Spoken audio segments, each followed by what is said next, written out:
Ladies and gentlemen, boys and girls, children of all ages, the main man, Walker the Talker, is here.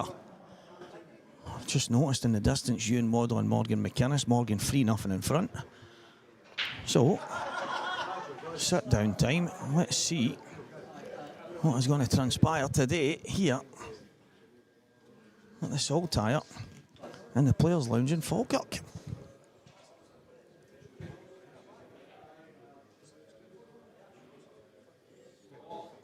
Who's everybody on? Who's your favourite? Have we got 26 people on? Well, that's 26 people that can pick their winner. You're not allowed to pick Dunster. No Dunster picks allowed. Morgan looks as if he's in a wee bit of form here. You can get some of the matches. David Gillison, Robert Stephen, Ethan Lang, William Young, Stevie Ainsworth, Brian Roger. Those matches still to come. Lucas Bryden, Nathan Hunter, Ross Fernie, Keith Robertson. That's an absolute belter. Nigel Kitchen and Grant McNairn, Ethan Hermiston and Hugh Thompson just getting started. Table 12, Lucas Bryden, Nathan Hunter. Table 9, Stevie Ainsworth, Brian Roger. Yeah, he's got that wrong, trying to stun onto the red. Ethan Lang, William Young. The thing for me, I get the reason why he did it. Knocks the red out the way, he's got a choice of everything, but did it need to be moved? I'm looking at where the yellow is, close to the middle left. I think you can just pop the yellow in the bottom, run around the back of the reds, and in the middle of a table for the black, if you wanted to leave that to last. So, big shot.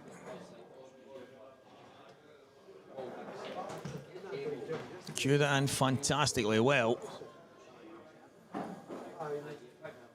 The options are drop it in and flick the red. Just like that, that'll do it. Nice little angle. Now, it looks like Yuan Waddell is chasing his tail quite a bit here.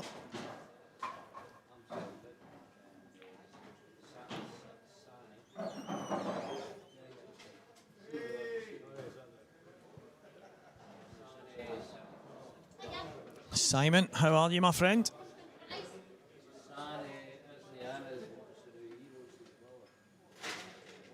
I wouldn't be too worried about this here.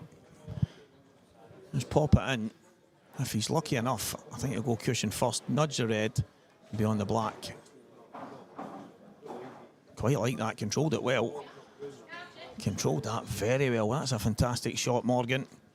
And this black is for 4-0, and Yuan Waddell staring down the barrel of a donut. If he doesn't get himself moving.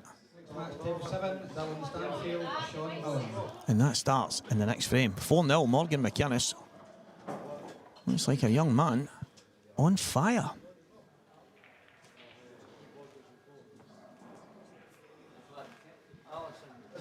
Oh, good, Simon. Feeling good, mate. Wee bit tired, I'm not going to lie. I don't know what it is. Feels as if I'm burning the candle, but yeah, wee bit tired. We soldier on. Colin, I'm no joking, mate. I actually sat last night and I'm saying to myself, do you know what? I fancy earning a couple of pounds, so I'll go and win that Saltire. And then when I got up this morning, I thought, I'm too tired to even win a frame, never mind win a Saltire. But we'll see what happens. We'll see how it goes, team.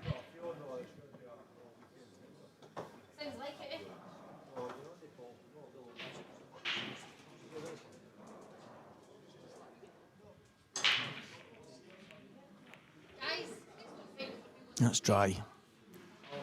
And what a chance for Morgan McInnes to go 5-0 in front. These balls have opened up pretty well for me. All the yellows go in the top left. Pop the one up the line first. And then it would be the one over the right-hand middle pocket.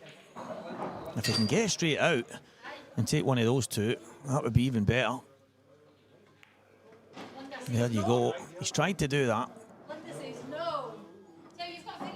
I don't blame him. And it was always going to be quite tight. And he didn't want to hammer it. You've seen the yellow. A wee wobble in the corner.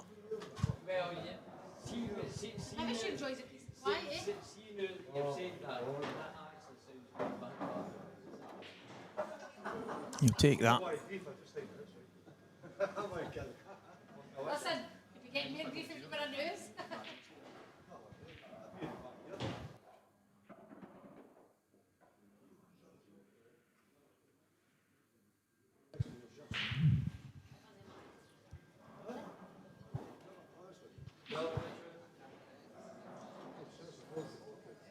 I think it's that thin.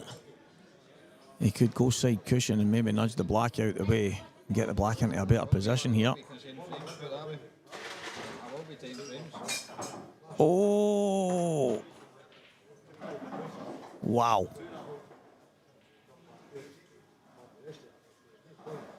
That is a result.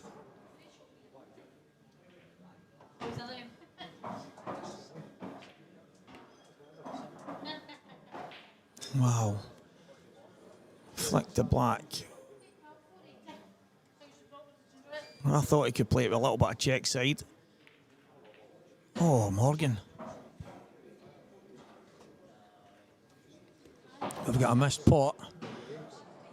Morgan in control at the top left. But there is a multitude of balls at the top end of the table that can possibly get that into some kind of open and give Yuan Waddell a chance to get himself back, at least with a frame on the board.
Oh, that's a bad one.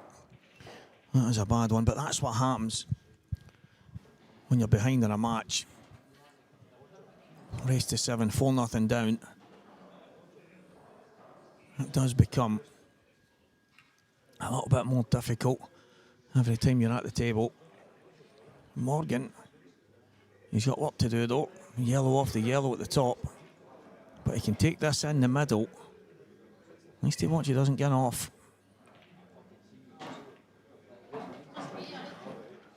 Yeah. He's trying to ghost it in, a little bit of control. That's the way to do it. If you don't have to hammer it, keep it nice and simple. Ross Fernie, Keith Robertson, Lucas Bryden and Nathan Hunter on the other tables. Mainstream, Yuan Waddell and Morgan McInnes. And on the TV in here is Wu Yeezy. Wonder if he's anything to do with that maniac. Kanye. Good finish. Kanye West. Alright boys, I'm going to make a shoe. Wu Yeezy? Who's that Wu Yeezy? Aye, that'll do then. Make a pair of Yeezys. Mad Wu Yeezy. 11-10 in front against Mark Allen. Wee Sparky boy. I'd like to see him do well. Good lad for the pool. No, you won't. You hear people that's half tuned, half scooped, shouting I was sober. Aye, mate, you were sober lying upside down against a kitchen sink, aye. Stone cold, mate, stone cold.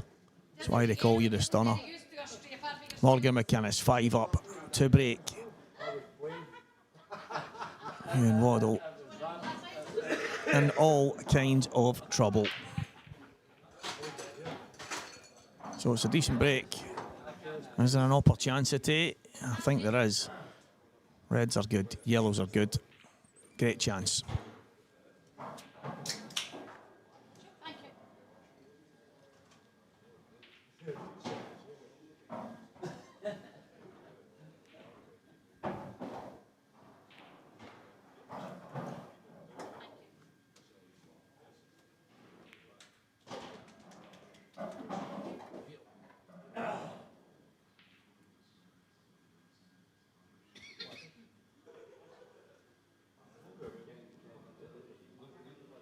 So the 2 yellows, I think in an ideal world you want to play the one down the cushion and then the yellow to the right middle. You would like to be playing that. Maybe in the next couple of shots. Oh, so that was his plan. He was going to pop the yellow in the left middle, then down the cushion, right middle, bottom right, middle left, and the black. And it has landed slightly awkward. And Yuan Waddell with another chance. Couple of frames in a row. He's got to the table.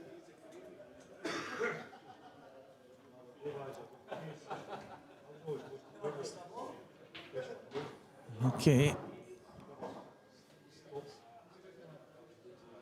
Wasn't really, I think the red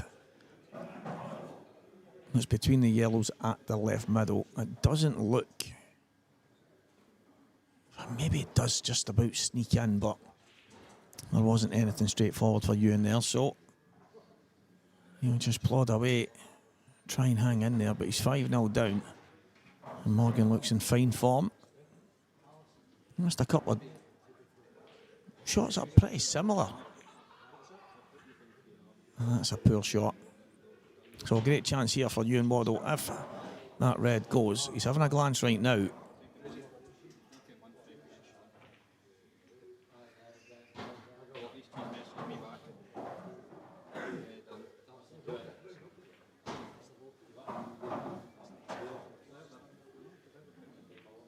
Flies in. Chance for Yuan Waddell. Here we go.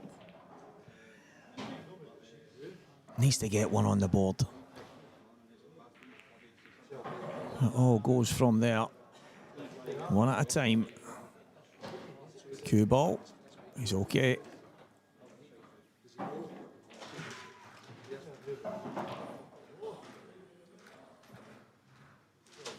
Run on and off the cushion. Just get out.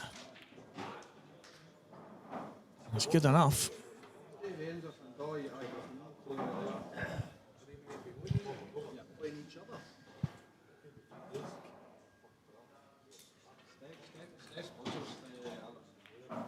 That's a wonderful shot. Long distance plant. Offset. It's not going to be easy to get on the black. This is where I think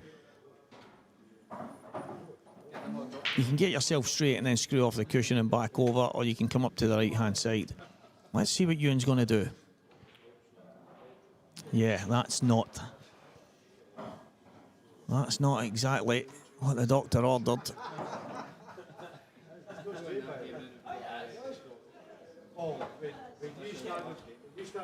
Well, Morgan got a chance to turn the screw here. Yuan did try and leave himself straight so that he could just screw off a little bit of reverse side off the right-hand cushion and get himself to the top left. Unfortunate that he hasn't managed to pot the ball. This looks good. You can play this in with loads and loads of reverse side and go into these yellows here. Just like that. That's not come out. That has not come out the way that Morgan would have liked. So now, he's in a wee bit of bother here. He's a wee A tasty shot to play. He's going to have to kind of flick off this, try and get himself to the top. Can he get to the top? That's the question. Oh, is he going for the jack up here? Don't like this. Oh! Oh! Just one more, Morgan. Just one more.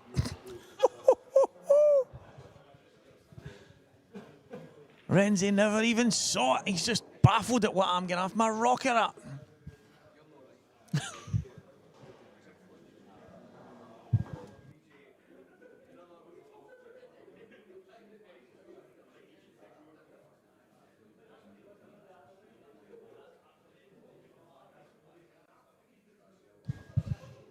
Next track, Morgan McInnes. Yeah, that won't do it. Foul and a miss. Yuan Waddell, 4. That is absolutely exceptional stuff. That's highlight reel moment. What happened next? We'll get one of them up, guys, hopefully tomorrow. Maybe even this evening when I get home. What happened next? And everyone that watched, there's only 20 anyway, so you're not allowed to answer. Nice stuff, Yuan Waddell. Chance to get one on the board.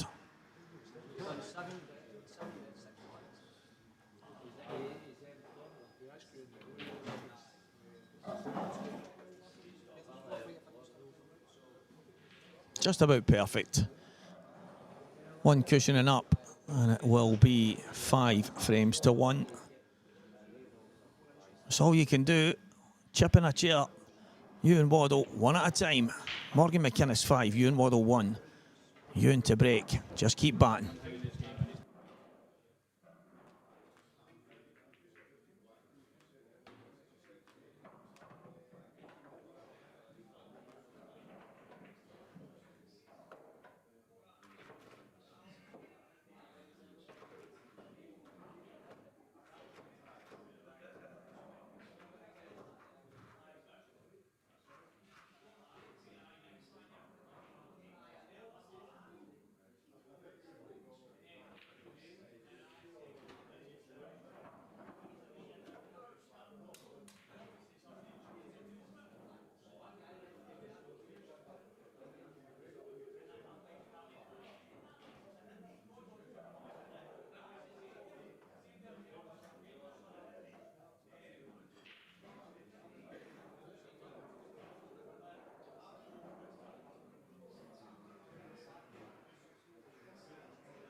Chip and a chair, Ewan. Chip and a chair. Let's keep plugging away. Opportunities come. Look at the black to the middle. I wonder if he could drop inside those yellows. I wonder if he can drop inside those yellows. Maybe just play the straight double.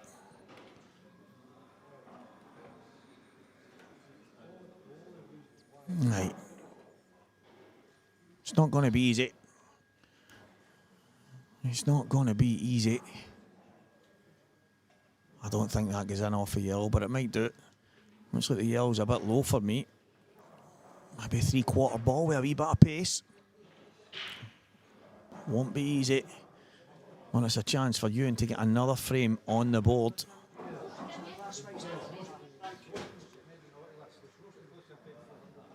So I like getting in a bit closer. I'm good at talking it. I don't think I can play it right now.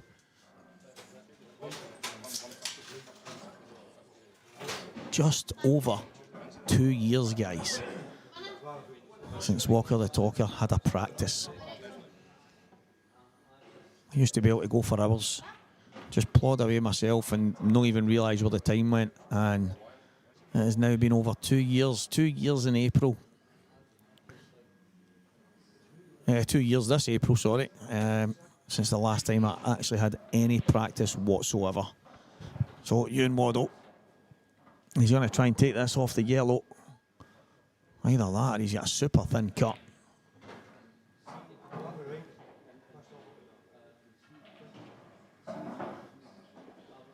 Yeah, you can see what he's thinking here. He's not taking off 2 yellows, that would be something else. Here we go, off a yellow. Yuan Waddell for 5-2. He has tried to take it off both, and he's given away a foul at the same time.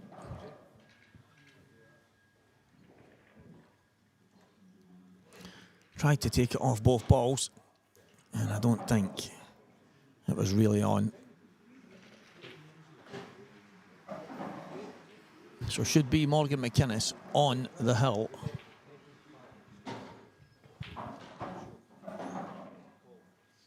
He's absolutely cruising to victory here. I can't argue the last couple of frames. Yuan Waddell has had some chances. Unfortunately, he's not managed to pull anything out the bag. Morgan McInnes 6, Yuan Waddell 1. 1 away, and it's Morgan to break.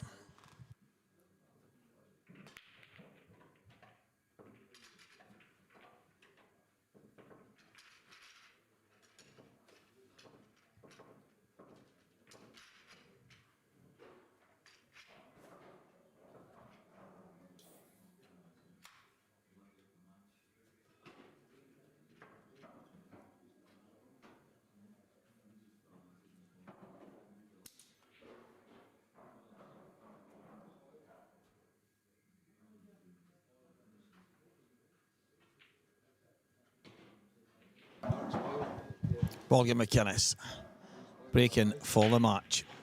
Nicely controlled, couple of balls down. Oh, that's landed slightly awkward. I think he's still on the red at the bottom. But does the red close to the middle drop in? It goes in the top, it goes in the bottom. The red between the yellows goes in the bottom right. He's got the first one down.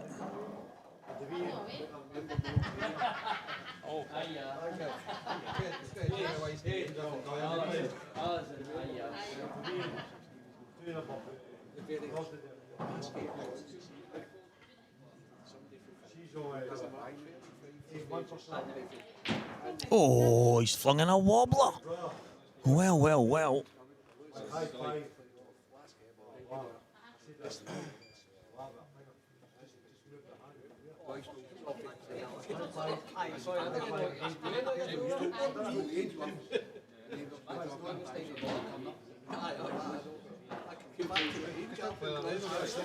Well, that has not gone to plan either.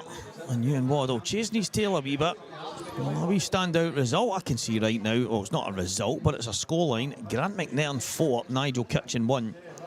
I've spoken about Grant a few times. I love the fact that he's playing in these and really starting to motor in the game. Cracking snooker player, cracking player. I've had the pleasure of playing him myself a couple of times, and he is such a good cueist. And he's beating Scottish international Nigel Kitchen 4 frames to 1 right now. A couple of IPA pros going at it. Ross Fernie and Keith Robertson, 2 frames apiece. And Bobby Stephen, 3-1 in front against David Gillis. Bright light means I can hardly see the rest.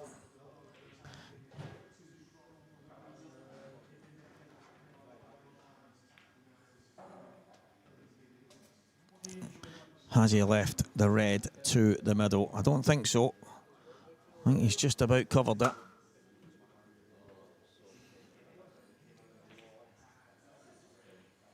Oh, chance now for Ewan.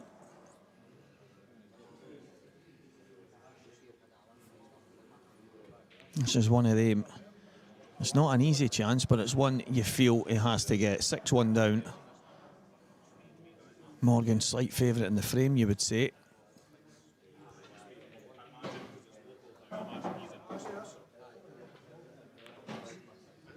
Brilliant.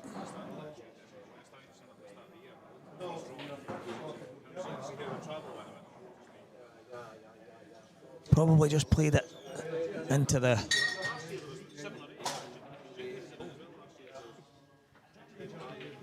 Well, that's not bad. That is not bad at all. For anybody wondering, I am okay. Don't know what that was there. Couple of bottles banging together. Reminded me of a game we used to play when we were younger. We called it Botley, when it was a game of smashing bottles. But you'd find a big field, you would throw a bottle in it, and then you would have to smash each other's bottles. But it was good for working in your target practice, you know what I mean? The old Glasgow culture.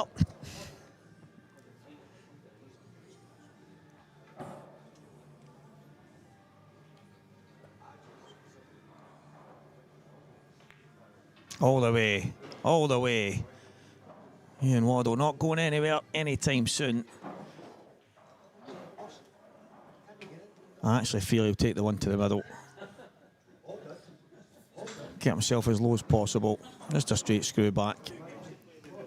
6 frames to 2. It might be almost done, but it's not done yet. Lovely shot. Morgan just waiting on an opportunity to get over the line.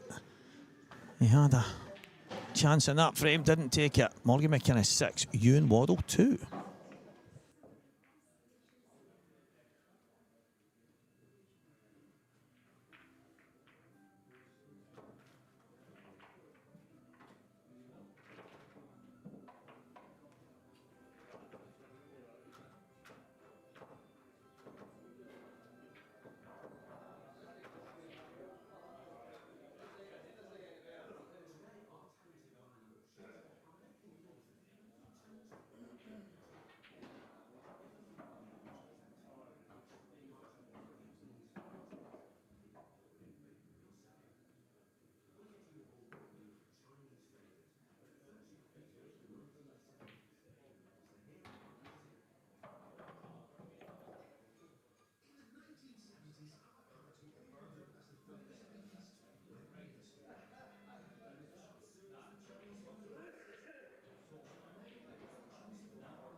Come on.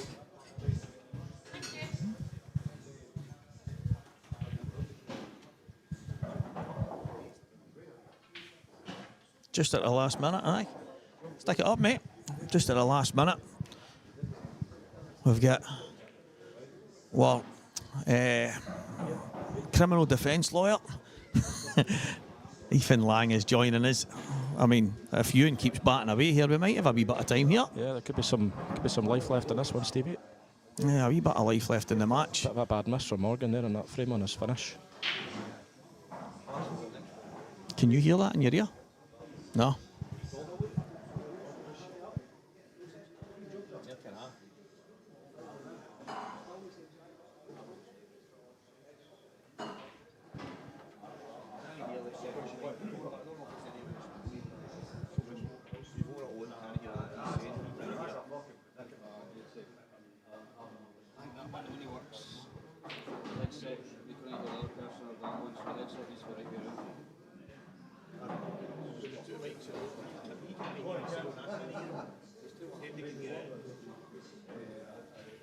Surely, if it was for this one, I would have to see it or needs to be in the bigger box if you want that. Push your button up.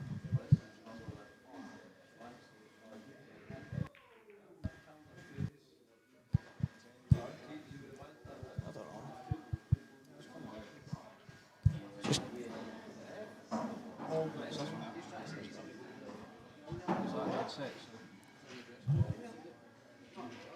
1, 2. You hear it? No. I can hear this, but there's nothing coming for that one at all. Can you hear it when you talk? No. Sorry guys, we're just taking a wee sound. I think obviously with the noise in here, with everybody, you could be saying stuff and looking at the screen and I wouldn't even know you were talking because of the sound.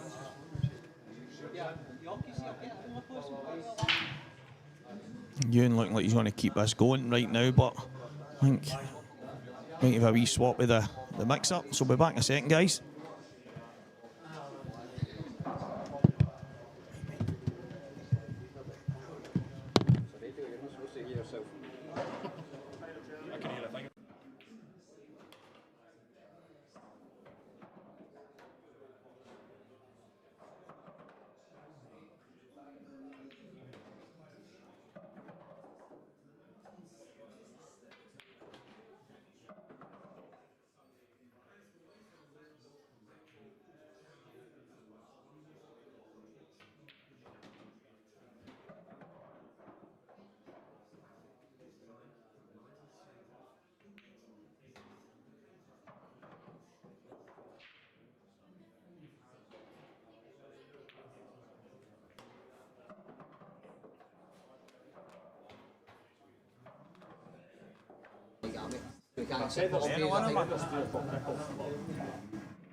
Hang them upside down for something, man.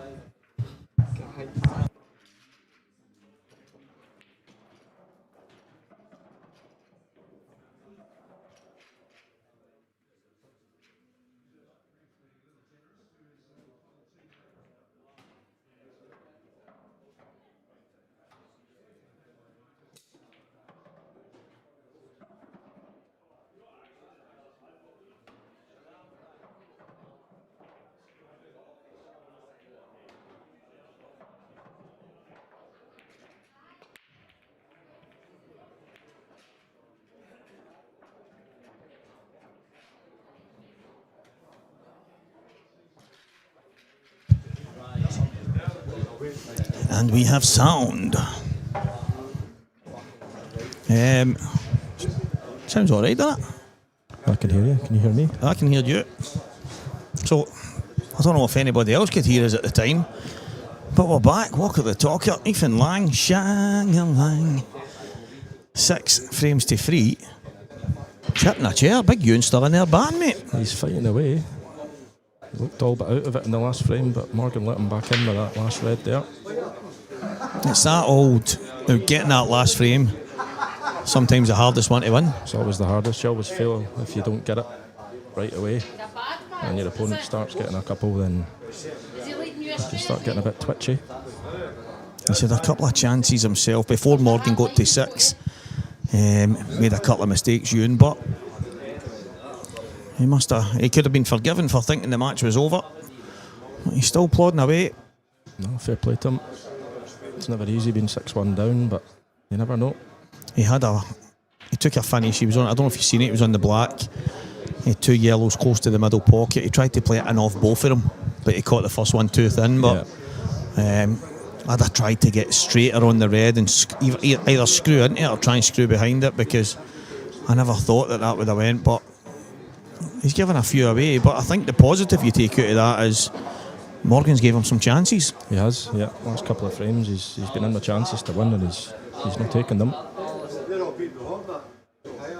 Not sure if Ewan's on a colour here. I think this is from the break. I'm not believing that box too nice to do. I wasn't. Did he not put a yellow on the bottom left? If he is yellows, then it looks like he's on a double here. I'm sure he popped a yellow on the bottom left. So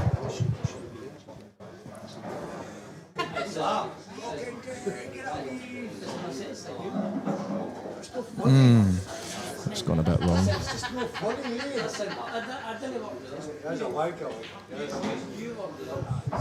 and for anybody that can hear the background conversations, we do apologise for any vulgarity. That certainly wouldn't be coming from you, Stevie, would it? That's the hardest part about when you're doing the comms in here. It's chaos at the bar, and you're trying to commentate in a pool match. It's nearly impossible. It's not too bad on a Sunday night, but on a Saturday it's just madness. He was actually talking about getting a metal container kitted out down the back and all the wires taken down to it, so I could sit down there. I'm like, what, you kicking me out? You can talk your nonsense in a wee cage. Mate, I don't get why. He's got a son who's a joiner, and I said, Santa, get him to make a wee temporary booth type thing that you can put up and take down. Stick it in the back corner, stick it down here and take these 2 tables off. And then the wires can just go straight through the window to and he's like, I'll get Stephen to do, we'll do this, we'll do that, and it's just, here we are again. But the good part is you get to hear everybody's conversations. He's in the spot of bother here, Ewan.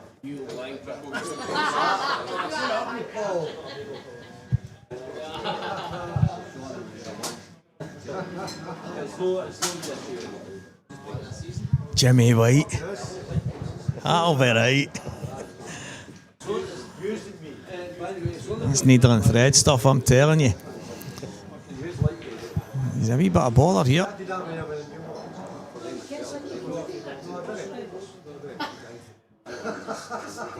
I'm struggling to even see a safety shot for him here. Short of just putting that yellow down over the bag. I think that's what he's going to do. He's tried it, I think. It's not the worst. Decent cue ball. I know Morgan can maybe drop the red in the middle, but the red to the left middle, the red on the left cushion, it's probably not the worst. He's got a couple of potential balls he could use to cannon that one out in the side cushion, but that's a nice shot he's played there. Just needs a hit. Just stay in it.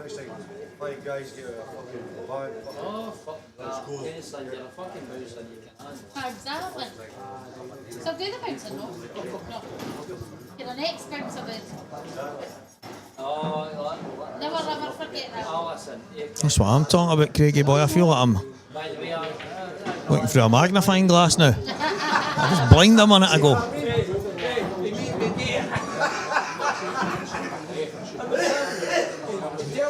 Yeah, this has turned into a Morgan McInnes frame. This is Morgan all over this, isn't it? You have to fancy him from here. There's probably not enough players, Ethan, that'll voluntarily make it messy. No. There's a lot of them that are in such a hurry to try and get the frame won, try and go for a finish, and I listen, through the years, we've probably heard them a million times. People saying, I would rather just go for it than play a frame like that, negative. And no, it's about winning. Particularly when you've been 6-1 up and your opponents come back with a couple of frames, and I think this is just now the perfect frame for Morgan. You don't really want Ewan to be in amongst the balls, potting them, coming back at you. I think Morgan's in a good spot here now. You see it more in the sort of one-frame environments, team pool. People will be more inclined to take a bag or tie a ball up. But in these sort of events, there's so many attacking players now that it's just, you see the finish and they go. It's that when somebody says that's different with one-frame pooling. It was actually Ross years ago said, "But what are you talking about, son?" It wasn't me to say it, but it was somebody else in the conversation. Say, "What are you talking about, son? You can only play one frame at a time. So every pool's one frame pool." It's that kind of mentality. Aye, he's like, whether you're playing to 6, whether you're playing to 1, it's one frame pool. And you kind of take a wee back step and go, he's right. Yeah. You should be battling for every frame regardless. Absolutely, yeah. When you're in that environment and it's race to 7, you think, I'll just go for it here. I'm only 2-1 down, whatever. But before you know it's 3-1, your opponent dishes, it's 4-1. These frames come back to bite you in the end. Now, Ewan has been more famous over the last while for chasing down people in cars and a couple of bruised ribs and showing his metal. He looked like an East End of Glasgow man. I said to him when I seen him, I went, "I am proud of you, my man," and he looked at me. I said, "That's what I'm talking about." Now I know if there's ever a war, you're in there with me. Everybody else was going like that. "But you all right? I hope you. Did you get and see a doctor?" And what? I was proud of him, man. Straight in there. Don't think he had much of a choice, right enough, but no, not with the looks of the video anyway. It's not the best result for Morgan there. He's still in control. Yeah, that's a good shot he's played.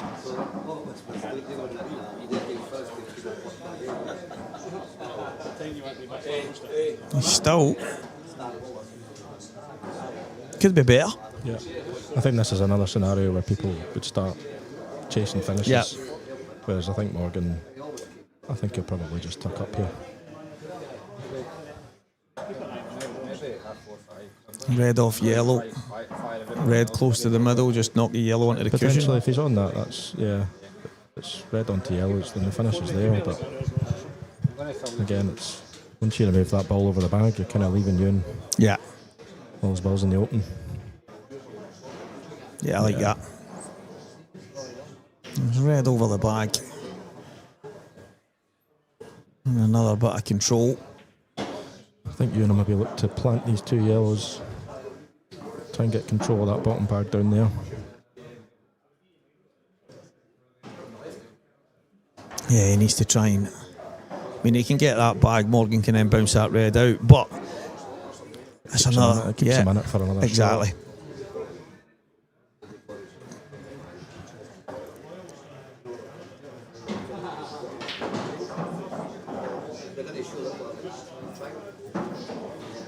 No, he's not even looking down the table. So Morgan should have a chance to finish next if Ewan didn't pot, but he did. So he's got one problem away and he's back in the same scenario. Yeah. So even if he's also got a shot here, he can just dolly that yellow down onto the red at the bottom. Yeah. Just again keep him in the frame. Because I think any other shot he's going to leave Morgan some sort of finish here unless he gets control of that bottom area. Wouldn't it be... I hope he's not going to have a pop at this and try and clear the bag at the same time. He is. And that, unfortunately, I think might be curtains for Ewan. It's one of these scenarios where the player, and I've been there myself, and you've probably done it yourself, you say, I never had a choice. Yeah. Well, you kind of did, and that's the... But it gets that way when it's backs to the wall. You sometimes feel like you just need to go down swinging, but if he gets that bottom bag... I think even if he got the plant there, he wasn't guaranteed to do anything. Exactly. Bottom yellow. the angle didn't look like it was the best to come off the cushion there and chop the yellow out. So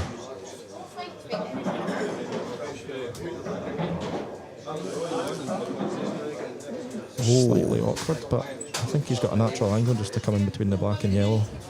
A bit of right hand side.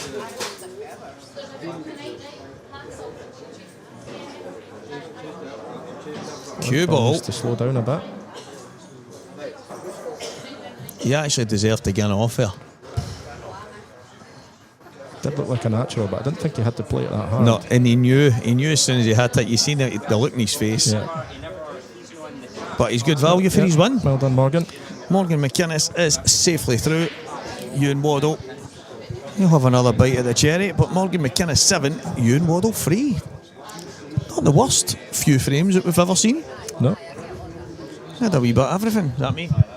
No, I'm going to go and play pool.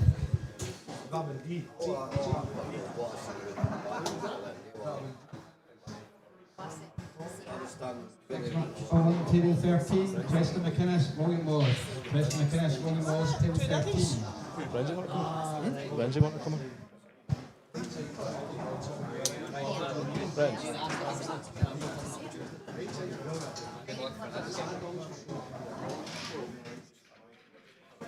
Renzi.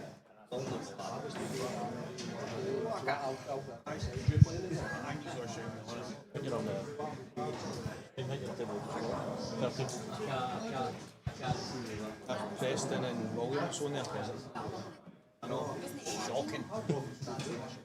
Just squeezing a game in because it's 30 minutes.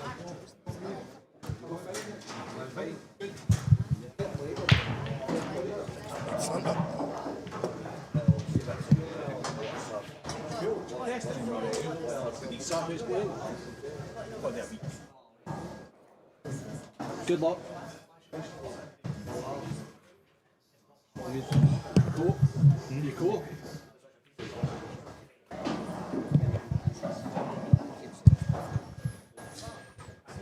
Okay, so welcome Saltire Event 2, Players Lounge Falkirk. I'm joined by young Ethan Lang for what should be an interesting game, Ethan, between two of the young guns, teammates, under 23 international teammates. They've come through the system together, under 18 players as well. Preston McInnes and William Wallace Jr. Do you know much about these lads, Ethan? Yeah, I've played a lot with both. Both played in Preston with a few of the men's teams at international events, and obviously William being from Glasgow's played in a few county teams with them, and obviously in the Tuesday League. So spent a bit of time with both players. I'm looking forward to this one. There shouldn't be many safety shots being played, I wouldn't imagine. No, definitely not. Definitely not. That's the thing about that. Not just the youngins coming through, but the modern day game in general. Ethan, it's so aggressive. Yeah, maybe I was just talking about that with Stevie in the last frame there. It's kind of, it's break, finish, go. Stevie was sort of saying there's not a lot of people anymore that take the opportunity to take a bag or tie a ball up if the finish is there. It's go, go, go.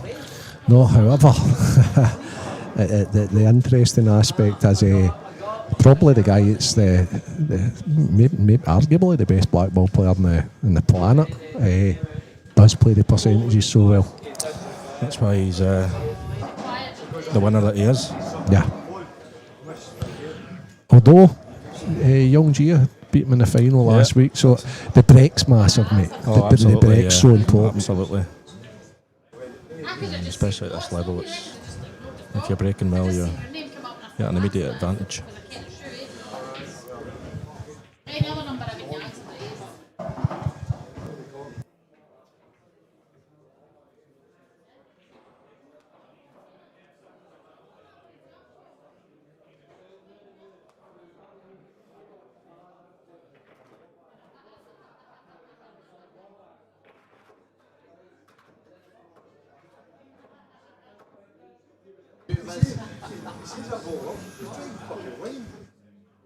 So it's quite weird because if you look just to your extreme left there, guys, you've also got young Lucas Bryden, who had a brilliant Gibraltar.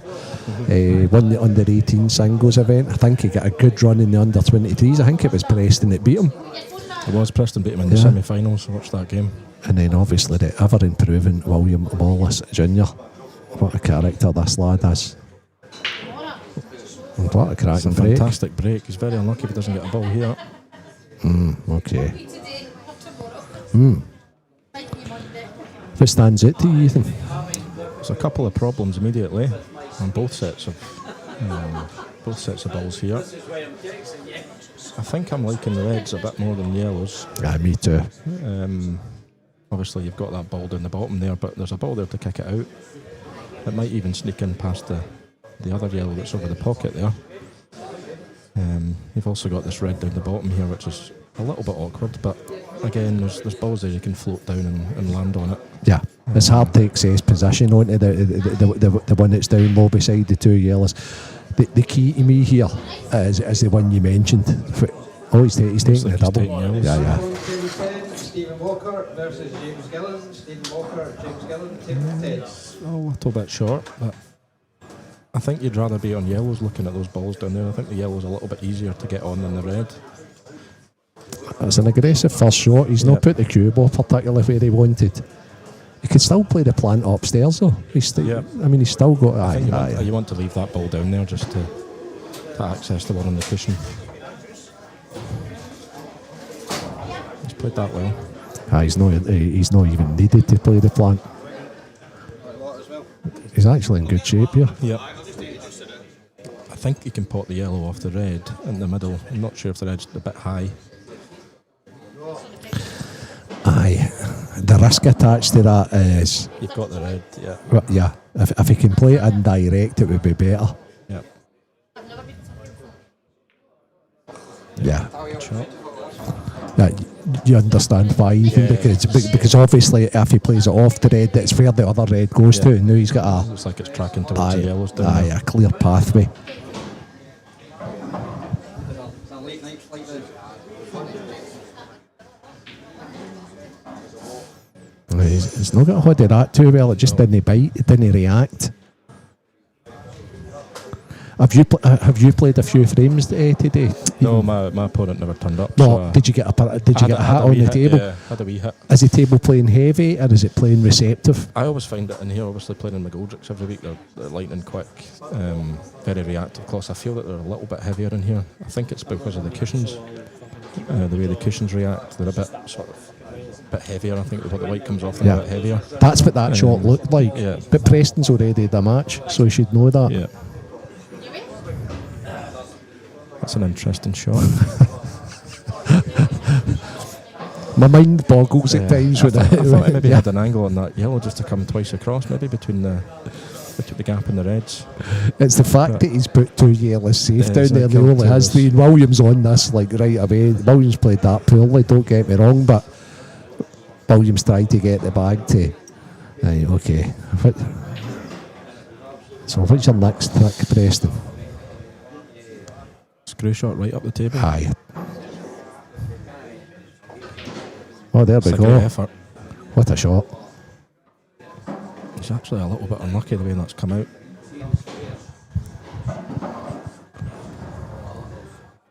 You might be able to snick this into the middle, but again, the white's not guaranteed. Let's try to play it twice across, maybe. Yeah, that's what he tried. Yeah. That's a couple of times. A couple of times he's lost the cue ball. Yep. Big visit to the table for Really William. put the marker down here. You'd really want to take these away, get your arm going.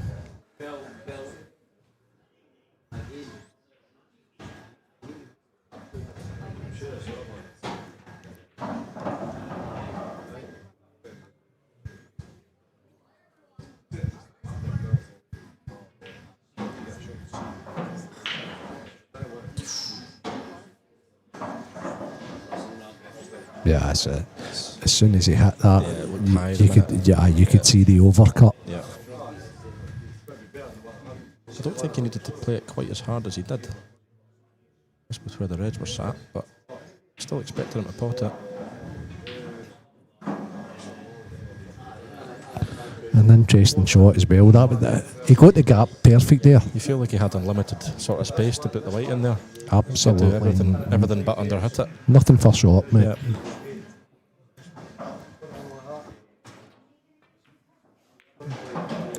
Played that well. Decent recovery shot though. If you're young and fearless and you can pot, I suppose you don't have to be as good with the cue ball.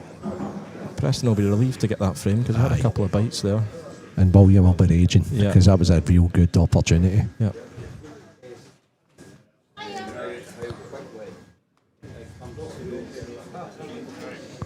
Before the match, I probably would have made Preston a slight favourite. Absolutely. I think that's the sort of frames that, if William's going to win the match, he needs to be getting those finishes. Yeah. Yeah, totally agree. Totally agree.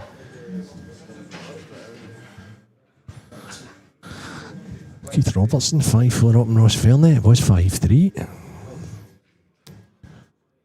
Lucas Bryden, 6-2 up in Nathan Hunter. So he's still in decent form.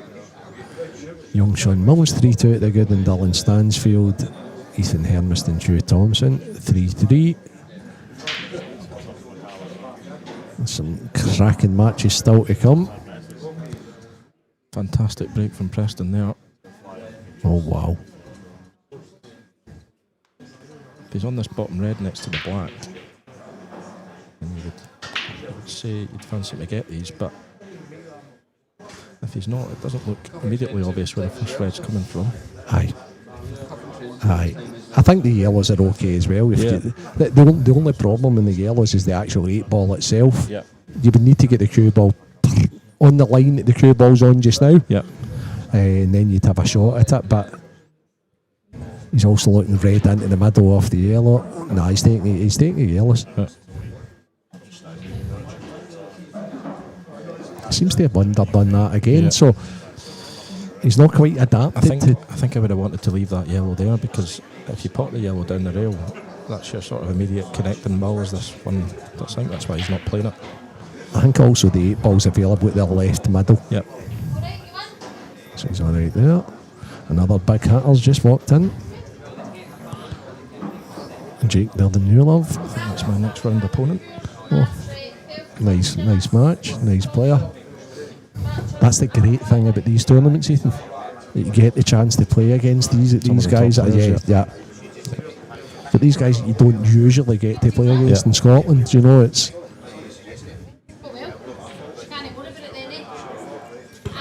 Jamie Burnett, G. Wegger. That's a heck of a first round game. Some cracking first round ties. Anton Riley, Kieran Kay, another good one. Davy Markey was due to be playing Gibbsy, I think, but Davy's not going to make it today, but that would be another cracker. Okay. So now it's decision time for young Preston. Yeah. So he's looking to the area that we had identified Yep. at the start of the visit.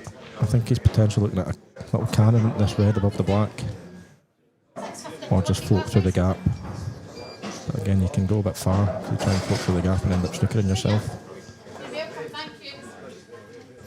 Okay. I think the right shot's to like maybe screw or stun across. Yeah. But I think he's maybe going to choose your option. He's played the stun. He's played the kind of between in both, between hasn't he? shot, Yeah. Again, this is another big visit for William here.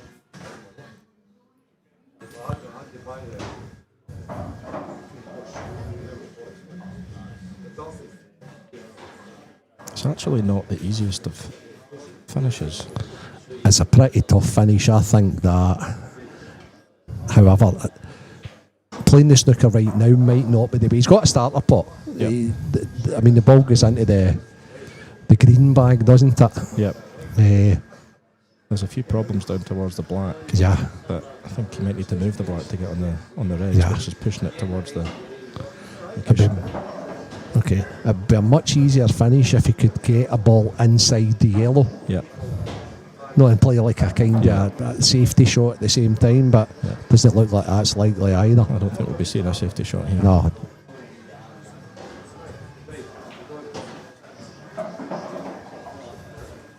But intricate position required. Yes, there's a couple of really good shots that he needs to play to get on the reds down the bottom here. Looks like he's tucking up. Oh, not sure about that, William, but it's okay. Yep. Dave, I'm doing all right, mate. I'm living the dream. So, or I'm living one of the two. That's the most important thing. Hope you're well, Bomber. always reluctant to leave this sort of scenario when you've got a ball over the bag, and it's like a fairly natural angle if he gets the pot. He's going to come knuckles, I think. If he comes knuckles and pots it, he'll definitely be on the black to the left middle. If he comes one cushion. I think I still prefer the up and down if you can play Right, it. okay. Just because I think the pace will be slightly more controlled than if he's trying to rattle it off the knuckles. Seems to be playing this with a lot of check side. He's played it too much, believe it or not. See what he was trying. Yeah.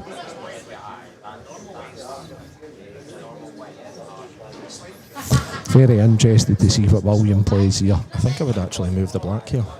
Just dolly the black on and off the side cushion. Leave yourself on that bottom red. I don't like this.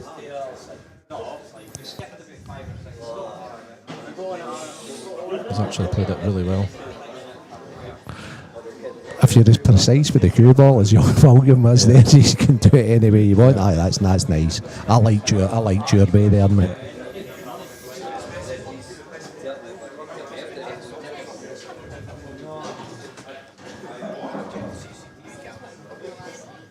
It should hopefully be a matter of joining the dots now. I think.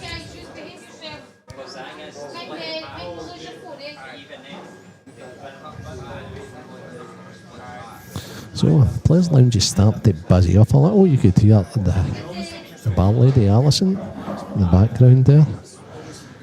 We were in here from 11 AM this morning. It was pretty quiet, but it's starting to be the usual Saturday shift.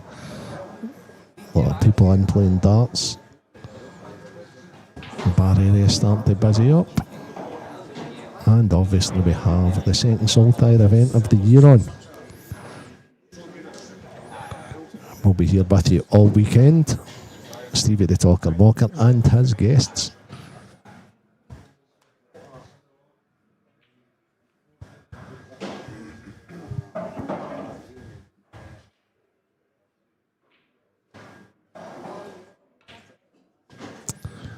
It's a little bit careless, that one. Yeah. He was determined that he was taking that one there, Ethan. I think I would have left that one last. Aye. The ball he was on, I thought, it was one of the ones, if you pull back, you've got a chance of getting on both now. All his eggs on the one basket. I'd probably play that's perfect. No, see, that's the issue. Yeah. I think that should have been his first shot before he put that last red, because if he lands there after playing that last shot, he's got the one in the middle of the table that he can still use. So, did a little bit of work with William, right? And I think one of the things that he needs to improve on, and I think he's mega talented, is he gets very one-dimensional, and sometimes you need to take that wee extra step back and say, look, I can't go wrong that way. Yeah. That's a good shot he's played there, unless the black sneaks by the red. Tap on the table from Preston tells me it doesn't.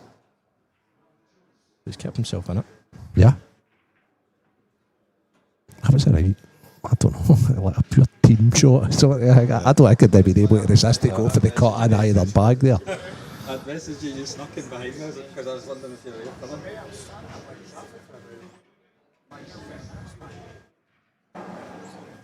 You are due money. Right.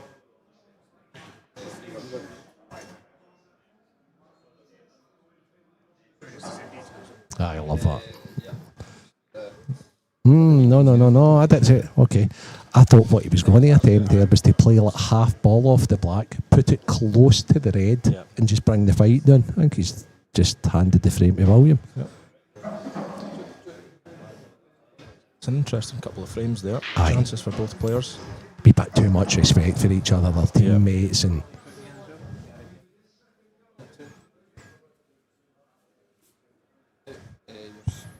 any updates? Ross Fernie has turned the 5-3 deficit round. He's now on the hill against Keith Robertson. He's 6-5 in front. That's on one of the other stream tables, guys. Ethan Hermison's 4-3 up on Hugh Thompson. He's a good young player as well, Ethan, but that could be considered a wee bit of a shock. 4-3 Sean Mullen against Dylan Stansfield. And the Anton Riley Kieran Kay match has just started, I believe, or it's just about scheduled for table 12 actually. So that'll be more stream viewing. But the game it's getting commentated on, Preston McInnes, William Wallace Jr. is 1-1. There we start. But I'm sure it will take wings just shortly. Perfect, thank you. Ethan, were you over in Gibraltar? I was, yeah. A lot of good feedback. Yeah, it was a fantastic event. Probably the best one I've been to. Certainly tops Bridlington and Ennis, which was in November last year. Gibraltar's certainly the best event I've been to.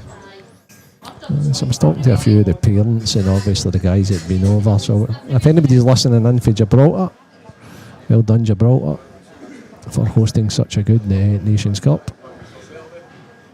I think it's back there again next year. I think so.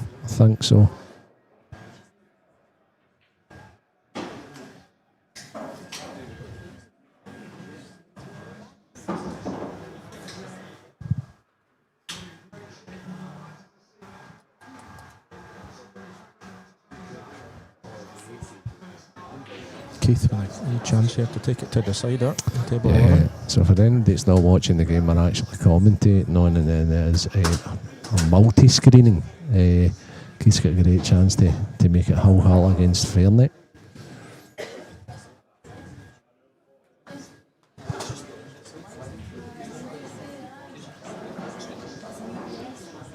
What's up with the that for free? What you want, eh? Yeah, gets out his prize money. And the man in form's just came into town as well. A little friend of mine, young Gio Eggert. Back-to-back tournament winner. And beat the robot last week in the final, so he must be cueing the ball ever so well. I just watched the very latter stages last week. His cue ball was all over the place in the decider, but he got there anyway. Talk about me.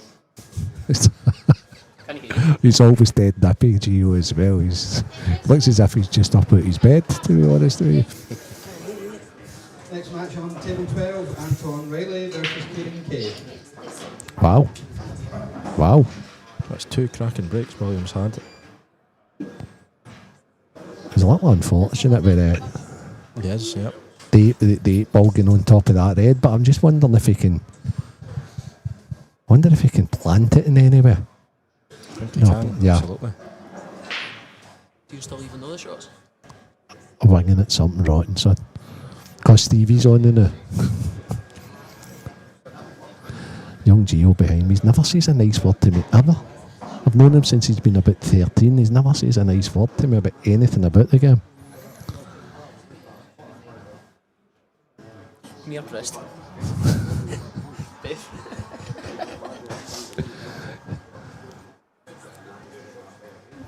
Strange choice here, Ethan.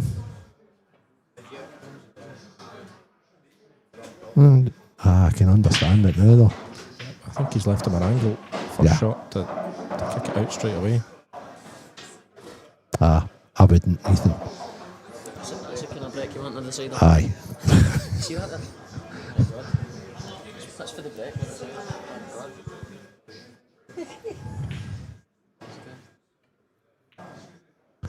I'm surprised at that as well. I thought Preston, maybe didn't have it. So I thought Preston would have played the pot in the yellow and then the yellow went off the red and then coming downstairs. And now Williams in control of the frame again. Total control now. So Gio was saying is behind us there that Fairley just broke in the other match, Hill against Keith Robertson, and potted 4 yellows. And 2 reds. And 2 reds. And the reds are sitting absolutely lovely. And Keith will be absolutely gutted.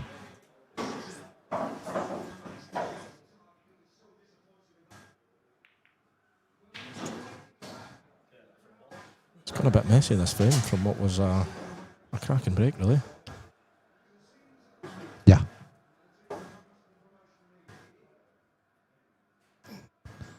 mean, although they're really aggressive, they're not naive. The two young lads they're pretty decent. Yep. Clues in the name for Preston. Yeah. Plus they're Scottish internationals, so you know they've got to know how to mix it up a wee bit. And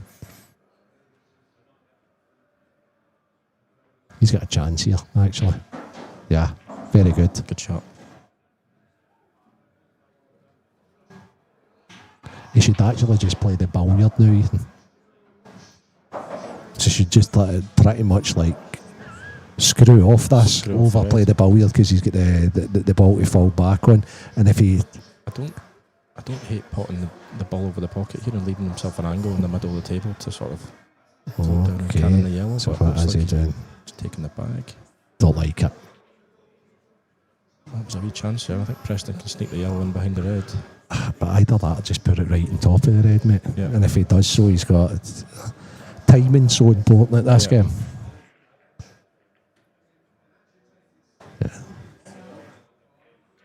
It's not the best.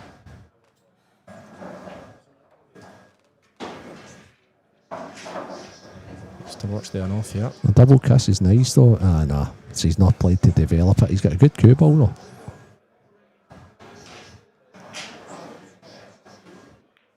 I think I maybe would have played to try and really get that red out there. So William needs to go again here. William needs to play, if he can, he needs to play the red off the yellow. The only thing about that is you're risking potting the 8 ball. Yeah. Do you see what I'm talking about? Yeah. Like cutting it back into the yellow Yeah. and try to screw the fight and control it. If he hangs about too long here, Preston will just tie him up. Genuinely got to pot that now, come to here and play the free ball point. Because if you don't, you're beat. If this goes in, you're beat. Aye, okay. The only shot he's got now is to leave himself an angle on the yellow in the middle of the table and run through and half ball the yellow and plant the red in. Yeah. But he really needs to play a good positional shot here. I think he's just too heavily reliant on the ball over the left corner. Yep. He feels as if that's like the one that's winning them the frame, and aye.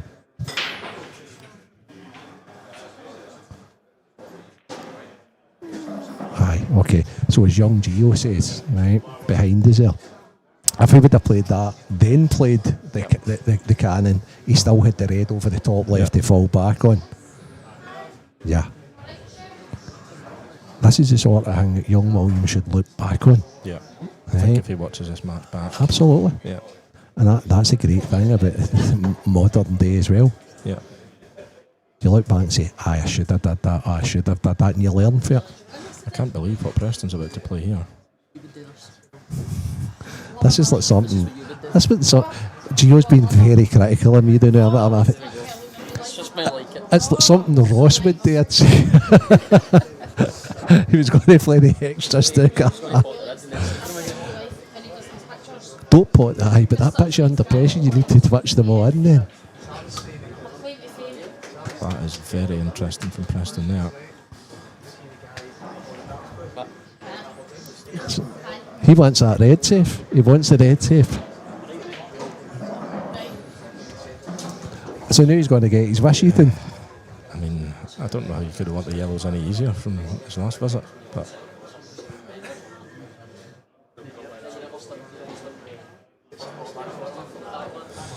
Maybe that's why. There's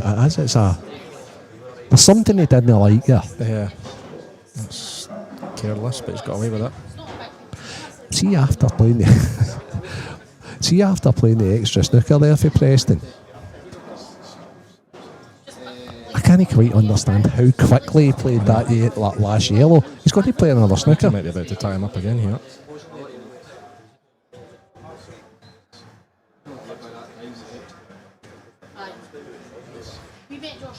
So sometimes you're asking for trouble. This is one of these situations where if William comes out and flies this in the pocket, you say, well, you get what you deserve, Preston. Yeah.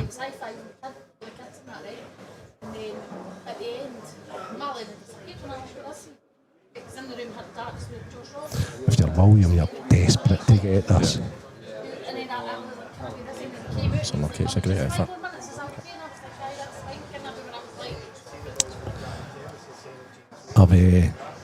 been doing this a wee while now, right? I fill in for Stevie, I help him out a wee bit sometimes if he's playing and this and that and the next thing. I generally love the game anyway, but I try and not be too critical. Because it's such an easy thing to do. It's the game in the world. Yeah. It's ideal though if you don't play anywhere like I do either. Right? You can be critical. But he played to hit it there. He should have been playing to pot it. Yeah.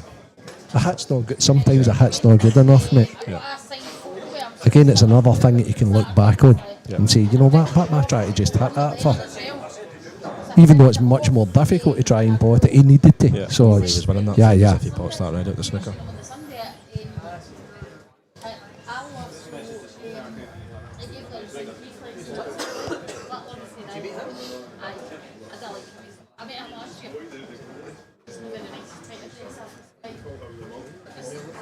So anybody that's listening in, any requests you have, questions for myself or Ethan, or Stevie, or any of the guys here, we could have a roving reporter. Anybody wants to know anything for the Inform Geo. Ross Fairney has just won a 7-6 decider with an unbelievable break. Any questions you've got for any of the guys, just send them in and we'll try and get the answers to them. Tables are certainly breaking well by the looks of things. Yeah. It's another crack up. On table 1, Mark Fleming versus John McClellan. Mark Fleming, John McClellan, table 1. This is all about the two yellows. It's downstairs past the 8-ball spot. Yep. And I think he's going to try and clip them into play just now. I actually don't hate the reds either.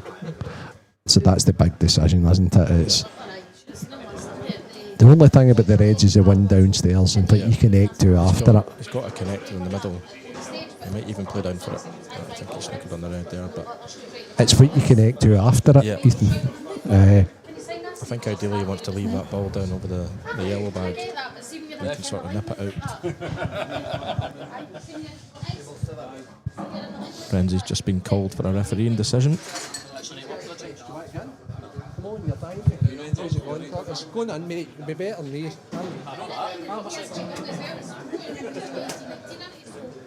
Pretty good. Looks like he needs to potentially nip this a little bit.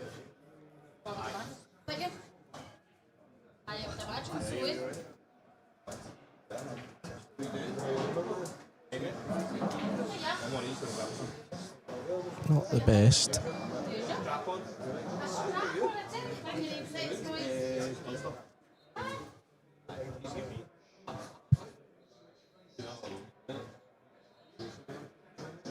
Yeah, he's played that well. Very good shot. Next match on table 2, Gary Robertson, Sean McMahon. Gary Robertson, Sean McMahon, table 2. I think he was maybe trying to force an angle that wasn't there on that shot.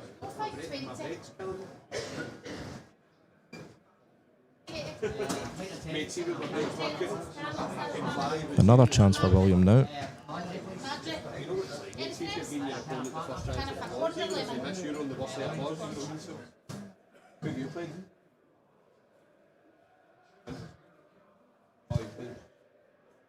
Again, it's the problem that Renzi highlighted at the start of the frame, the two yellows at the bottom. Potential snookering opportunity if he doesn't fancy going for the finish. Next match on table 3, Craig McDonald versus Callum Reeve. Table 3, Craig McDonald, Callum Reeve. Renzi has returned. Was it a total, Renzi? 2 shots? It wasn't a total, no. The hardest ones to judge, mate. Honestly, they'll just. So what happens? So Preston, he putted his ball down the bottom and then he left himself a bit straight on his second last red and tried to force an angle that wasn't there and missed it. To get on the ball downstairs, did he use the one in the middle? No, he putted the one over the yellow bag and came twice across. Landed really well on it, but just broke down on the second last ball. I don't know you had any fans.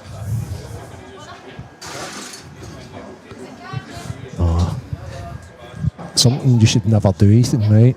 Is slag the guy with the mic.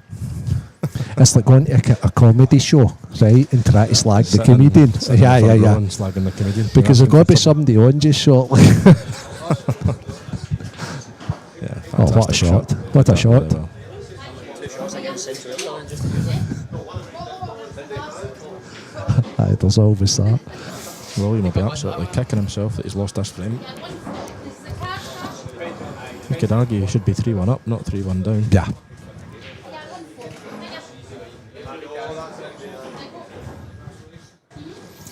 This could be a hit. We could be doing quite a bit in here. Stevie Walker's 2-1 up here. Oh,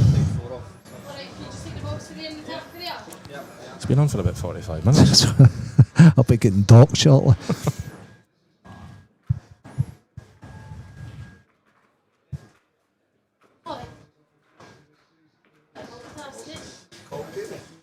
This is a massive frame for William here. 4-1, you have to start thinking it's getting out of sight for him, but what he'd give for another one of those breaks. The boys have been breaking the balls well.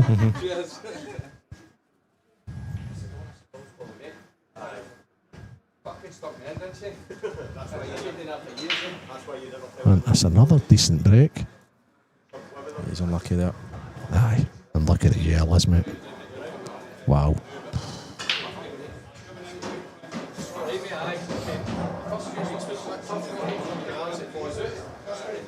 The only sort of problem I can see is if he clears all these balls down the bottom, he might have an issue getting on the black, but even then it's But you won't, you just don't do that. clutching at straws a wee bit. I'd put this and then the one in the middle cleared Yeah. downstairs first, mate. Yeah, In fact, yeah, I'd probably even play the one he's closest to. yeah. And then just use the ball top right. Leave that as your last ball.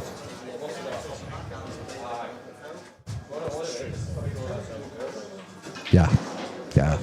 These are like practice ones, but Yeah. the ones at the top guys are so good at never not getting. Yeah. He needs to be a little bit careful here. Just make sure he gets good position on the one at the bottom. Yeah, I like it. I like the way he played that. Yep.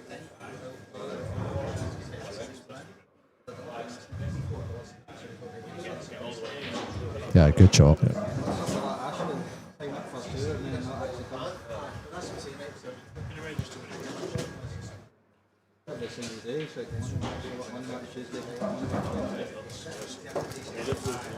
That's as you say, Ethan. This is certainly going to put Preston in the ascendancy. Yep.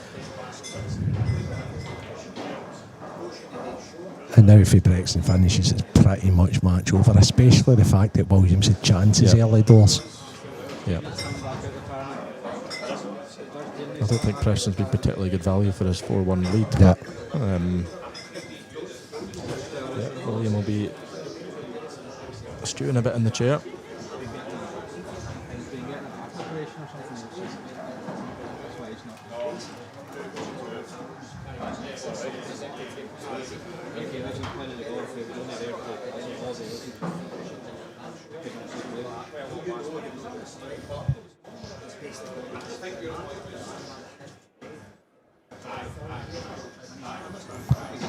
So we have Craig Anderson, Scottish Cuesports team, and I think he's just about to announce some matches on.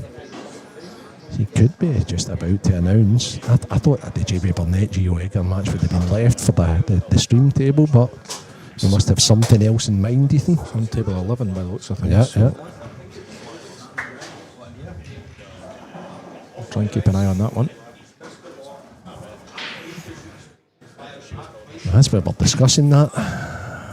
Next match on table 11, Jamie Burnett versus Gio Edgar. Table 11, Jamie Burnett, Gio Edgar. Should be a cracker. So Preston's decided on yellows.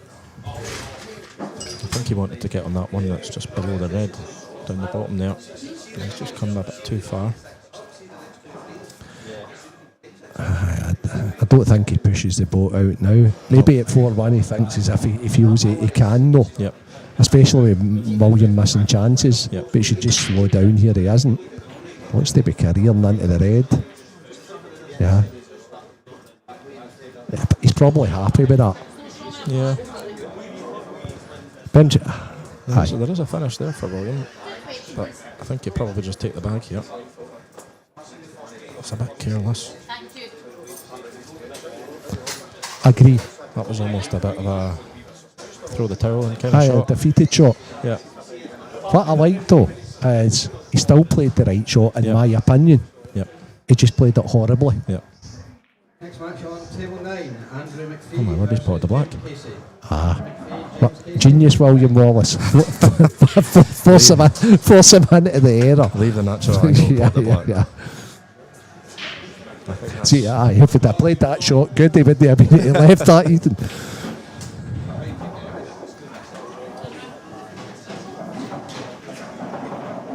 I think that's sometimes where Preston lets himself down a bit, NZ, in that he's got that careless, almost lackadaisical shot in him.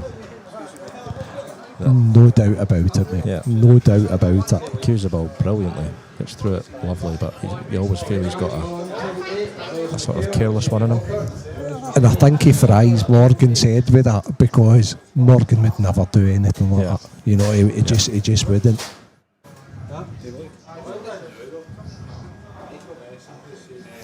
But also, I mean, I travelled through with the boys this morning, and I know that's a cracking break. He's got another money game coming up. He's playing an Irish boy, and some people you just think are more suited to money games. And Preston's one of the guys who can go bang, bang, bang, 4-5 in a row.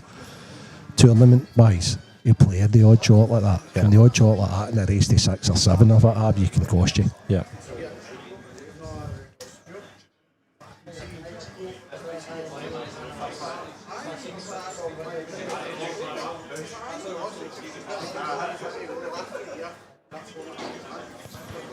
Okay.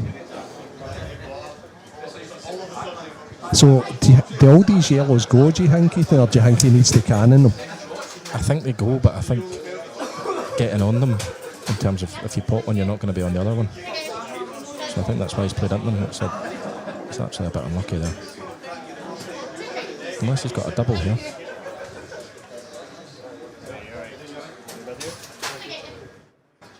I think he's kind of forced himself into going for it now. Do you?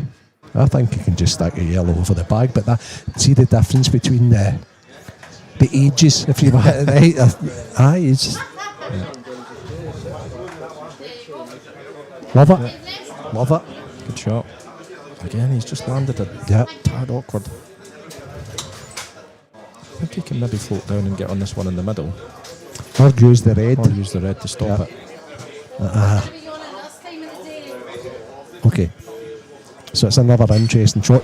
See to use the red there. See the yellow that the cue ball's closest to just now? Yep.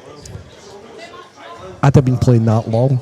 I'd have been playing that top left. So you're only so he's overhit that a wee bit, and as a consequence he's played it a little thick instead of just cutting it, and so he just played the.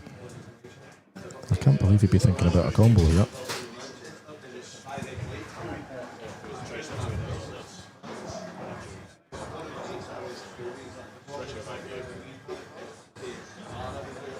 Sensible. Yeah. Preston and sensible don't normally come in and say yeah. However, that certainly was. A broken clock's right twice a day.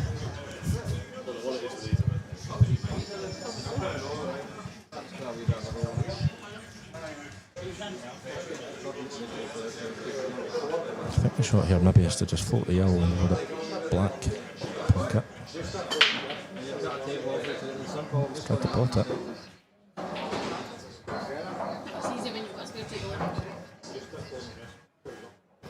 Okay, so the last shot that we are seeing it was either double the yellow down into the bad one, with Preston having the two reds at the right middle and saying, right, okay, mines are all there now, you need to finish this and it's very low percentage for you, or hang the ball that he tried to pot. Yeah, now Preston's got a free shot to bring these reds. Of course.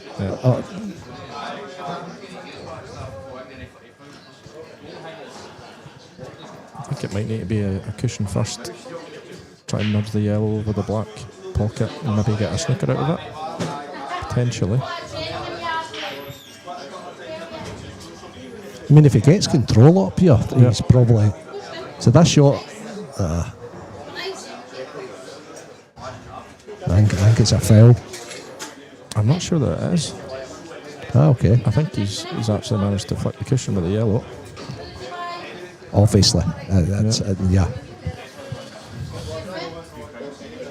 Shouldn't be a problem for Preston to get the hit. Preston's got a finish on if he can pot the one in the middle. Yep. That's Hold him okay. for now, yeah. But William may get in control up here. I thought Preston should have been more adventurous and tried to pot the one. Yeah. It's just a bit short. Preston can jam him in again at the exact same spot. Exact same position, yeah. Yeah. Or if he wants to be more adventurous. I think at 5-1 up, Preston would be gone just now. I think because of what he did in the last frame.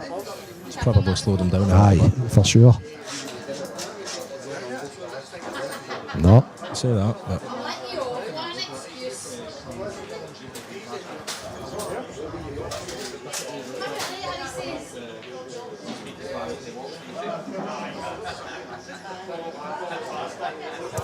you can see what he was trying. I like it because now all his eggs are in the one basket. If he pots the yellows, he could have slowed down. Yeah. It's perfect. Sometimes if you take extra reds away though, it's less fallback when you're playing this sort of a shot. He's still okay though. Yep. So it's all about the 8 ball now, Ethan. Yeah, I think it'll go, to be honest. I think it'll just flick off the yellow.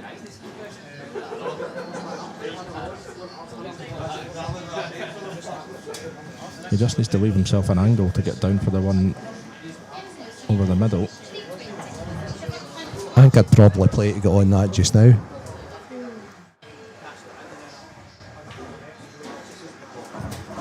Yeah, that looks pretty good.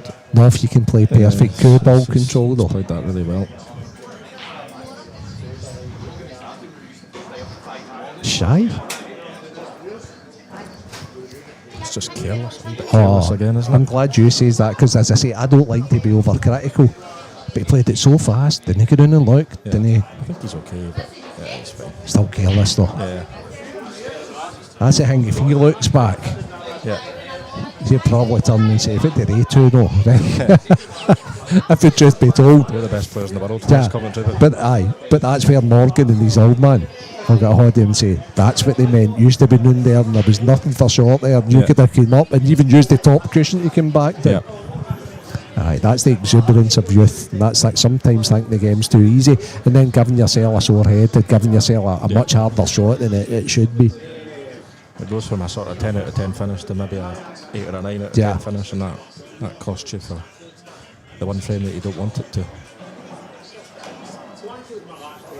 Just quite literally, that's what the Dunsters and the Boyles and the Gillespies and the Geos and the Morgans and and the Fernies of the world, they just take that wee bit more time and they just go round and have a look and make sure they don't. That's the difference. Yep. And that's the level young Preston's trying to get to. Yep. Well, he's changed that. He's going down the middle now.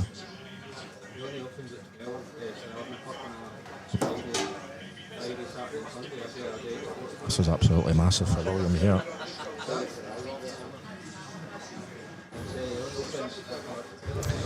So I initially thought yellows, but I don't like the yellow that's on the left, just off the left cushion. I think there might be still the balls to go. So I think he's going to play the plant here. He needs to be careful with what he does with the yellow that's planting onto one in the middle. It's the 8 ball, it's where that shifts to. That's why he's played it dead weight. Yeah. Okay.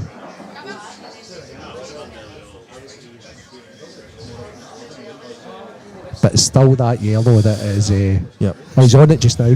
He's actually played it pretty good. Good shot. Excellent. Yep. Excellent.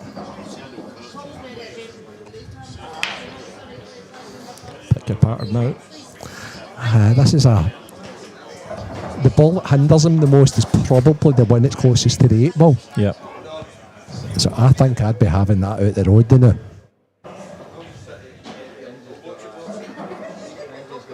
don't think that's.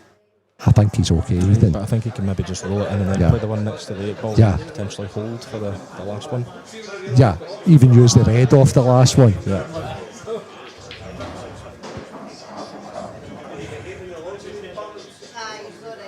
Okay, he's just kind of got down and hit that, hasn't he? He's tried a big execution Stun run through stun shot. Yeah. I think he was just a bit straight to be playing that shot. We were discussing his pattern 4 out, and William was already down playing the next shot. Yeah. But I'd say we're a wee bit more experienced, right? Yeah. So we're still discussing, and that's the one-dimensional thing, and that's okay. Yeah, he's played that good. But he's got to realise that he should have probably went middle, bottom. That ball he played the stun shot was the perfect ball to connect to the 8 ball. Won't care a jot. Oh, not It's going to be 5-3. as far as this match is concerned, they'll not care a jot. Going forward, they will though. Yeah. Well done, William Wallace. 5-3. We've got a match on. Williams break as well. Another young star in the making, Sean Milne. He's 5'4" up in Dylan Stansfield. Andy McPhee's a frame at the good on James Casey. Mark Fleming in good form as well. Semi-finals for last weekend's SPIM. He's 4-0 to the good against John McClellan. The Talkers managed to grind another frame out as well. The Talkers surely got to be put on the clock over there. I think he must be tap breaking over there. Well, our TD is just a way over to have a look, I think. I think he just doesn't want to come back in the commentary. So he's No, trying to take it no, take the game it's, as long yeah. as possible. We joke about that quite a lot.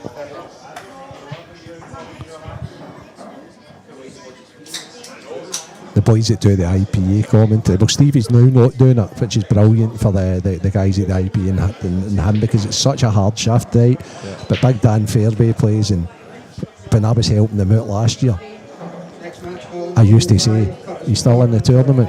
Aye, we're both still in. Aye, that's no good to me, and it's because you're having 6-4 to Sean Millen now. okay. And 5-0 Mark Fleming.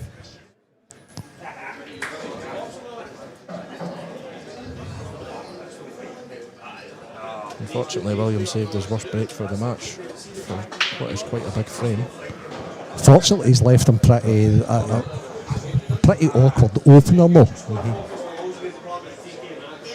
I mean, the yellows are beautiful. Yeah, I think that's potentially one of the only places on the table he could have left him that he didn't have roll-ins on the yellows.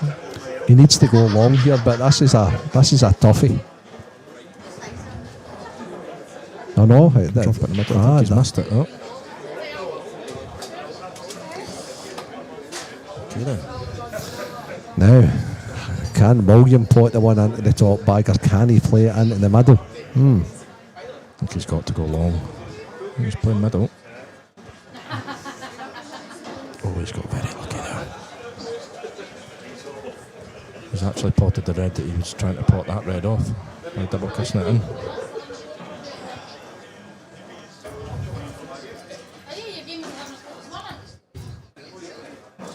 Okay.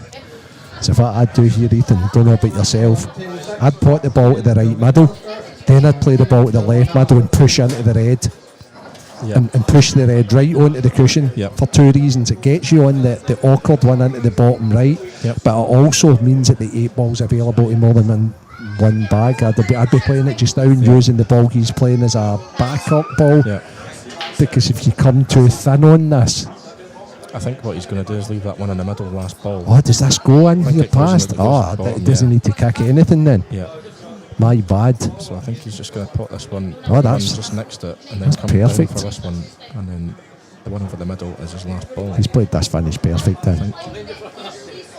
Just needs to get a good angle here. He's played. I'm doing him a disservice there. He's played this finish perfect, just about.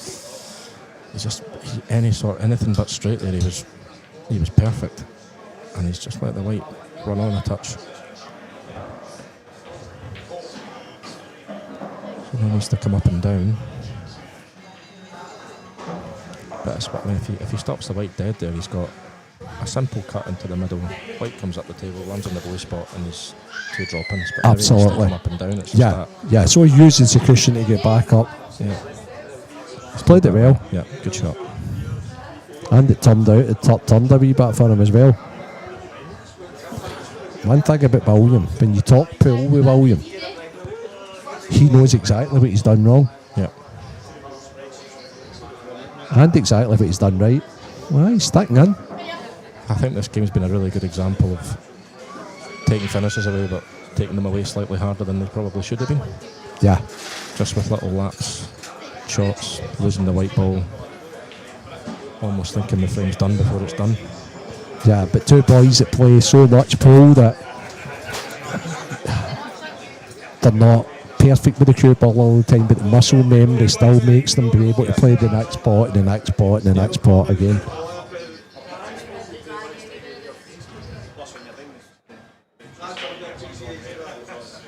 So all of a sudden, Preston knocking that black in is looking like a major error in this match. Yeah. You seen the finish well there, young William, Yeah. to be fair. Yep. He went the right way, just played a bad shot, 3 out. Yeah. I like that break. A massive break. So the yellows are good, the one good pot, Ethan. Yellows are very good here. Depends on the angle the one he's got in the middle. Because I don't know if there's an immediate connector. But if he's low on it, I think the white's tracking towards the 2 reds, which doesn't leave him a lot. Unless he can play the cut. Yeah, he can play the cut in the Yes, middle. yeah.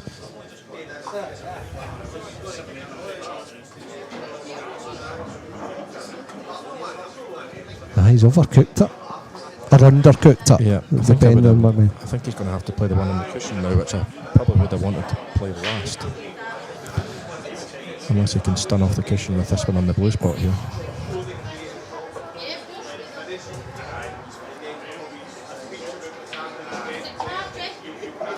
I like your second option there, Ethan. Yeah, I think the one down the cushion's the easiest pot, yeah, but that is perfect to get to connect you to the 8 ball. Yeah. If he plays this boldly and stuns on and off the cushion, if he's shy, he's got the one down at the bottom left. If he's perfect, he's got the one up the top. yeah. Or it could be in between the two, but however, his shot here's fine, isn't it? It's just like screw or stun cushion, on yeah. and off the left. Yeah. Even back to where the cue ball is just now, don't underdo it. There was just no prizes for short again there, was there? Yeah. He's still okay. I mean, he can nip it in and screw it off the cushion. But again, it's just if he's an extra 6 to 12 inches, he's got 2 roll-ins. Yeah, he could have overhit that shot with 2 feet there, Yep. and then play. Yeah.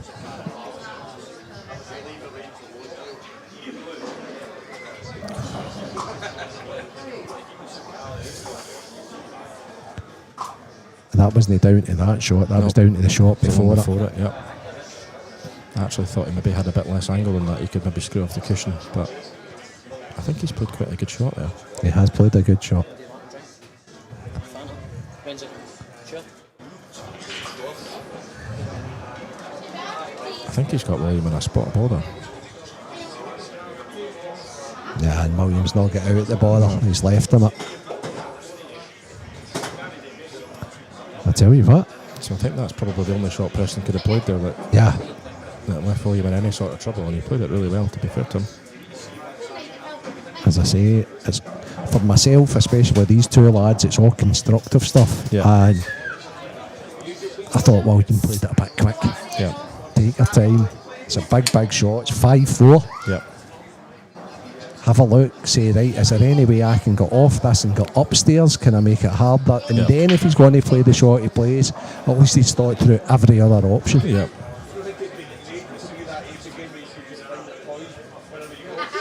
I mean, this hasn't been total vintage, but it's been very entertaining. Yep.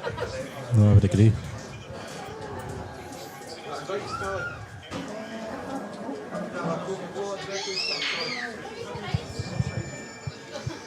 I think when William looks back on this, there's probably going to be at least two, maybe 3 frames that he thinks I really should have won those frames. Aye, for sure. And if you take that off the scoreboard, that's him over the line. Changing sides. Yeah. He's got a ball. Table 7, Gary Kelly, Michael Bissett. He just needs to be on one. Table 7. I think he's got the yellow. Just all depends on the angle, really. I think he's okay. They can just drop it in and come Yeah. down for the ones low at the Yeah. bottom.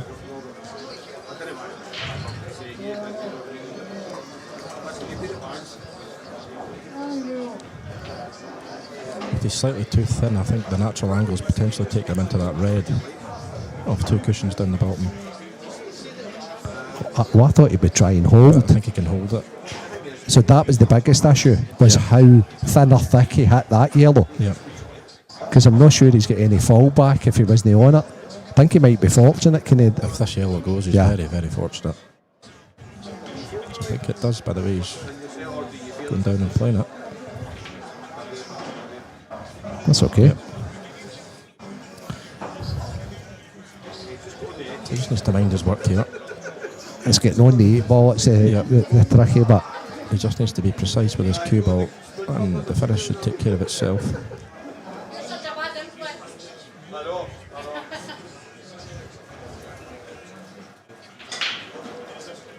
Okay, so he's great there. So where are you putting the 8 ball here, Ethan?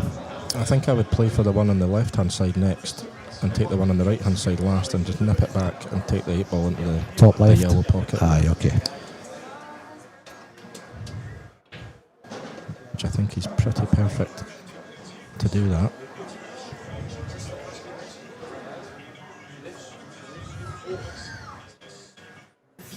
He's been really tidy with the cue ball in a couple of finishes.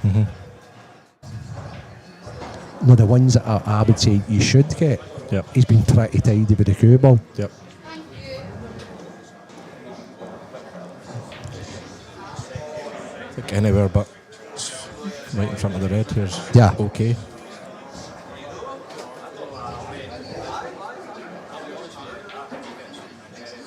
I'm very surprised he's played it that way. Yeah, me too. Unless there was more angle than what it looked like on the screen, but Because he's playing for a tiny little window there. he needs to really leave himself straight on that black to not leave himself a really quite a tricky pot. You've got to still fancy him for this. A young guy that's playing all the time. Yeah. He should be getting this. Aye. Yep. Perfect. Good finish, William. Aye, still match on. Yep.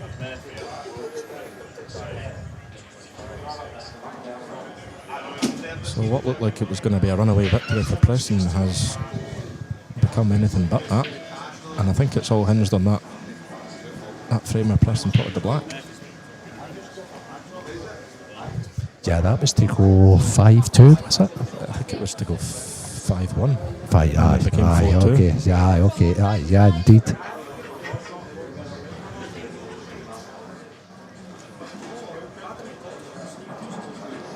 So, what's up next? I ask myself. Let me actually ask the TD.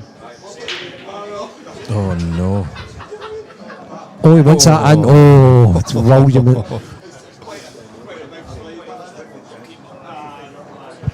Okay. Surprising. Aye, aye.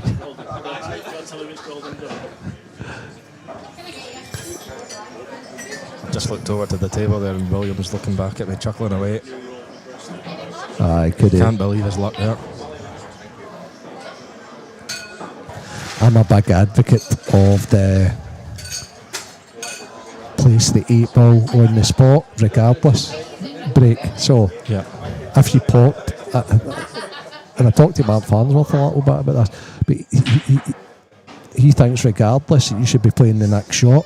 But I think if you pot a ball and the 8 ball goes, it should go in its spot and you carry on. Yeah. And alternately, I don't think you should be able to, if you pot the white and the 8 ball, Aye, I don't think you should be okay. able to get another go at it. yeah, I'm talking about legal break apart from the 8 ball going. Yeah. Right? If you're dry, the 8 ball comes up and your opponent comes in. And if you get one with the 8 ball, or 2 or 3 or Yeah. whatever, the 8 ball goes back up and you carry on. I think that's the rules they play in alternate, Yeah. isn't it? And Yeah. the black ball just comes back out. I think part of the issue, because obviously I had the discussion with the guys that's in charge of the IPE now, Paul and Stephen, who obviously that run this Saltire event, as well as it's getting the WPA to change things. Yeah. Because they want to, it's just so hard to get them to change individual things. Yeah. I didn't like that shot from William there. I think potentially the shot there was to use the red to plant the yellow, and then you have the two other yellows that go in the other bucket. Yeah. Rather than tying your yellow up here by playing the 3-ball plant, he's now giving himself a problem, which I didn't think would have been there if he'd used the red to play the plant. His problems, he's lost control of it. He's now chasing it a little bit. And see the yellow he's closest to? Yeah. That prevents the yellow that he's knocked safe from going into the right middle. Yeah.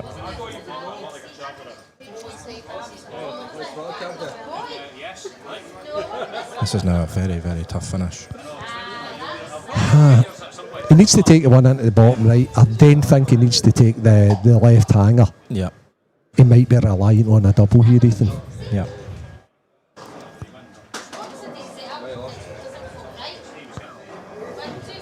Okay. Lou should just take his medicine, in my opinion. Play the left hanger. Maybe play. Do you know what? He might even have play the left hanger. Yellow into the bottom right. Leave the yellow to the middle. Yeah. Left middle. Yeah. And either pot it, then play a double, or pot it and nudge into it. Yeah. I don't think he's any alternative. Or he could potentially leave himself an angle to float by the red and land on the yellow in the right middle. But again, you need to be very precise with the cue ball doing that.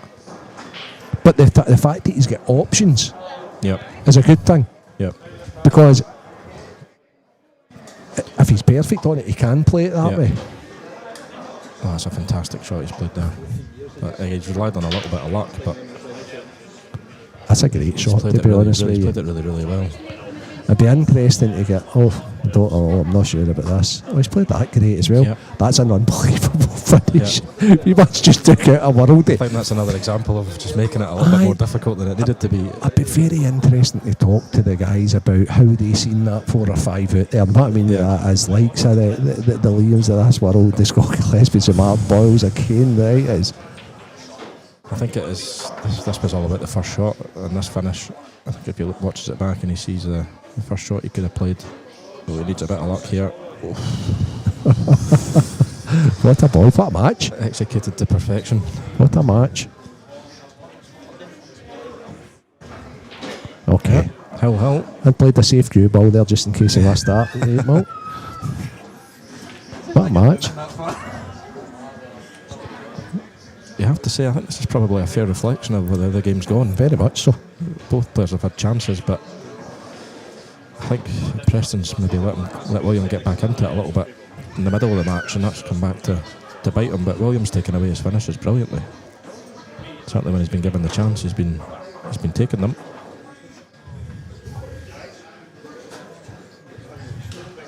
I wonder if we'll see a side break or a front ball break here. He's side broke every break, hasn't he? He just moved. He moved it the last time because he'd been side breaking for one set. So I think he'll go over to our left. Yeah. Because he was successful with the last break. He did get a pot. I didn't think it came out particularly well, but he got a pot. Yeah. So he's got the break cue. Is he going back to normal? No, he's going back over to where he had the success the last time.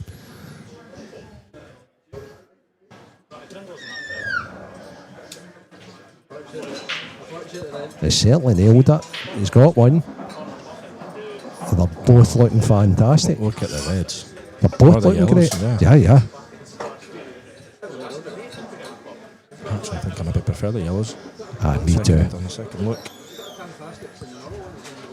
Don't let. Aye. So the biggest problem on the reds, the one to the top left that he would be on just now. But I don't like keeping the yellows up there last either. So, and seeing that they all connect to each other, lovely.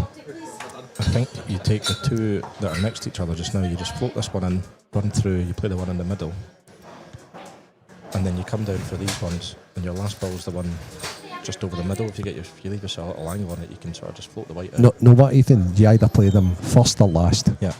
Right, there's no, I don't think there's any in between. Yeah. Because you could also use the ball to the left, man. Oh, he's taking reds. So he likes the reds better. Okay. So the biggest issue to me, on reds here is the one that's closest to the 8 ball. I think he's taking his medicine and just going to take it long, potentially last ball, leave him sit with the black in the green bag. I think will be his plan. I'd go up for it just now if I could, Ethan. Yep. Yeah. I don't hate that either.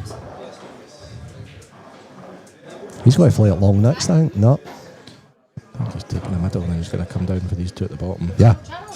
Yeah. You're exactly right. Yep. So just floats the gap between the yellow and the red. He's no fear of it, has he? He's, what's he going to play here? Middle, bottom right, bottom left. He's going bottom right. Yeah. I don't think I like this shot. I prefer floating down and the one in the middle. It's obviously not available to the left middle, the red he's closest to. So that's the issue. Yeah. It seems like a natural connector to the last red. Yeah. I think maybe why he's leaving it. You know what? I've no problem with that. I think that's pretty clever. Yeah. As you say, it's a natural connector. Just don't try and get too close to it. Yep. Leave a nice angle, maybe play it to right middle or right top. Yep. He just needs to leave himself a slight angle here to just come off the cushion with some top right hand side and just put the white in a sort of area where he can put it in the middle or the corner and leave himself a shot in the Why last is he red. playing low here? Why is he tagging this in? It's okay. It's okay. I'd have left the other cut. I'd have played it on and off so that I'm playing in good wide. It's okay. I think he can play this and just natural. Yeah. Just to float past the yellow. So the red's now gone to the middle, isn't it? Yeah. Doesn't want to be in the side cushion. That's the only problem. Okay. But that's why I didn't like his last shot again. Yep. Right. I think he might need to play a cannon now. I'll take the pot on the top left. If this red goes into the bottom right, I think he'll probably be cannoning the sort of the left-hand yellow there to try and cannon that full ball, push it past the black. Leave yourself the one in the middle to come round the back of the black. You're guaranteed you're potting the one into the right middle. Yeah. That, there's no doubt about that. Yep. He is playing the wee cannon, isn't he? He's played it good. He's played it great. Played it great. Really good shot. Excellent. He's actually did really well here, William. Yeah, he's played really well towards the end of this match. Yeah, it's really. You wouldn't say it's ABC stuff, No. but he's got. He's putting the balls in the pockets. Absolutely. Oh, He's played that played great. that brilliant. He's left his Great best. finish. He's left his best shot to last. His most convincing shot to last. Well done, William Wallace Jr. Fantastic victory for him. Really well done. Okay, and thanks very much, Ethan, and good luck. Thanks, Renzi. Thanks So very much. I think you're going to be next up, so I'll make sure to not rip you too much. You better be going the right ways, Ethan. I know. Good luck for the rest Thanks, of the tournament, Ethan. Thanks. So there we have it. William Wallace Jr. takes out Preston McInnes. 7 frames to 6. On table 13, Ethan Lang versus Jake Dillon-Nulov.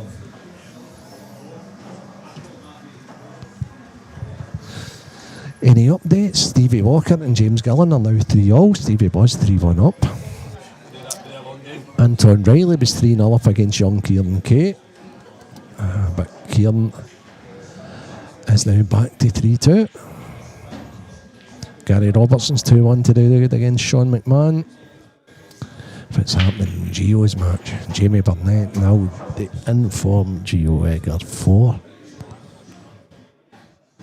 Probably Gio comes into this, and I mean, would you believe that all the top guys are in this, and Gio comes into this as favourite this weekend just because he's form. He's 4 to the good on Jamie Burnett. James Casey's 2-1 up Andy McPhee, and I've not even seen him yet. Louis McCool. He's 2-1 up on. Who is he 2-1 up on? Jamie Walker. And beside me now, I have, and he's slight. I'm just giving you a phone charger. And for myself, I have Dundee's top man. Mark I'll Lyman. take it. I'll take it. Hey, listen, Thank you. I just want to start messaging, mate. Especially Ryan, you know. How's it going, Mark? Good? I'm good, mate, yeah. I just seen Ethan Hudden to go for his match there and thought I'll deputise. That's absolutely ideal for me. Because Stevie's fudging away. He was 3-1 up against James Gillen. It's now 3-0. So we are here for the duration. I did see that. I seen him miss a block there. And then, is it James he's playing? Yeah, James didn't land on the block, so they're a bit tip-tap with the block there. So I don't know.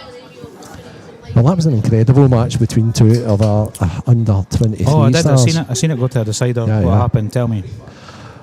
It's just typical William, to be honest with you. Maybe making it harder than it should be on the finish, but because he plays constantly, Yeah. he just always gets there. So he had 3 or 4 finishes like that. Preston plotted the 8 ball out of turn in one of the frames to go 5-1 up, and it just totally changed the match. And William broke slightly better as well. So, I don't know. Fair play to William. Nice, yeah. That's a good win. How was Gibraltar, Mark? It was good, mate. Yeah, thank you very much. It was a barring just falling short in the final. It was almost the perfect week, but no, it was really good. The team played really well. The venue was great. Obviously the location was brilliant. So yeah, it's good. Whenever it doubles up as a holiday, obviously that works out better for it. It's just something to distract you from just pool. So yeah, it's good. Did you have the holiday, or was it just pool? No, ours was okay. The B team event, they had something just shy of 20 matches. I think they were probably starved of free time. They were constantly in the hall from morning till night. We were okay. We didn't turn it into a holiday as such, but we managed to get out for dinner together and obviously a few different things and enjoy the. I didn't really manage to enjoy the sun that much, to be honest with you, but yeah, it was it was good. I did enjoy it. I was talking to the boys coming through, Morgan and Preston. They thoroughly enjoyed it. Says the venue was great, and there'll be improvements for next year. So yeah, that was the main thing I would say. Was the venue was only on par or sort of similar to France. I would say France's venue was awesome, and I would say it was pretty much the same as that. France obviously had, I think, every table streamed. That was about the only difference. Sure. And other than that, the venue was pretty similar, to be fair. This is a black for Gio to go 5-0 up on Jamie. Yes. As you know, Mark. Yes, I do. I know too well from last weekend, unfortunately. But confidence is such a major thing, isn't it? Winning breeds is. winning. Yeah. That's what happens. I like that to the fact that the wee man, he's not really getting much else going on, so he can fully dedicate to pool. Yeah, somebody said to me when I lost him last week in IM, somebody said to me, like, oh, he's playing really well just now. I went, he always plays well. I said, that's not that. I said, he's got a particular wind in his sails just now where it's not like he does not care who's standing across the table from him, which is a great place to be because it's just the table or whatever, but it's not to say that you're still not going to come up against somebody else who is similar mindset. But yeah, he's it's not. If you'd have told me that it's 5 frames played and it's 5-0 to one of them, you would purely on the way it's been recently, you would guess that there's a chance he could be 5-0, even though it's unlikely against somebody at Jamie's standard. But even that, when you know you're playing the man in form, all of a sudden doesn't become as easy for you. Yeah, agreed.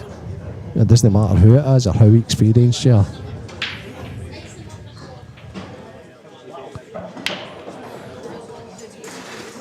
So, Ethan's just had a bit of commentary duties, so he'll be right under pressure. I know. So it should be a good game there. So the way they both play is really good to watch. This should be a decent one, especially if Ethan keeps breaking like that. It was a good break. My breaks, I just played a game there, and my breaks were massive, and everyone who I've seen so far have had very good breaks. The table seems to be breaking really well, which is obviously better for watching. Side or middle, Mark? I'm middle all the time. All the time? So, yeah. I've got, I do have a cut break, but it's not my big, I don't know what I would say, gripe I have with a cut break is I don't hit them hard enough that I can go off the table, so I feel like I don't commit to it enough. So I feel like I maybe take a little bit off to make sure I don't fly off the table, but then I don't hit them as well as other people who hit them. Who Totally. them. So that's my only thing. Aye. It's like it's like I sacrifice it a little bit, Yeah, got you. or pull out of it a little bit, basically. Yeah. But yeah, I do. There's times when I do go to tournaments, and I really wish that I was a enthusiast of the cut break. When I see some people they're getting a ball every time, and it's maybe frustrating me from the front, and which I will change it, maybe move the weight a little bit. But there's some people have got it down to a T. And yeah, also the part the fight really good for the side break. Maybe less chance of getting off, would you say? Yeah, definitely. Yeah.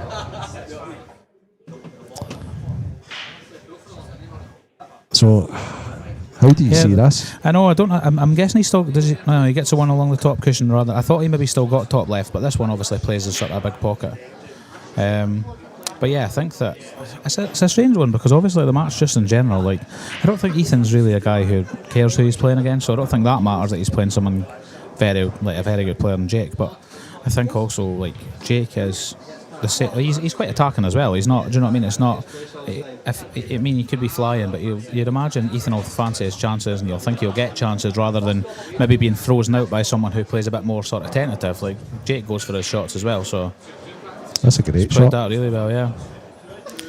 That was the next question. The next question was how do you play that? Do you screw down or twice spin off? across. I would have played the screw. I didn't know how much he could have got into it, but he's actually came a bit too far because if he was straighter on this one, it's easy to roll this in, roll the one into bottom left, and I take it that one doesn't drop in the middle. You would need to leave a double, but Ethan strikes me as the kind of guy who'd be good at doubles because he sort of bangs balls in. But yeah, he's just trying to hold the weight as good as he can here. He just needs to. This is one of these. There's nothing for short really. I don't think. I think if you're short on it, you'd need to do well to avoid the double kiss. The problem's where the red is connecting to the 8 ball. That's just a wee slight gamble he's got to take, though, isn't it? Yeah, if he's above it and he's nudging the red out of the way, which might be a bit more angle. You were nudging the red and just leaving the black plain ball to the bottom right, I think. But you'll be tempted here to sort of screw off of the red as well, but I don't know. It depends what he's at. Yeah, that little wince is for what you were saying there. If he doesn't know if the red comes into play, was sort of snookering himself on the black. He's just going to make it full-blooded. And get it out of the way. Really, yeah. Well, and cross his fingers, really. Have you watched any of the snooker rounds? I've watched a fair wee bit yet because Junior loves the snooker, so it's been on constantly. I've watched that a lot. I can't really make out. I was trying to think this. I don't know what my analysis is. If he's played that well. Yeah. Played the red.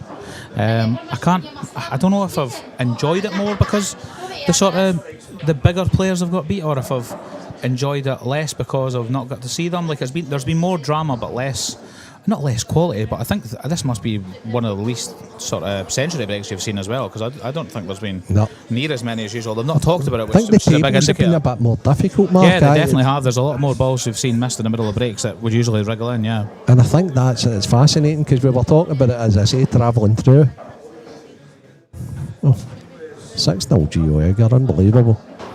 I talk about travelling through. You can't hand in heart say that guy's going to win this tournament. Yeah, I do agree. That's what I think about the Final Four, especially because the scores have been nip and tuck with them.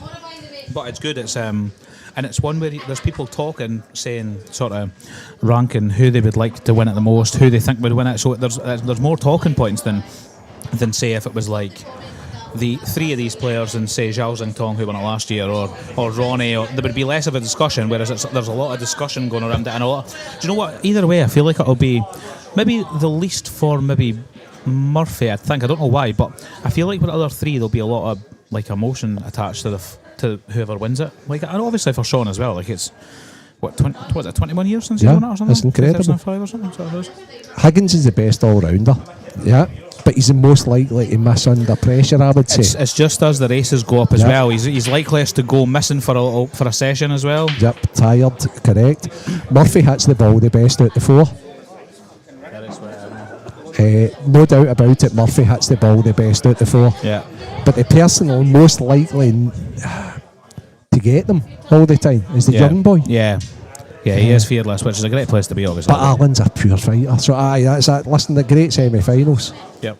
Great semi-finals. Yeah, I think about them the most. I would probably pin who would like to win it the most. Obviously, John for the Scottish aspect, but I think probably Mark Allen for I don't know if he'll ever have a better chance. Like, and he deserves to have won one.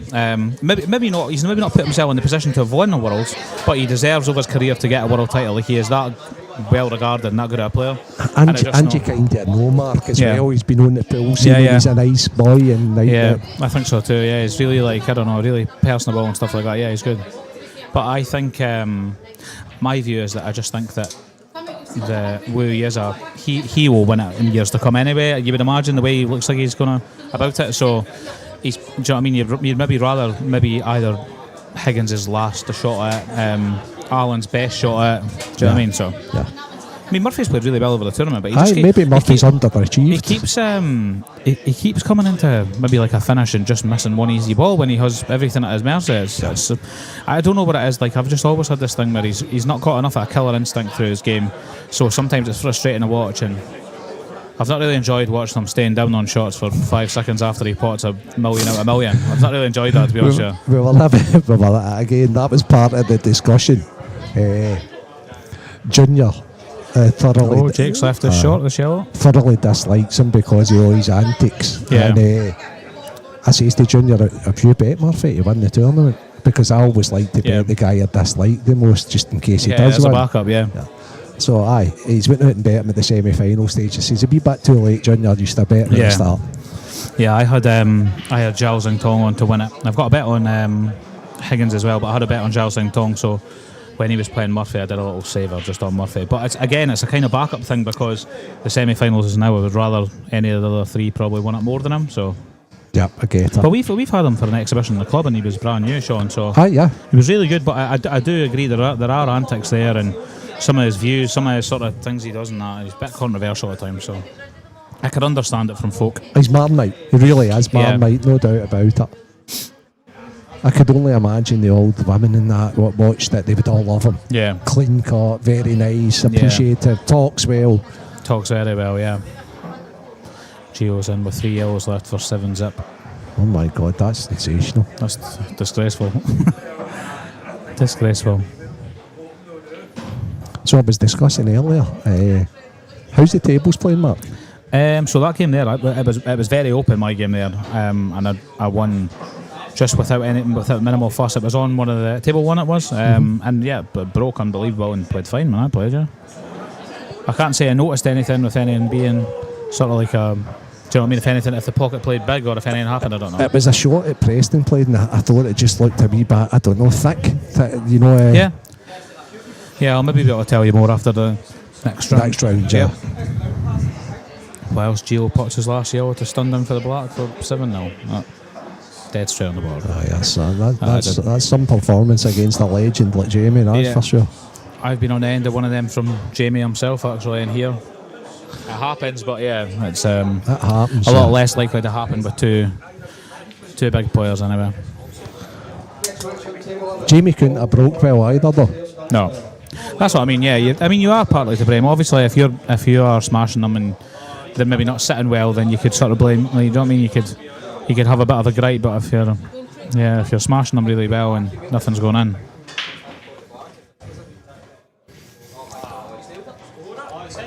So back to what's he played there? A cock or something? So I tell you what, we're in here, Players Lounge in Falkirk. We've got the 3 screens in front of us watching the matches. Right above us we've got the TV. At the back is we've got the locals, son having a pint. That's there. I can think of a lot worse things to be doing this Saturday afternoon.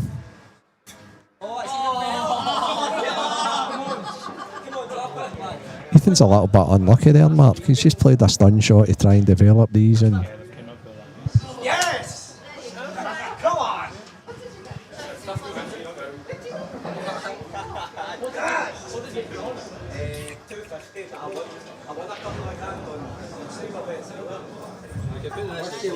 Gio, there's women and children out there. You can't do that to a legend like Jamie.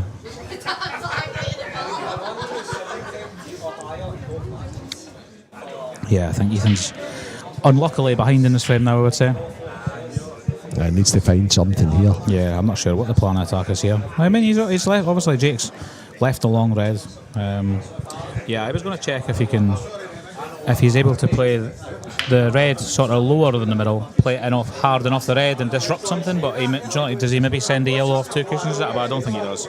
The only thing he needs to disrupt's the yellow. It's close to the left middle.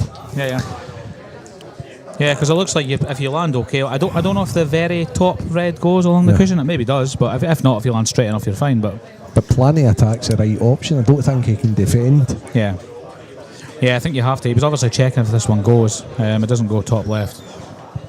The problem as well is he's on the wrong side of this red, I think, to land with the angle to nudge the yellow up the road next shot. So if he runs this red through, will he be leaving an angle on the bottom red? I don't know. We'll see here what he's thinking anyway. He was just trying to punch around the pot, which is hard enough itself if you're not playing anything on the white and you've just got to pot it. He missed it thick, Mark, so that tells me he was trying to pinch an angle for the red to the middle to play the kick in. You're right there, yeah. He's left it awkward though. Yeah, I was going to say, obviously Jake has to go for it, leaving this yellow until later on now, so... See young Kieran struggling against Anton. I've not watched any of that. Have you seen any of it? See, he's just missed a double there. 5-2 down. Yeah, Anton got a really good start, 3-0 up. I think it went 3-2, and I think Kieran had a wonderful opportunity to go 3-all. Oh, I'm not sure about it. I thought he was dribbling the plant in. It's quite a clever shot, actually. That is a clever shot. With the wrong sort of kiss, he might have left one of these reds along the top, but he's not, obviously. The thing is, Ethan now will just have to leave that one and just try and flick off the one below it. Of course. But then do you then leave that long in a 3-ball plant or a plant? Of course. Yeah, it's just... He needs to try and get behind the red mark, but I mean, it's such a tough shot. Oh, that looks like a road a little bit, but... I was waiting to say if he ties the black up, he's doing well. That's done all right. Yeah. He's tied the black up, and it's an awkward 3-ball plant. Top of the takeoff from Jake, so... What I was waiting to say about Anton as well is, obviously Anton... I mean, obviously it's just he plays one way, but if it's going for him, he's a very dangerous player. I mean, it's no surprise, but the flip side of the coin is Kieran's very clever in that if it's not going for Anton and he leaves one ball left, Kieran wins the frame every time because he's too clever. Very disciplined player, so... Anton's an incredible player, Mark, right? If you know Anton's history, right, Anton was like... He's a kind of a pool hustler, right? Yeah.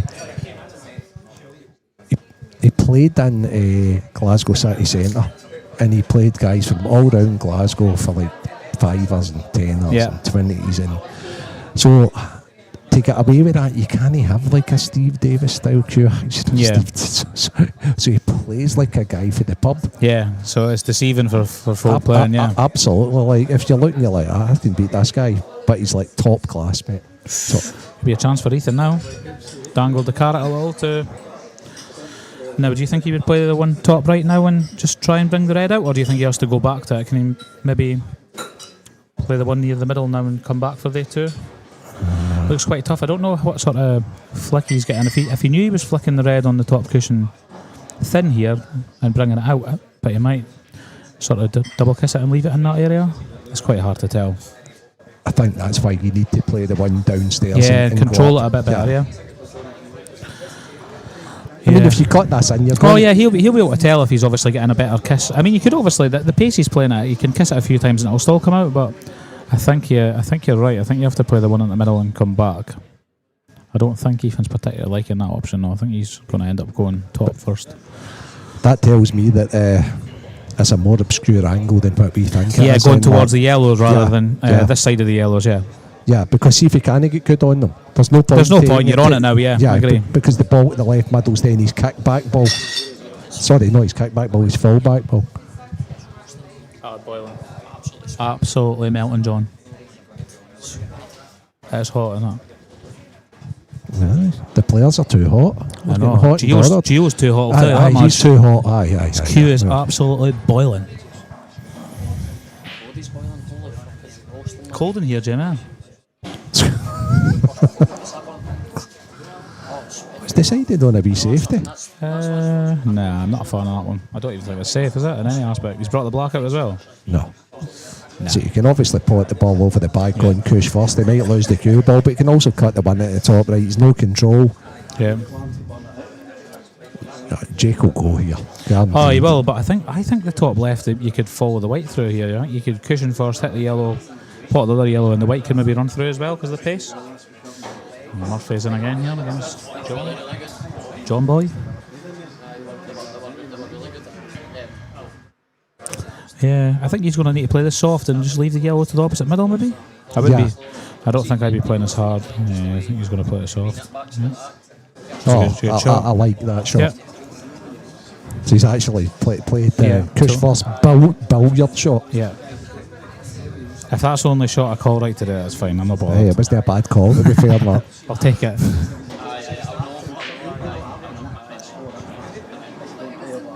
Oh, that was low there a bit.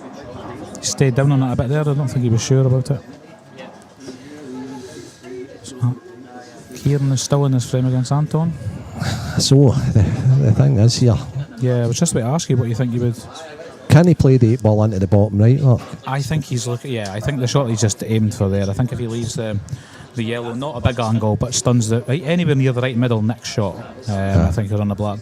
But I'm the same. You'd be tempted to leave a lot of angle, like he's doing, and come down the gap and leave the black anywhere down here to leave that in the middle. I like where he looked better. Yeah, so that he's going round maybe off you've only got one ball to beat here. That's it. Yeah, he's played it well. Yeah, that's a really good shot. I mean, you're not landing any better than that. So, I'm different there. I think I would maybe play for the second cushion. Just to take the middle pocket out of the equation. I don't know how much of the cushion you would have still been on the 8 ball, but I think I would have played for the second cushion just so. Just for anybody that's sat watching, Mark, why? Because after you hit the second cushion, your cue ball's coming down the line of the pot anyway. So he maybe only had a small margin for error for being on that, the way he played it, coming down the line that he came down. But if you come off the second cushion and come towards the 8 ball, you're on it for longer along that line. That's what I think, and I just think I also think you're widening it. Yeah, of course. Yeah, and you can like the stroke out of the ball more. Yeah, you've got a lot better control. Yeah. I think there you can catch it a little bit thin, and the white can go running away or whatever. But yeah, that's the way I would play it. It was a confident shot Jake played. Yeah, definitely. And it's one of them. Do you know what? He maybe just didn't have a lot of the cushion to play for. That he would still have been on the 8 ball. But yeah, if he knows that from between the baulk line and that middle pocket he's on the 8 ball, he would definitely have played to hit the second cushion. I'm pretty sure. Another really good break from Ethan. So got a ball? No. And the yellows look good. He's on the. Absolutely. He is.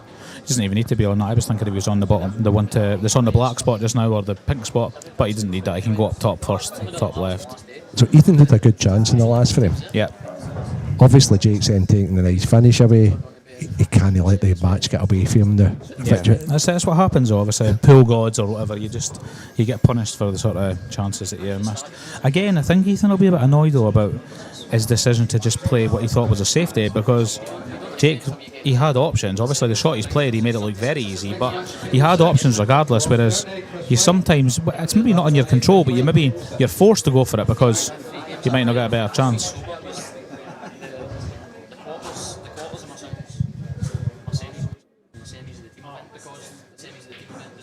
Oh, nearly popped back out. He used the fill of the bag there. However, he's just a bit perfect.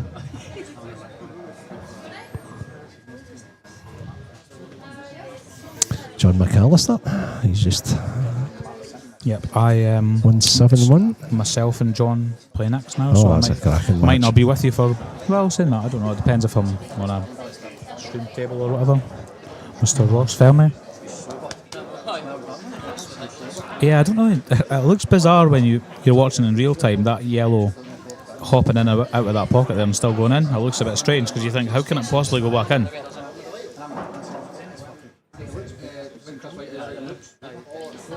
So what do you think he plays? The one on the sort of pink spot now, the one to bottom right, then the one up top, and leaves the one that he's closest to now for last? Absolutely. Yeah. Yep. I'm actually surprised he's given himself as much angle as that. I thought he'd have gave himself less angle. Now he needs to play a wee stun shot, doesn't he? Craig, that wasn't me, no. Lovely. Yeah, that's perfect. Yeah, so it depends what one he likes best here. He might be... Yeah, he's straight enough on that one now. He'll take the one to the top and then he's just leaving this one to track across the table, whether he lands good or not. Yeah, so even like you underhit that a little bit just so you don't go a bit too far down. And this for you, Mark's always a stun on and off the cushion. Yeah, that's what I would have played, to leave it like this. Just because if you over screw it, you're not really on anything. I mean, you could play a double or something, but if you're short, it's an easy shot to just come on and off. Yeah. Yep. And back to Jake's break, 2-1 up. So yeah, it could turn around very quickly, you're right. Anton did get that frame in the end there as well against Kieran, so he's 6-2 up. Dunster's a frame to the good on Paul Crawford. That match has just started. Stevie can't get away from James Gillen. Yeah. Every time he goes two in front, he's getting pegged back. Gary Thompson and Sean McMahon, they were on the same time when I was playing as well, and they're nip and tuck 3-all. Andy McPhee 3-2 up on James Casey. He was 2-1 down, so he's turned that around. Here's another big momentum player, John Owen, 5-0 up on Ali Hardy. Yeah, John hits the ball nice, doesn't he? Yes. Doesn't hang about either as well. So you can imagine the match getting away from Ali a little bit if John's flying.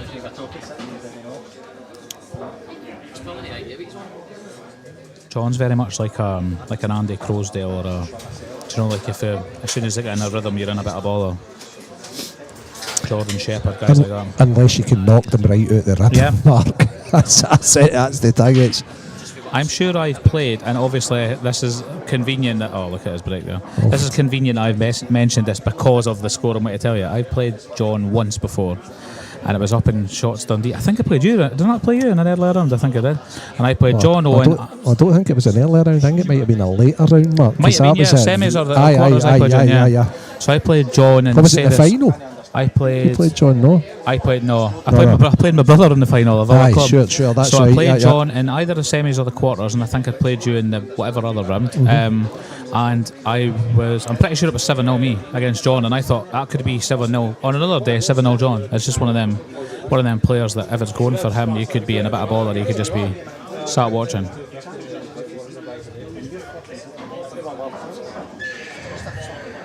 I'm sure I had a horrendous flick against you, Renzi.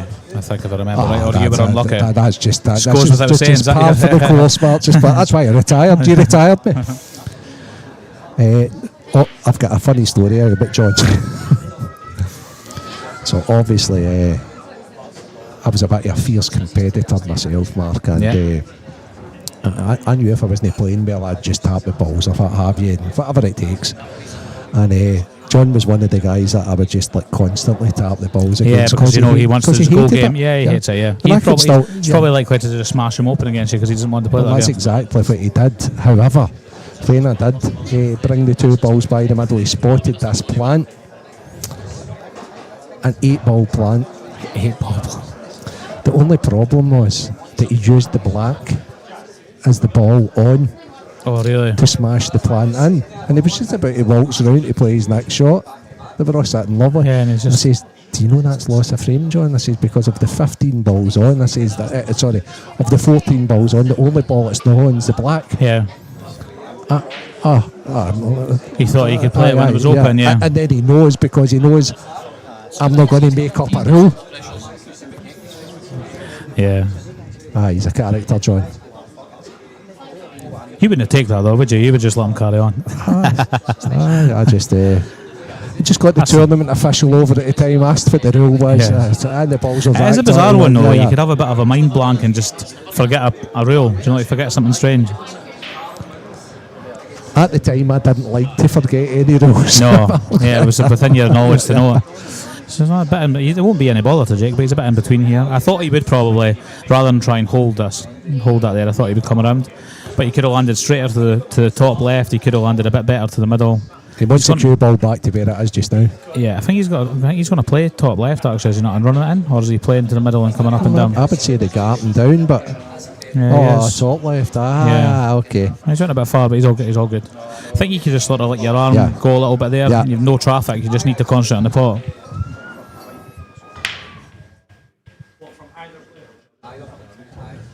Yeah, he played it well. Just showed you the replay there as well. So Ethan in a bit of bother if this goes. He's overcut it. Right, he's He's overcut overcut it. I knew the commentators cursed. As soon as I seen him aiming, I thought he's maybe overcutting this here actually a little bit. Big visit to the table. Yeah, definitely. If he's on the one top right, sort of the one closest to where Jake's sitting now, it's ideal. But if not, he has to one good shot to get in, and then he should be okay. I think he is on that because he just top it forward for the wind. It depends how he's feeling. If he wants to stunt it in and go back to it just because he's sort of not been at the table the last frame or so. But the right shot is to top through, because even if you land straight, you've got a ball to play in the middle next, or a ball over the sat over the bottom left. Yeah, it must be tight. Either that or he's just deciding what to play here. Do you think you would play that, Renz, if you were on it? Yeah, top right. Oh, 100%. Because the other one top right that's sort of nearest the, what you would say, green or brown spot, the one on the balk line, if you play that, your white's coming back around to sort of the 8 ball anyway, if you are playing it confident, or if you try and drop it in, you might miss it, whereas he can put his cue right through this one too. Yeah. As you say, he's playing for 2. He's playing for the one along the cush and the one at the left. He's on it. He's just getting himself settled, I think. Maybe it might be tight, I don't know, but we'll find out in a second. Good shot. The good thing about the way Ethan plays, he's never going to decelerate anything, because he's sort of like pretty similar to me as well. It's not jabby, but it's very like, I don't know, he feathers quite a lot, so you know he's going to concentrate on hitting it. Yeah, but you know he's getting through the ball. Yes, exactly. That's massive. So if you're jabby, or if you take it back a bit quick, possibly. But as long as you get it right through it, as long as the last one's right, yeah. He just needs angle here. He has a little bit as well. He just needs to leave this. Stop a cue ball. Yeah, lovely. That's fine. Yeah, good too. It's perfect. Yeah, he doesn't want to be greedy here and come for the one down the cushion next. I don't think. I think he's just going to. Would you play for the one in the middle of the table to draw back a bit? I think I'd just make sure. Make sure of the pot. Yeah, and hopefully if you're landing a straight line to the one that's right in the middle of the table, I think it's better for. I don't think he's going to bother. Just make sure. That's weird, isn't it? Because my preference would be the one down bottom left now. Yeah, I know. Yeah, he definitely has to take that now. I just think that I didn't know what angle he had there to get close to any of them. Like you say, you just want to make sure of the pot. And now he'll play for the one down the cushion. He's going to need to play this quite well. I know you don't want to go. You don't want to sort of go near the middle bag. Don't like it. Put it well though, very well. Because I think he leaves a cutback here. Do you think, or do you think? Yeah, but I hate playing positional shots for these. Yes, I know. If you play that dead last, you know you're on the 8 ball. I know what you mean. See, even if he was, he's going to play the one down the rail. But he could still play the other one just down, go back round, and then it's just a single ball pot. Yeah, I think the one that you said, obviously, the one he played along the top cushion to leave an angle, I think I would have left it straighter on the one in the middle, so that I was running them to play the one that he's now going to take last, to take that next just to get it out of the way and leave this one down the cushion till last. He's messed up badly. He's played it too. Overplayed it as well. Like, I think if he just potted that, he would have had a cutback. He would have had a cutback, no traffic, but. Yeah, I think that I think that, so we're going back quite a lot of shots here, but I think when you said the one to make sure of in the middle, if he was straighter on that, he could have come down to leave this one to go back to the middle and then back down the cushion, So I think sometimes when you've got 2 balls left, right, and I did this discussion with Ethan actually when we were commentating on the young boys game, Preston and Young William. Then I mentioned all you guys, and I was like, see the top players. The top players don't make mistakes in that situation because they take a step back and they think about it, and then they say, white kicked off. That can go wrong, that can go wrong. And I think that was even 2 balls out there. I think it was one of those instances. He could have taken that and went round the cushions, maybe left his cell a bit longer on it, and then it's a single ball pot.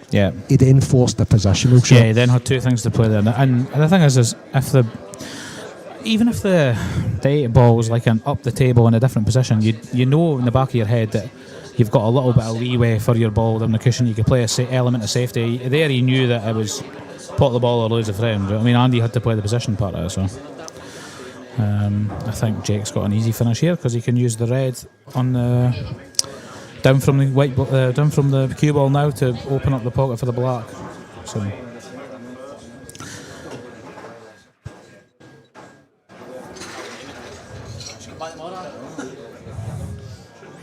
He's just waiting on somebody playing in the middle table. Anton. That'll be him right.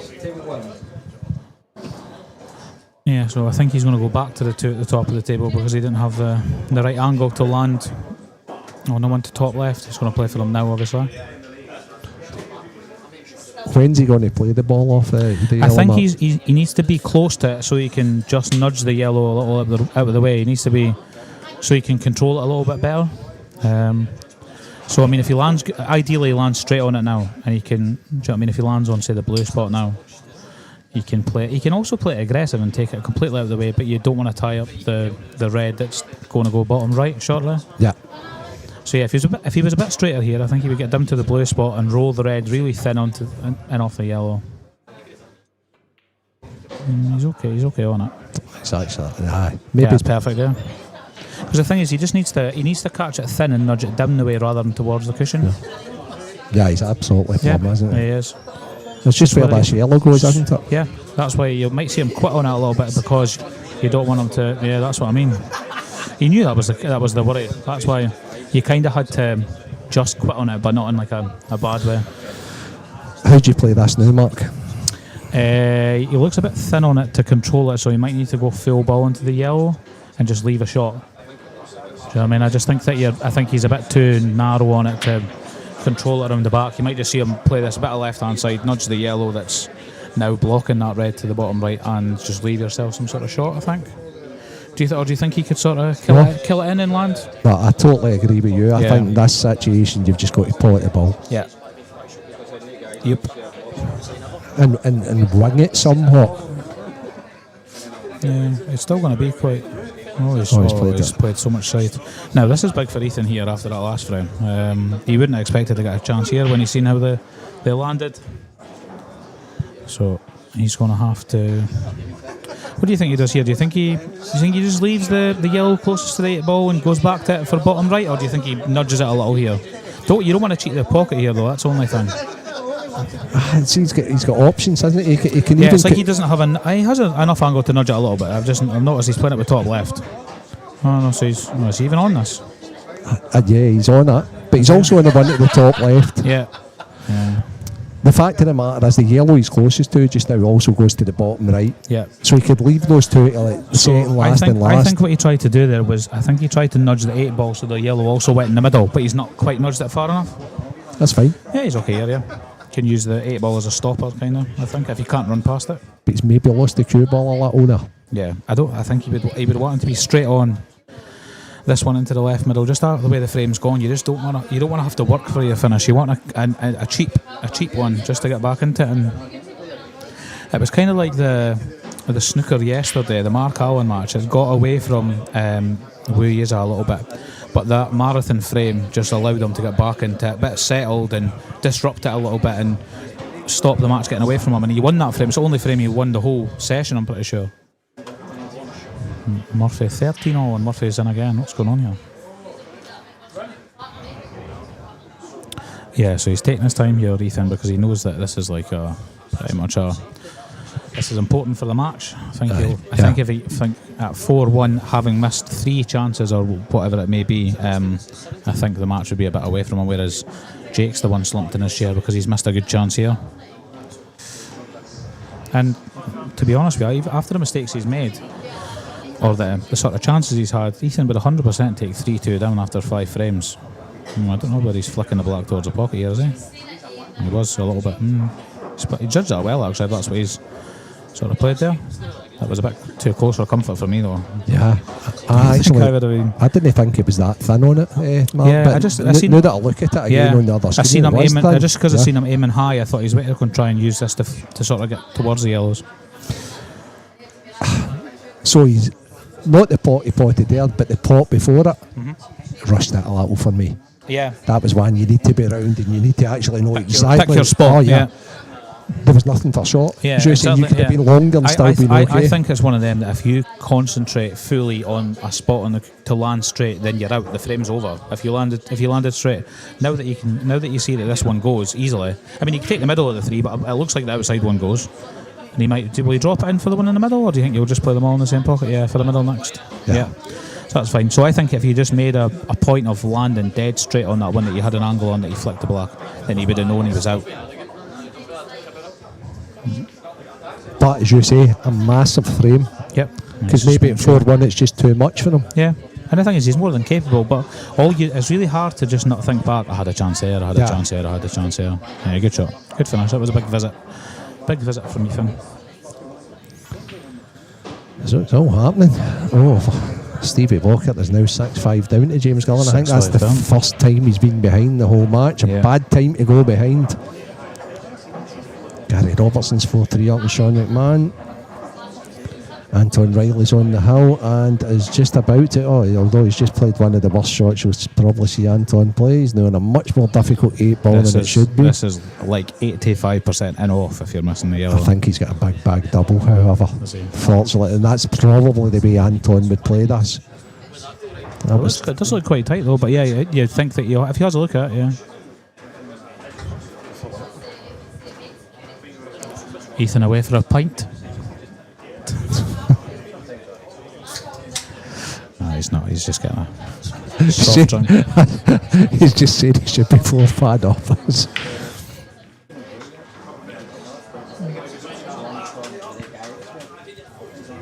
Right, so we'll let you know what Anton plays here. Anton could probably play the cock hat here. I wouldn't surprise me. Wait a minute.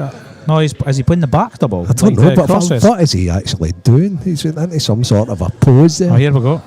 And we'll find it. Treble, back double. Honestly, answers on a postcard here.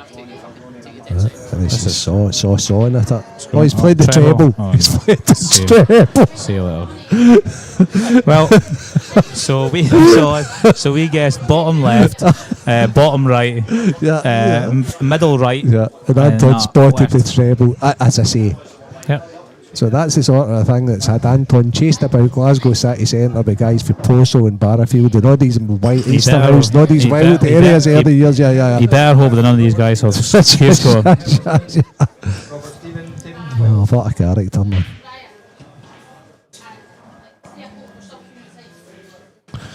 And obviously, you're one of the luckiest players I've ever seen. Anton's like trying these shots. That's just mad. 3-0 Dunster against Paul Crawford.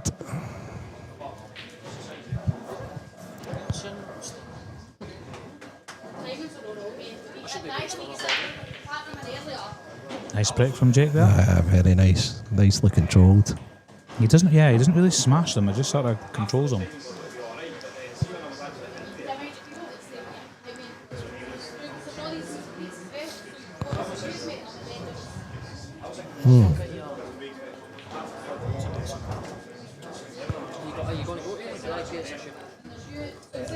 What do you think here, Mark? They're both, I've scanned and you can finish them both. I think I would maybe play the red to bottom left if it goes. I don't know if it goes. Does this one go past the yellow? If it doesn't, it's not the shot of a million years. I think he'll take reds. Yeah. He's looking at the yellows, yeah. Right, okay. So I think the yellows do you know what the yellows are fine? It's basically the 8-ball and that's it, isn't it really? Yeah. So that was the thing. But there might be a lot of room to land sort of in behind it. If you're in bulk, you can play it to the middle, left middle or something. Is he going to leave the one upstairs for last for the 8-ball? Yeah, the one that's on the bulk line. Yeah, because he actually wouldn't have minded leaving this one. If he landed here with just this yellow and the black left, he'd be perfect. But unfortunately, he has to take this out. Now he's here. So he's going to come back for the bottom one here. Is he below the reds? Yeah. Nice. I thought he'd be playing for the one to right middle. Right middle's fine, yeah. Yeah, it will be. That one side's even better. If he's straight enough, though, he can come back to where he is now for this one. Yeah, he will. He can roll through, play bottom left next, then, yeah. But if you leave... He just stun into the red and then you're leaving a wee cut back. And Yeah, there's obviously a lot of room to land in bulk and still be on the block through the middle, I'd imagine. Young Ethan is playing. Other Ethan, two Ethans in this. Ethan Hermiston, who had a good win over Hugh Thompson earlier. He is going to play Robert Stephen on another stream table. Ethan's a great lad. He's a very good lad. Yes, a really nice guy. I was saying to someone earlier, I think it was maybe Preston, I think he goes under the radar a bit because of his personality, because he is a bit more sort of reserved or whatever, and he's not brash and whatever, but he's a brilliant player. He just, I don't know if he has maybe the sort of killer instinct that gets him noticed a lot, but he goes under the radar and does his thing, and he cues it unbelievable. I think he's a really good player. and a lovely guy as well. I like him. Yeah, I do. I like he's not him as a player. He's not really in the sort of circles that I've been in for tournaments. Obviously, a different age group completely, and different area or whatever. But whenever I've spoken to him, he's a really nice guy, and I think he's a great player as well. So is he going to stun this over to the left cushion here? I think he can do that. Can he pass the reds? Yeah, nice. Fair bullies him into the middle, doesn't he, Jake? Oh, one on the board for Paul Crawford against Liam Dunster, 3-1. The granny's off. How do you play this? Do you drag this thick, Mark, or do you come up? He looks like he's got. He must be able to just drop it because he's not playing anything on it. So must be able to just drop this in. Yeah, it did look like more angle than that, didn't it? Yeah, that's fine. And then he just. He floated it. He manipulated the bag good, didn't he? Put it in the left knuckle. Yeah. And again, here you're just playing on and off the cushion rather than dropping it in. I think you are, just so you know you're coming along the correct line. But I mean, he's probably just going to drop it. See, if you're playing really well, Bart, you just load this with left, don't you? Yeah. Yeah, he is. There he is. It's fine. There's loads. Oh, that was took a little wobble there. It's fine. There was no need for it, was there? That's.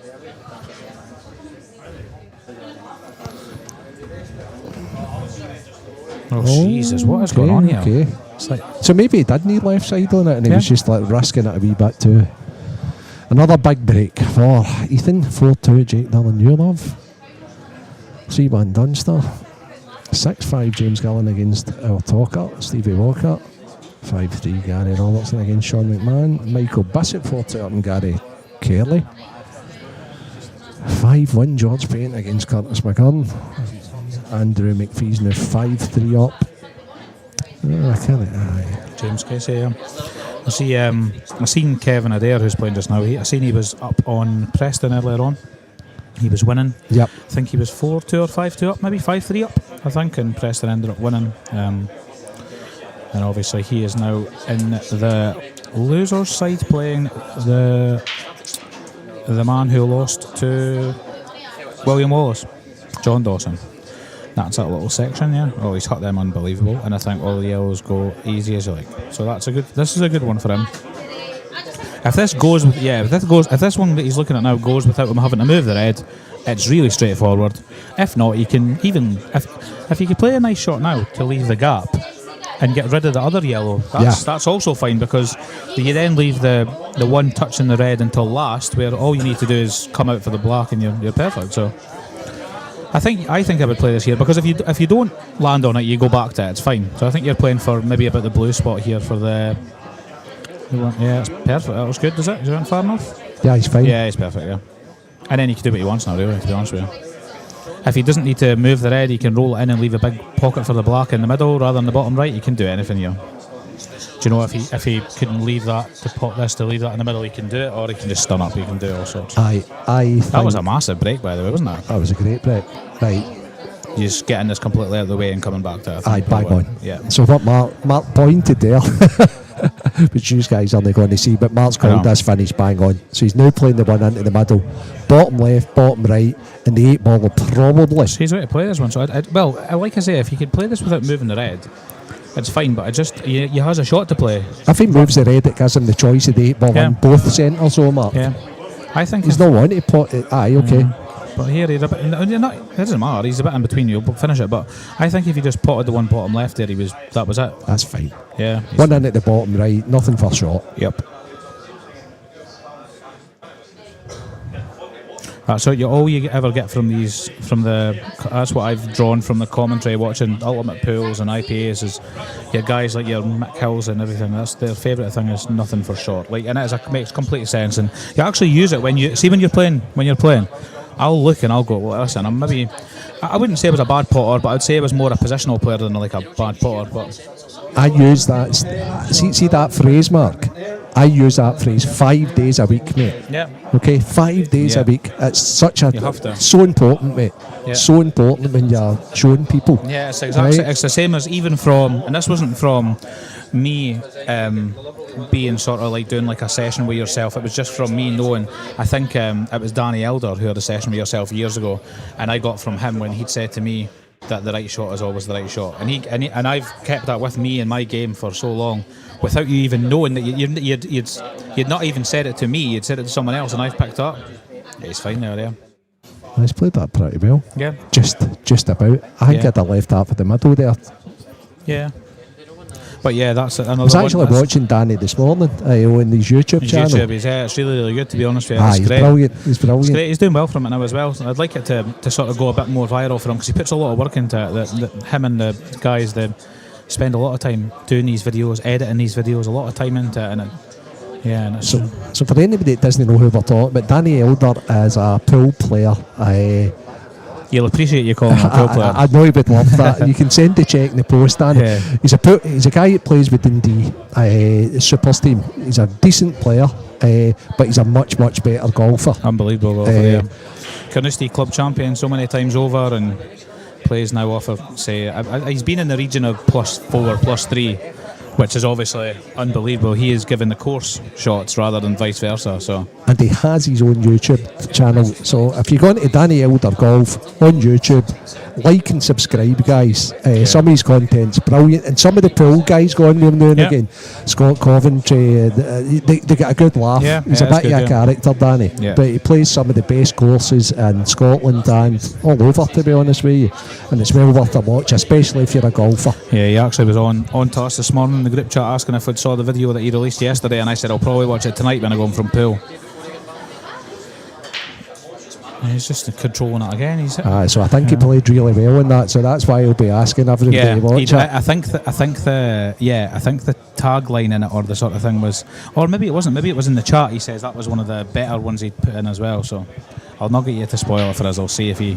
I'll find won't. him. Yeah. Worth a watch. Obviously, because he played well, it's only a wee bit longer than normal 20-30 minutes. I think it shows the whole thing. Yeah. There's no missed putts. No. There's no. He's a great putter, though. He's a great putter. So I can only imagine Stevie's out. You're a golfer, Renz? Just like it? Or? No, absolutely not a golfer. But I played through the pandemic. Just started playing then because I couldn't get playing pool or snooker or things like that, and get an absolute bug for it. Ended up joining a club and blah blah blah, and went for like 24, 25 handicap, and it started down to 8, which is okay. Yeah, it's good that, but that was 8 on my own course. When you start going and challenging yourself on other courses, you realise that you're probably double the handicap that you are on your own course.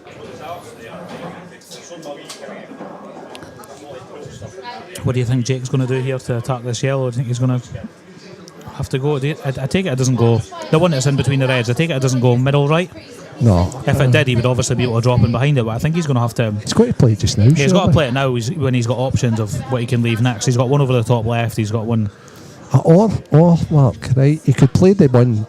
Dim the cushion and go into it, or is that too risky now? No. Nah, his bridging's not good either. No, I don't think he's getting off of a bag. So the one to the left middle just now, he could have played that, come round, then the one down the cushion, came down for it, cut it and kicked, and still had the ball in the middle to fall back on. But I think he's got to get into it just now. The one you're meaning, the one that's not right over the middle, the other one.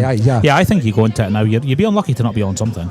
He's only wanting to nudge it out the way, isn't he? So yeah, that's fine. He's going to be on something. Yeah, top left or plant.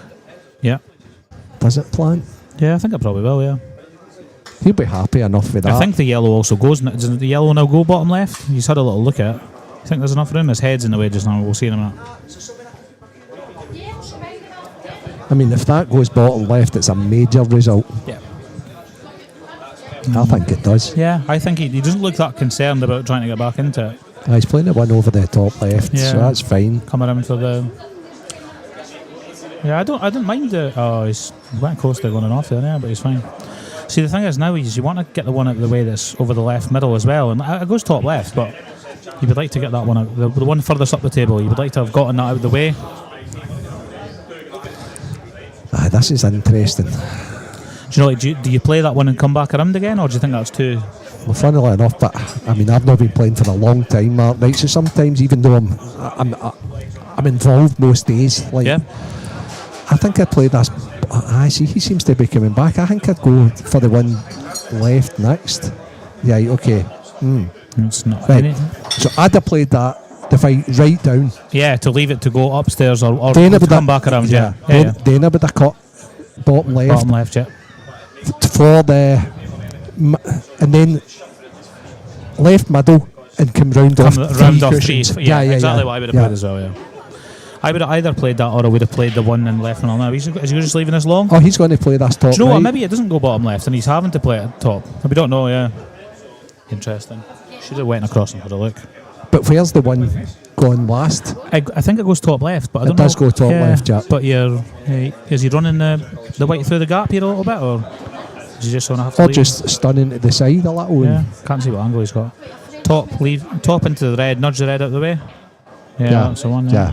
Nice, that's good. It's perfect. Yeah, and he's not. I don't think he's awkward queuing as well, so he's played that well. That finish tells me that Didn't go go, bottom yeah. 'Cause left. I'm the same as you. I think that I would have played it differently if that did go bottom left. Yeah, so although Ethan's made a couple of mistakes early on, I'm not going to jinx it here. He hasn't had a lot to go at in the frames where Jake has broke, because he's broke very well. So yeah, Ethan's going to have to just keep it up, keep on his tail, just off his break. Just keep his break going, because his break's been really good. Obviously, that last one, which seems an age ago, was when he just left the 4 balls over the pocket, basically. But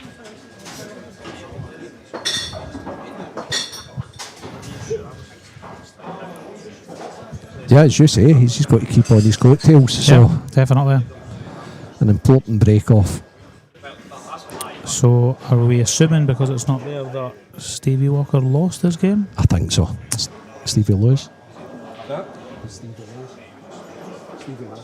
Yeah, he's Stevie lost Walker lost to 7-5 James Gillen. Ross Fernie is 2-1 down to Chris White. It's an old Midlothian clash. Gary Robertson's now pulled away a little bit from Sean McMahon. 6-3. And we've now got some losers matches going on as well. I see that Hugh Thompson and David Ellis. What a break. Yeah, What he's a hitting break. his break unbelievable. Jesus. How do you like those? That's unbelievable. I like them a lot. Yeah, I don't think we even need to talk this one. There's not even a preferred route here. I think the route's fine. I think you just we're all there. Sean McMahon must have won that. Seen him walking off. Yep, match finished. Oh no, he lost. Sorry, he split 6-3 down to Gary. Tell a lie. Funnily enough, Mark, I don't think I'm taking that one that Ethan's taking here. You're taking top left or the one closest to? Aye. So see the one at the top left? Yeah. I think I'd have played that and played for every ball. Yeah, I know what you mean. Yeah, I know what you mean. And I'm talking about even the bottom one. the only thing is, because he's played specifically for the top cushion here, he can pick his spot to leave this straight. Whereas True. I do agree. See if because he's landed on the top cushion, he could pick on the side cushion where he leaves the white, basically to be dead straight on this. Oh, not there though. He must have. I thought he had more angle than that. Did you? Yeah, but I think he's actually okay, because now he can leave it. Does it go long? Maybe, but I don't. Yeah, I don't know whether he's going to have to get a can in here. I thought as straight as you could have been would have been brilliant on this one. That's what I would have picked my spot. Land sort of at the baulk line. Play this one into the right middle. But he looks like he's going to have to play a shot here. I think this might go into the yellow and land on top of the red. I think. Don't think he's straight enough. Oh yeah, as I'm speaking, I'm sorry. He's played it good. He's played it really well. He's right side of it and everything. Yeah, that was a really good shot. That was deceiving. I thought he was going to have to play. He didn't. I mean, he didn't look too concerned about it. So it must have just been. It must be one of the. It was deceiving for us. Do you think when you're playing well, Mark, you can become too one-dimensional, or do you think that's a good trait? I don't know. Do you know what? It's only. I think that only happens after you make a mess out if you're playing well. So earlier on, one of my frames, I was flowing, playing really well, dished most of the frames, and I made a mistake. And after I made a mistake, I looked and I went, "That was the wrong shot." But do you know what I mean? It just everything felt easy, so it didn't feel like there was a wrong shot. Do you know what I mean? I just thought wherever I left it, I was going to be fine. So yeah, I think there's something to be said for if you're playing, and again, we're not saying that obviously Ethan's not playing well or anything, but he's No, it's a lovely wee dish. he'll be happy that he's had a few brilliant breaks, because he keeps Jake honest. Jake will be looking here thinking, I can't shake this guy yeah, off. I've not made him.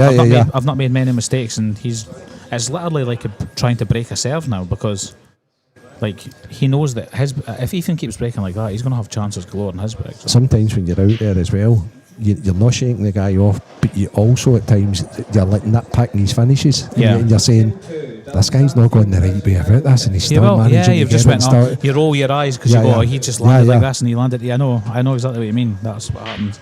And also Jake will be thinking in his head as well. He'll just be thinking, like, he's needing the great chances to just get in. Like, he's just thinking, I'm working for mines, and it is demoralising if you're working for your finish a little bit and someone just has sort of tap-ins. You kind of think to yourself. And another thing Jake might be doing is he might be looking, going like scoreboard watching, thinking, why is it this scoreline instead of this scoreline? Yeah, And then you start to sort of, I mean, you're ahead. You would have taken this after 9 frames anyway. So yeah, I don't think either of them are too bored. Jake doesn't really seem too phased by anything. He gets a bit annoyed at himself maybe after a loss, but he's playing well. That's the thing. But in terms of just in the game, he doesn't really. He's very much one of these guys that even when he played in the, say, amateur tour, he was a pro in the amateurs disguised, really. He's been a great player for a long time, Jake. I had the privilege of commentating on his game against Liam at the IPA event in Glasgow, Mark. Yep. And he was, I watched that back quite a lot. The one where Liam hits the black out with the snooker and leaves the white in the top, the pocket, bridging over the black, and he smashes the long yellow in. And, I watch that quite a lot. It must pop up on social media or whatever, but I really like watching it. I think it's great because it's. But I mean, it was just such an awesome. I think he had six breaking runs. Yeah, the only thing I actually felt for him there was, and again, there's not a lot of ways to get around it, but it was just like the place was quite empty because it was the end of the weekend. It was a second event. No one was really there to cheer him on. And again, that might have suited him because it wasn't hostile or whatever. But I think he'll still, after it, you kind of wish that there were people there watching. Yeah, it's such a shame. I kind of thought it as well when Corey got over the line to win his world title. A lot of people said, obviously he had his partner there, Beck, but I thought a lot of people said it's a shame that all the Welsh guys weren't there cheering them on. You would remember that moment forever. But it's hard to get around. The schedule is a hard thing to do, really. Like, obviously, one of the events, typically at the IPA or the Ultimate, they'll have the first event, they'll have the conclusion on, say, the Saturday night when a lot of people are in, having a few drinks, and do you know what I mean? There's a good atmosphere. But it's hard for the second event. There's not a whole lot. It's landed a bit short here. There's not a whole lot you can do to change it. No, the second event's like that. It's a late finish on a Sunday, people are going home into it. When I was, unless you're travelling for that person. Whenever I've went deep in, say, an IPA or an Ultimate over the years, especially, say, an IPA, it's the typical, the tables are getting unpacked and unloaded and taken apart in the background, but there's nothing you can do. They've got to get on with it, do you know what I mean? It's just, they'll obviously do it in a strategic way that's away from where you're obviously playing, but, yeah. So yeah, I think he's going to just need to play this and playing ball rather than. Yeah. Do you think he avoids everything and goes 2 cushions, or do you think he? No, I think he's kicking the 8. Oh yeah. Yeah, that's fine. But I like the way he plays those shots. He knows he's not played the best shot, and then he just gets on with the ball. Exactly. See, if you try to be a bit sort of precise there, you'll miss the ball high every single time. Again, it's a thing that I talk constantly about. See this situation, you've got to play that as if it was the black to win the frame. Yeah. Right? That's what I thought earlier on about when Ethan had a shot that was like, if you put it in your head that this is your 8 ball, then just put everything into it, and then you know that the rest is straightforward. You know you're going to finish it. So. But that was the one down the cush, wasn't it? Yes. Yeah, it's in a sacrifice position. Yeah. And just says, I'm going to pot this. Jake's not liking this. He must have to play the plant here because he jacked up as if he was going to swerve it. So. Can he not pot the ball down bottom? Yeah, that's what I was thinking. The bottom right. I would be bottom right, top right, probably here. I don't mind the plant because the red he's playing is going to come back out. Certainly prefer the plant to the swerve that he was going to play. That would have been insane. That's absolutely perfect, to be fair, but it's came out to. He's controlled it well. Now, Liam's just left Paul Crawford, one of his trick shots that he would usually play in his man cave in the house, and he's potted it, but he's not landed on the block. So he's going to have to play another. Yeah, if he plays a trick shot here, this is definitely up on Facebook later on. This is certain to. Hey, Craig, delete it. No disrespect to Liam, but I hope he gets it. Yeah. Just for he's got it. Oh, woo! Liam's smiling. Unbelievable. Nah, you're joking. There's no chance. Look. That must be AI. That's class. That's AI. He's not smiling. There's no chance. That's the guys that are actually listening to us. If there is anybody, it'll be one of them that we'll talk. But it's the other stream again. Paul Crawford, Liam Dunster. Paul Crawford, is Liam's did what he does. Played a percentage shot, left him on 0. But Paul's thought, you've never seen me practicing in the house. There's not a shot he hasn't played. Talking about shots that have been played, Jake's taking forever in this, and I like that attention to detail. Yeah, so he's going to try and punch us with a bit of side, I think. Yeah, I like that shot. It's a good shot. He's played that really well. He's played that really well. No, and I'm watching this frame with John Higgins. He is well in the frame here against Sean Murphy. Sean's been umpteen snookers, no, 45, no, one snooker. 46, yeah, he's one snooker here. The balls are sort of good for snookers, aren't they? I tell you what, could Jake have played that better, Mark? Nah, I think he could just okay, jab this back, yeah, and then leave it to just float the run gap. past the yellow. Yeah, Yeah, that's it. Yeah, he's fine. Yeah, I think he's perfect here. I know what you mean, though. You would like to be away from the cushion, but because he didn't need to play anything, he's just going to leave the sort of gap. What's Murphy done there? He's just rolled the ball over the pocket. Thanks for that. Cheers, John. Oh, he's a bit straight there. That is definitely. He can come forward though, can't he? Past it. But is he too far down that he's gone towards the yellow? No. No, he's fine. Just straight come through. Yeah. No, he's looking at there. Look what he's looking at the white. Surely not. I think he is a little bit. The thing is, I would have played to land maybe so short on that just to leave it to run past the yellow. I might have been fiddly to run past the yellow. I don't know, but he's played it well. Bridging? Okay. Can't tell. I'm lefty, so I can't really tell. No, he's bridging. Yeah.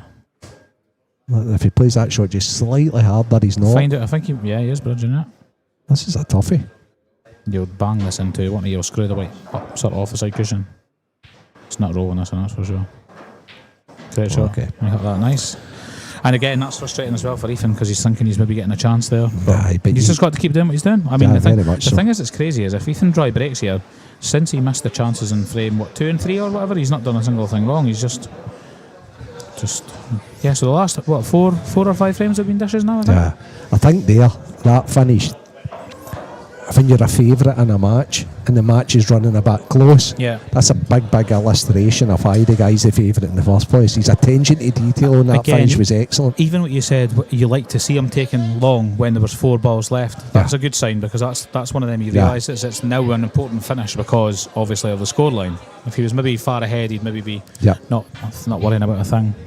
And after putting such attention to detail into the full finish, I didn't think he played the second last yellow particularly well. Yeah. But Jane stressed him out a bit on the last shot. But yeah, he had a shot to play, didn't he? No, if it's not kicked it off, he's fine. That's good if it gets out of there. It's just balls raining on everywhere. This is crazy. Look at Jake's face. Look at his face. The thing is, he's actually not really got the best first shot here because he has to just dribble this in the middle and. Right, but Marky can play the red on it. Red onto it. Yeah, that's actually the shot completely. Yeah. Unless you forget at times about that shot. I was just being ridiculous. So that was 100% the right shot because if you could drop it in and leave the ones top left or come down for the one further that, it should be a legal shot. And there's another argument, right? Do you think you would play the? Do you think you would run down the table for this one first, or do you think you would leave that? 1,000% come down right You have away. to because that's hard. You can't get the right side of that to get on the block easily. You play this, you run down, you've got backup galore, don't you? Yep. So you're playing to land low or straight on this one. Perfect. Yeah, nice, that's good. If he goes down, it's fine. Perfect, good shot. Good shot. So John Higgins won that frame 14-13. 14-13, it's now a 6-4 here to Jake Dillon Newlop. And I tell you what, Ethan Lang's got a great chance. Yeah, he just needs the way he sort of plays. So see, it's a bit, that red that's beside the 2 yellows, if that was up a little bit, sort of dim the table a little bit, it would be a lot easier for this year. He can pot it and come on and off the cushion though, can't he? I mean, you're not playing it now, but please don't even consider it. Even the yellow he's on downstairs, Mark, is 100% the shot. He's got to play the screw on and off, hasn't he? And then leave the cut back on that one. Yeah, to be coming on off the cushion. Yeah, if he doesn't, he's playing the one at the bottom, thankfully. Right, so this is all about there's nothing for short again. He's played that nice, though. Played it perfect. That's absolutely perfect because he can sort of punch it in on and off that rather than trickling it in. Yeah, he can play this numerous ways, can't he? Mm-hmm. Yeah. And this is literally them a preference.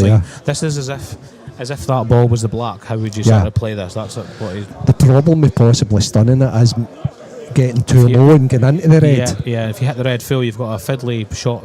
You don't want to be playing the one at the right hand side next. You want to be playing the one obviously left. Next match on table 7, Sean McMahon, James Casey. Sean McMahon, James Casey, table 7. Do you know, away from this for a second, just because I've seen this result, I was saying this to someone else earlier on, and I know it's not like it's going to be a hidden one or something that no one's thought about before. But how good of a Cuesports is Grant McNairn?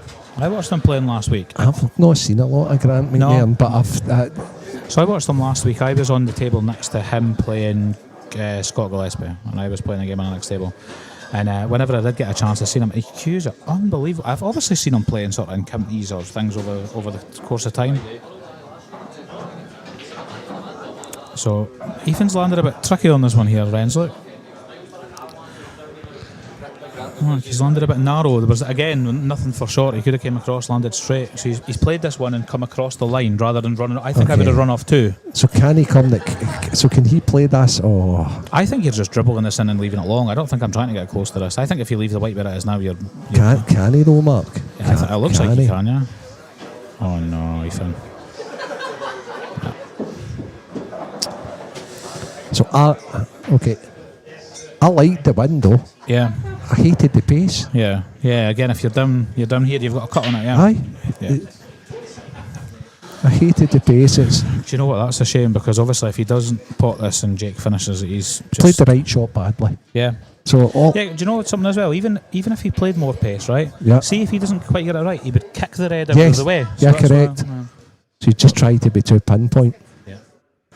It's the biggest shot of the match, Mark. I think I would have tried to, see if this makes sense, I think I would have tried to dig into it as much as I could have with a decent pace, either coming through the window that you said, coming this side or going into the red. Either way, you're not going behind it, yeah. One thing's for sure. You might not have already played that shot now, Mark. Yeah. That's how important it was. Yeah, I agree, yeah. Without shot clock pressure, which there isn't. Another thing as well, I might have landed far down the table and left myself a tough black, but I wouldn't have left myself in behind the red because I would have just made sure that was the only thing I wasn't doing. You can't really flick it this way either, can you? Oh, he's going to prove us wrong, but... Oh, he's nearly flicked it. Aye. Unfortunate. Yeah. Unfortunate. Yeah, it's a shame because... He'll be annoyed with himself because that should have went 6-5. What's crazy is you're putting unbelievable pressure on his break at 6-5 if he get them. Do you know what I mean? So... And these all connect to each other beautiful. There's no missing here.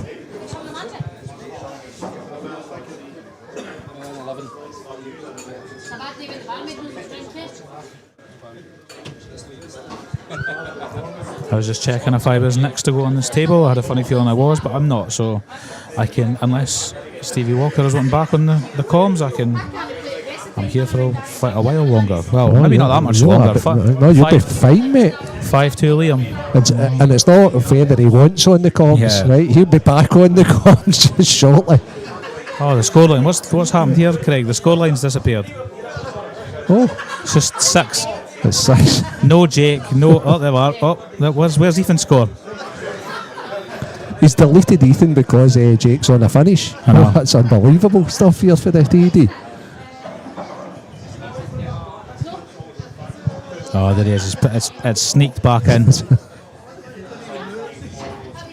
You wouldn't get that from Billy Underwood, I'll tell you that for free. No. Or chicken. Chicken, yeah. Oh, no. Sorry, Scott, if you're watching. There's no chance he's watching. He's streaming today, actually. He's streaming in Arbroath for the Portcullis singles.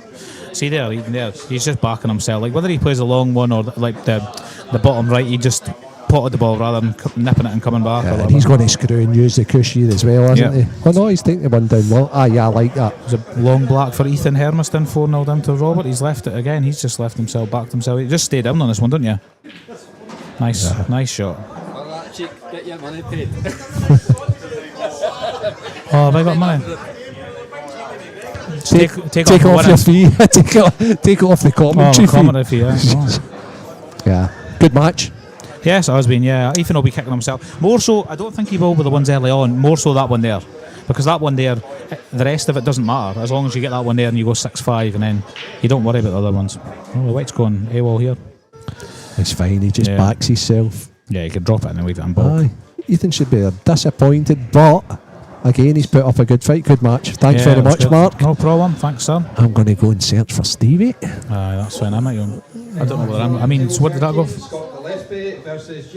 Oh, you sure you're going away? You sure you're going away? I think you're wanting to hang about, Mark. Give me a second. We're going to see Stevie. So I'm on after this 5-2 with Liam. So.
Right, here we go with this tie.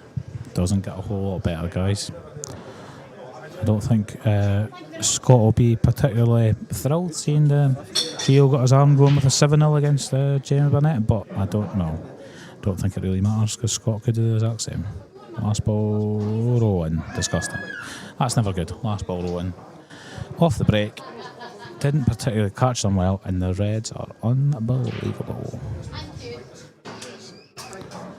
I mean, the yellows are also unbelievable, but he's not on one, apart from the long one. I think you're putting top right, using the yellow as a stopper, red to left middle, red's away.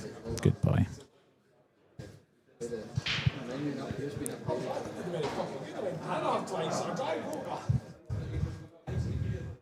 So it is 5-2 Liam Dunster on table 11.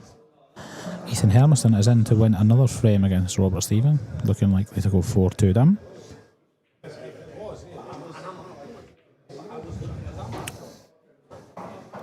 Yeah, a lot of the matches are relatively early doors as well. Not a lot to talk over. John McClellan, who that was a strange shot from Gio, but played it well. He must not have been able to use the yellow as a stopper, so played it well. John McClellan, who I defeated earlier, is 2-0 up on Martin Keenan in his loser, it's not a loser qualification, his loser side. 3-3 with Kev Adair and John Dawson. 4-1 Grant McNairn versus Sean Millen. Yeah, it's a good start from Grant because Sean beat Dylan Stanfield in the round before. So it's a good start from Grant. I think Grant won 7-1 or thereabouts earlier on. I think he was playing Nige. John Higgins in amongst the balls for... no, they're not very good actually, to be fair. I was about to say 4-15-13, but anyway, so...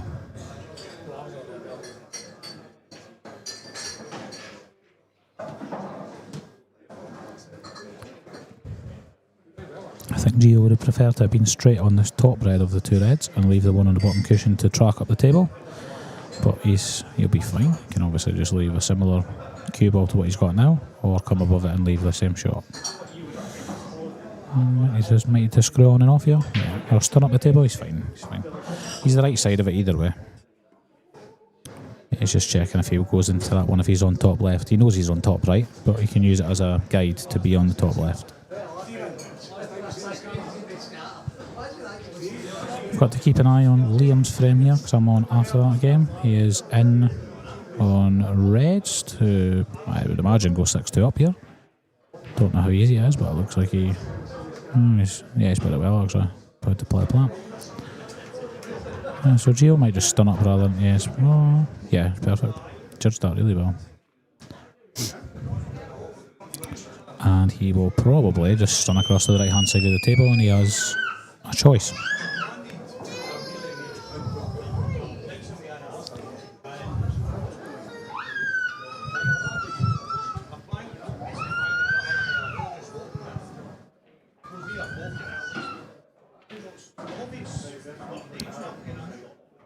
Yep, he is perfect. So he's continued where he left off in his last match. Another dish for the young man. Played some great stuff just now, but again, like I said earlier, when is he not? Be a tough guy to beat again this weekend, which is crazy with some of the players that are in this, but he'll be a tough guy to stop.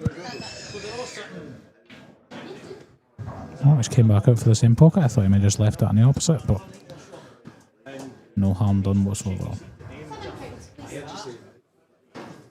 So Scott's break. See what Scott's form is like here.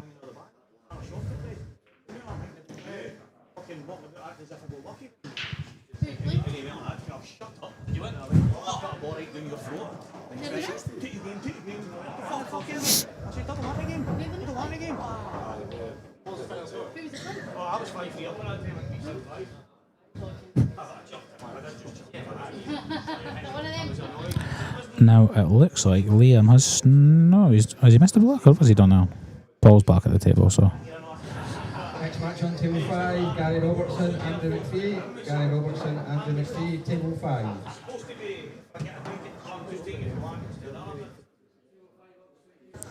So I was a bit ahead of things there. Liam has made a mistake, it looks, against Paul Crawford, who also made a mistake. That's a poor shot. He has a great chance to go 5-3. He's played a bit of a loose one there, but might still get it. So Scott's got a ball, but not the best. Yeah, they look okay. It wasn't the best connection. Anyway. I think that's why he was having a good look there. Yeah. Even last week I seen, like I say, Scott was on the table next to me in one of his matches when I was playing IM, and he looked a bit unhappy with his break, as in frustrated. Like he was hitting them nice and he wasn't really getting the layouts, whereas some players are getting great layouts. Part of the game, I guess.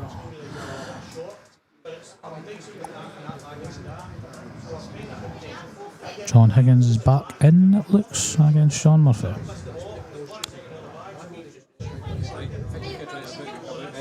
I know this is looking a little bit like he's going to get to 16 here, so this might be a bit of an advantage for you guys. But who does everyone fancy to win from this semi-final? Oh, it's to get to 15. I'm speaking nonsense. Who does everyone fancy out of the remaining 4 in the World Snooker? Let me know who you think. Let me know who you fancy. You would have heard me and Renzi talking about earlier on, the different dynamics of it, but yeah, give me your view. Tell me who you think will win. Tell me who you'd like to win. Right, so Scott's still taking his time over this one to try and get this right.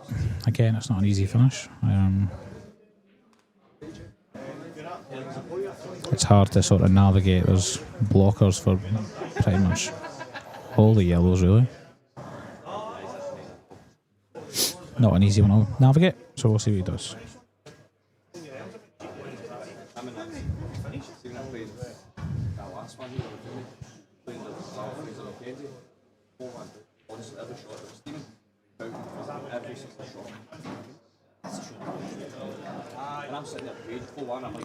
I don't think there was any intent to go near that red there from Scott. I think he was just playing to come back around and then go back to that ball.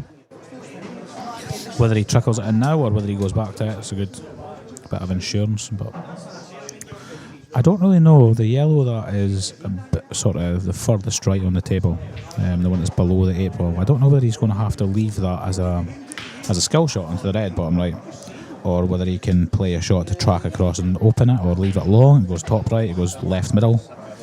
So we'll find out what he's thinking here.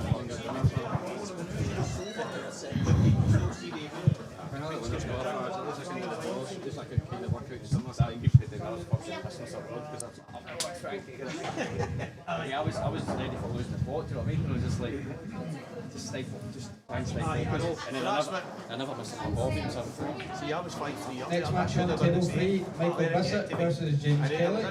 Yeah, so Scott looks like he's going to track. Is he going to track across and leave the yellow to the left middle? Is that what he's looking at now? A little trace aside, land low on that. It's probably the right shot, actually. What's happening in the... So 5-3, Liam against Paul Crawford. But it wasn't, that's not an excuse. It was one of the things, it's just... Took on all, man, no. It's just When it's one side. I don't know. Fraser Allen. Yep, it was supposed to be against Brian, but ended up getting cancelled because of issues in Dundee. So he's missed that ball there, having to play a trace aside, Scott. And I think Gio might attack this very early. He might leave this here, but I think if he plays this with a trace aside and tries to bring the red off the left side cushion just above the yellow that Scott's missed, he's going to be on the shot that he wants to play next anyway. He'd like to obviously play the red that's nearest the left middle, and he just lined it up a little minute ago. He'd like to play that in off the yellow in the top left to open it up. But I think whilst you've got this angle, you probably need to bring this ball out.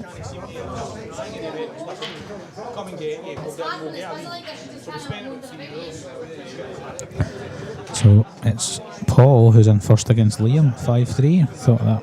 Oh, he's playing the double first, is he? Don't mind that shot at all, actually. Yep, he's got it. Nice shot. It's a very good choice. Just thinking clearly as well. Happens when you're playing well, but he is thinking clearly. So he's going to play this red, it looks like. Looks like he's going to play this red and off the yellow. Long.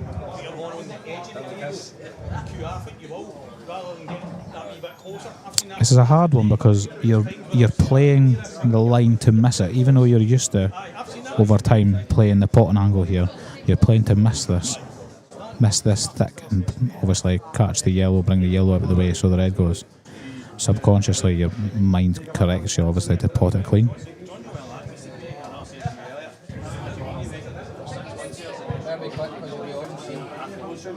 Right, so that frame has a little bit of mileage, and Liam's frame it looks. Gio was just seeing if the red on the cushion you can use to cut off the yellow, but that looks a little bit. Oh, he's playing it. I would have preferred leaving that one straight and running down the cushion, but he's going to try and overcut this, is he? Oh, he's putting on top of it. Surprised that was a good shot, very good shot. He controlled it well as well. Very surprised, but yeah, great shot.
Stevie has decided to rejoin. You've not missed much so far in this, Stevie, so don't worry. Not a lot to report. 1-0. I felt as if I was away for ages there. Well, Gio decided to play safe. Yeah. Different match, but...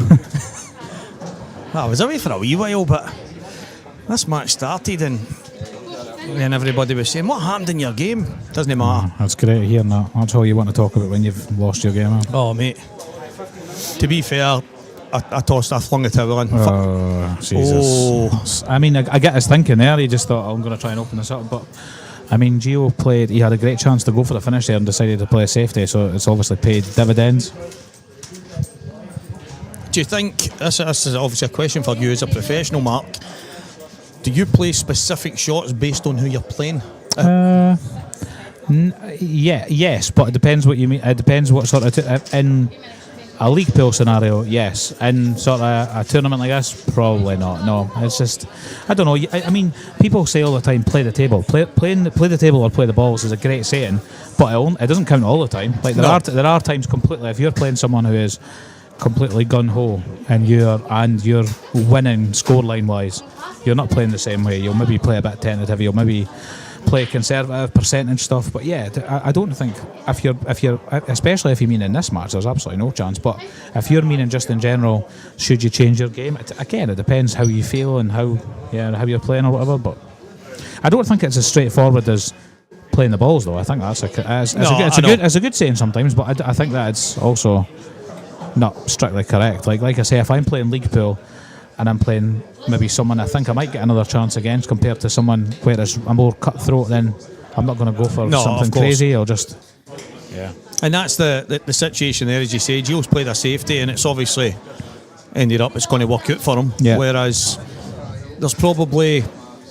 I don't know, maybe if he's playing against somebody a wee bit lesser, he might have pushed the boat out a wee bit. He definitely, and the thing is, Stevie, see if you get a chance to see it, it wouldn't even have been pushing the boat. It was just, it was quite smart what he played. In hindsight, before it, I thought there was no chance he was playing it. And when he played it, and it came off as good as it did. Obviously, now he's getting rewards for it, but even at the time, it was still turned out it was probably the right shot. It's just not one that I think he would have played more often than not. I don't think. I think he would have just went for it. He's signing maturity. Yes, which is good, and it's obviously a sign of respect for Scott as well, Yeah. of course. But I'm wondering if he's going to try and skill shot this. Oh, the black goes bottom left as well. Doesn't matter. I was thinking he would have to be leaving bottom right middle. Whether he was going to commit to this, but he'll not. He'll be fine. So he has committed to it. It's a bit in between though. Sorry, Bill. Yeah, he's a bit. He's fine here, but he would have liked to have been straighter or high on it. If he was high on it, he can track down. But yeah, it's one of them. That yellow, even though he's got the bag, he's probably got a full bag. It still plays, doesn't it? Does a little bit, yeah. And I don't know how close he can get to the black if he's straight enough. See, he's under hit it. See, I think the one where he decided to play the skill shot, he should play full-blooded skill shot, because he was the ball was going to hang around the pocket anyway, but he could have made an effort to land high so that he wouldn't have had to play a shot in his last red. Yeah, exactly. I think if he was high on his last red and he's tracking down for the middle, it would have been an easier shot. Again, this is exactly where, if that yellow's not there, he pots this every time. Because that yellow's there, it just plays with your eyesight a little bit. It's mad how something in an area can kind of draw your eyes off something, but played it well. Potted it to the right side of the pocket as well. That's probably one of the. I don't know about yourself. I'll say it. I'll say right, bottom side of the bag, top side of the bag when I'm on something, and then there's the odd occasion where you go a wee bit too far. Before you know it, you've rumbled it and you've given your opponent a chance, but he played it well. I had one earlier that was similar to that, less of the pocket to play for, but if I'm straight in on it, I can't miss it. I've landed well a little bit of an angle and I've said, right, I've only got half the pocket here, and you still subconsciously play for the middle of the pocket. Yep. Do you know what I mean? So, and I've missed it. But yeah.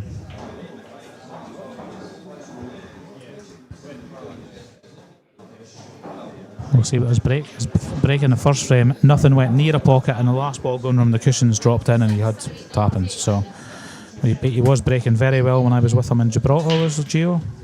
He's good. He's got like a good difference of. He's dry there, is he? He's unlucky there. I think one of the balls was tracking to the right middle, and So a chance to see Scott in amongst the balls. He didn't really have much of a chance in amongst the balls in the last frame. He missed a ball down the line that he was trying to throw a good bit of side on. He'll obviously have fancied to get it, but it wasn't easy. The table I was on, table 10, it was playing quite tight. Was it? Yeah. I don't know what the rest of them are like, but it was playing a wee bit tight. It was a couple of shots, me personally, that I thought I nailed, and they're coming back out the way. But I think they get like that when they tighten up a wee bit. And but as you say, whether it's a cut down the cushion with a bit of side, Scott will fancy it. Yeah, he was having to sort of play to get on a ball that only went into one pocket, so I think he just took his eye off the pot, and he was putting rakes aside on it as well, like I say, so it wasn't the easiest. It's looking like a bit of mileage in Liam's frame across there. I've probably said that a few times before, but 5-3 he is up on Paul Crawford, who's made a game of it from 4-0 down. I'm on that table, I believe, afterwards, so that's the reason I keep an eye on it. Yeah, Paul's one of the players, he can rattle off a few dishes in a row, and all of a sudden you're in a game. But he had the most highlight reel couple of shots you've seen earlier on, and it was just Liam did what he does, and he played the percentage shot and dangled the carrot, and Paul does what he does when he's putting his videos up on Facebook of him playing in the house, where he plays a couple of trick shots, and I said to Renzi at the time, if you don't see that on Facebook later on, I'll be astonished. It's a guarantee. It's a guarantee he'll be getting a little snippet off of Craig, keeping that one for the archives. It was a really good finish, to be fair. Or was he went straight off there? Oh, Liam. Well, pressure. It probably helps him a little bit here, because Paul's going to have to go absolutely berserk to get anything, a foothold in this. Yeah. Paul's probably going to have to just take this bottom right pocket and then come up and try and take the bottom left. Can he do that, do you think? Nah, maybe not. I don't think the yellow will hang in the pocket. It's hard to see, isn't it? So he's looking at bringing every single ball up, is he? Or is he right there? Yeah, so he done the first part. Oh, he's missed it. Yeah, it didn't go to plan. Yeah, that's a good shot if you were on reds, but unfortunately on yellows, that's just not worked out at all. I didn't really mind the shot. I know. But if you're then probably not going to go for the finish on yellows, you don't need the ball out, so there was no point in doing that, really. you'd rather keep that tied up for Liam's sake. 100%. So I know this is relevant, guys, because you can't see it unless you're watching on the screen. But Scott's taking a lot of time here, actually. I know, obviously, he's trying to make sure, but it's been a while since he potted that one in the right middle. I wonder if the yellow below the baulk line goes to the top. Yeah, it doesn't look like it does. He might play it next, or even leave it to track down a little bit. You don't really want to be playing that hard to come down the table, but I think he would have been wanting to play this to leave that in the middle. Yeah. Good in the middle, so he can come back for the other one, but he might not. And he's just stopping this white dead here, I think. Unless he's got a bit of angle. He's coming on and off. I'm not sure. Can he trickle this through for the opposite middle, or is he going to stun into the red? Or yeah, I'm not really sure. I think he wanted to be a lot. He obviously wanted to be a lot straighter on this, but he's got a shot to play here now, I think. I wonder if he can get through the gap. Play the yellow to the top right, but it looks. Yeah, it does look a bit. Yeah, I don't mind him if he catches that side of it. He's going to have our shot, but I think he would have wanted. Obviously, he wanted to land straight there, but I think if he was a little bit straighter, he might have been able to track through and leave the yellow in the right middle for the white to come down the table. But he's going to play a cannon here. He just doesn't want to cannon this towards the cushion. Other than that, he's fine. Like that. Just doesn't want to play that. And you'll see about swish of the cue there from Scott, I think, because that wasn't. Do you think out of anger he's just not going to hang about? He's going to play the double and try and come up and down through the gap, or do you think he's going to regroup a little bit? Unless it goes top left, he can go back to it. Do you think this maybe still goes? I think it does. I think it. He's just got a bit of work to be done. He might just screw the double in. I think so. I think if he screws the double and he goes up and down through the gap, down the line of where the yellow is now, that's probably likely to be. It's probably the shot. It's probably the shot, but it's also the one where you want to release a bit of stress as well. So it's like, because if he plays this one here and it flicks something and goes a little bit wrong, and then you need to go back to this, and Right, so Liam's frame has got absolutely nowhere, other than you wouldn't know that Paul had 2 shots. You would never know that Paul had 2 shots 2 minutes ago.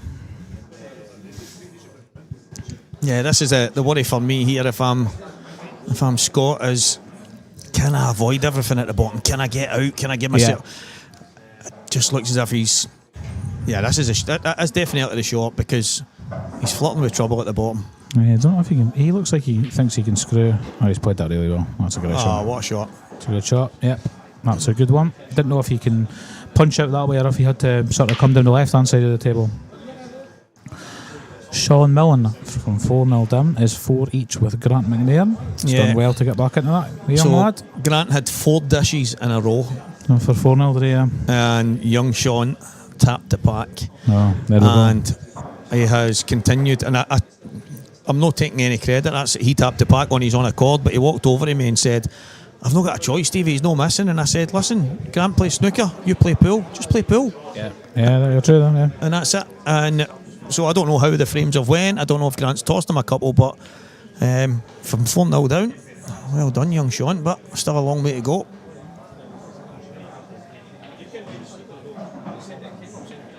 Nicely done from Scott. At one point, looked like he was in a wee bit of bother, but all of a sudden, that's black and a frame on the board. Yeah, he's did well, because the one where he's playing the little nudge on the yellow, the only thing he knows in his head not to do is what he done. That's what I said. If he pushes it towards the cushion, if he pushes it down the table, he's on it long, he's on it in the middle. So he would have been annoyed with that, but he's did the right thing. He stood back, he's regrouped, and he's played the next shot perfectly. That double. We were actually just talking, but maybe 5 minutes before this match started, myself, Yuan Waddell, Nathan Hunter, and we're speaking about that exact thing, Mark, when you say, just don't do this, just don't land there, just don't, and all of a sudden you do exactly what you're trying not to do. And it's as if you convince yourself to play the shot wrong. Yeah, it's like you talk yourself into playing that shot rather than not play that shot. Well, after me saying that there's no mileage or nothing happening, Liam's finished them, so that's, well, unless he misses this. Straightforward 8.